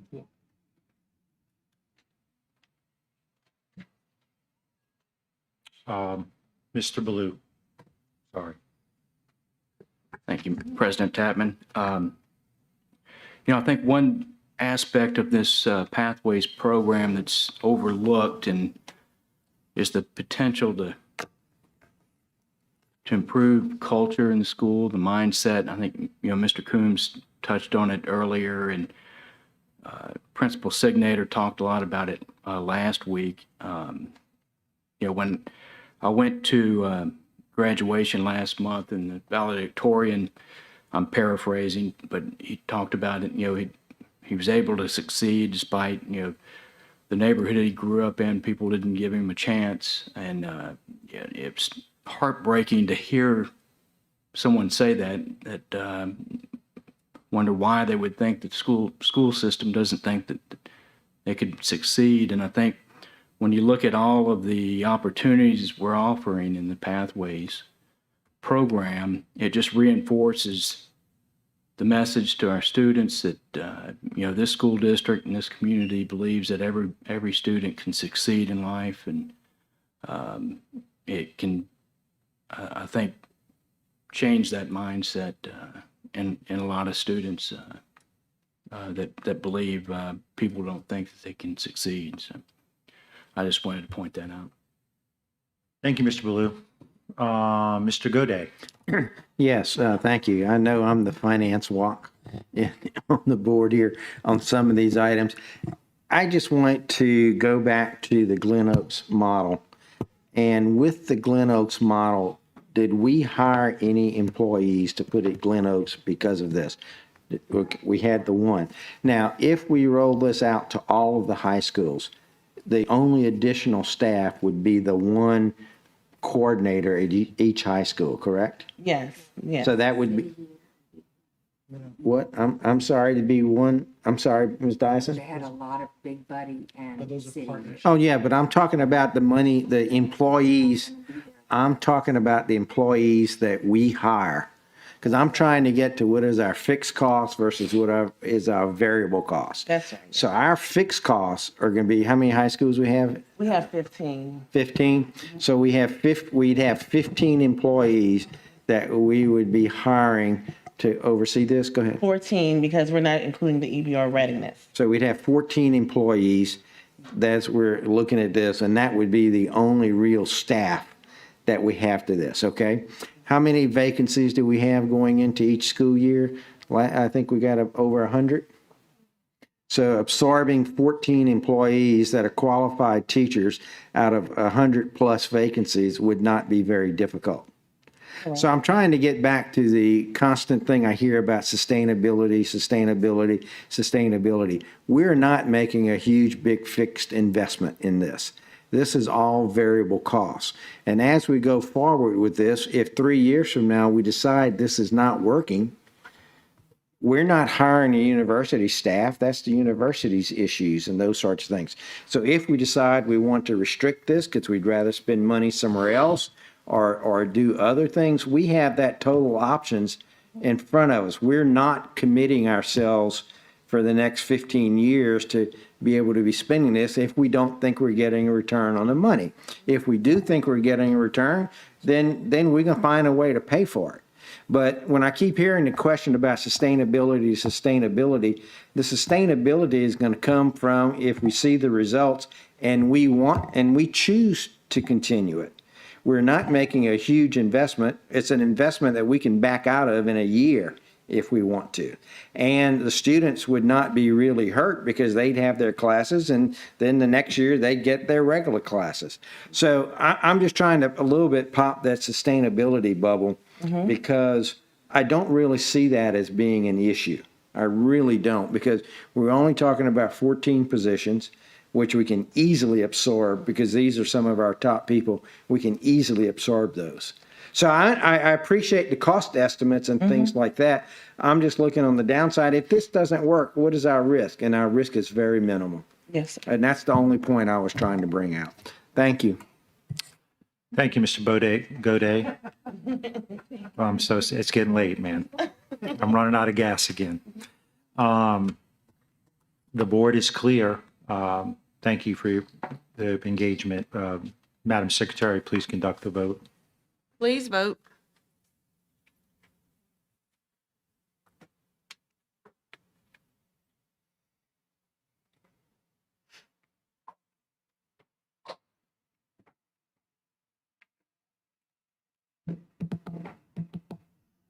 And that's to move it without recommendation. Right.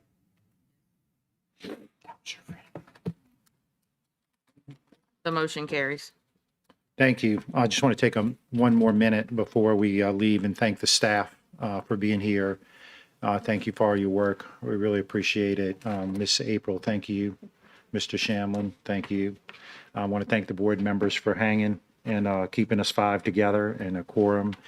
And so we have announcement of meetings. I want to thank the sheriff's deputies too, who do a great job. Thank you for being here. Announcement of meetings, regular meeting to be held on June 16th, 2022 at 5 p.m. at the Central Office Boardroom. Committee of the Whole to be held July 14th, 2022 at 5 p.m. at the Central Office Boardroom. Regular meeting to be held July 21st, 2022 at 5 p.m. at the Central Office Boardroom. And I would entertain a motion to adjourn. Moved by Mr. Goday.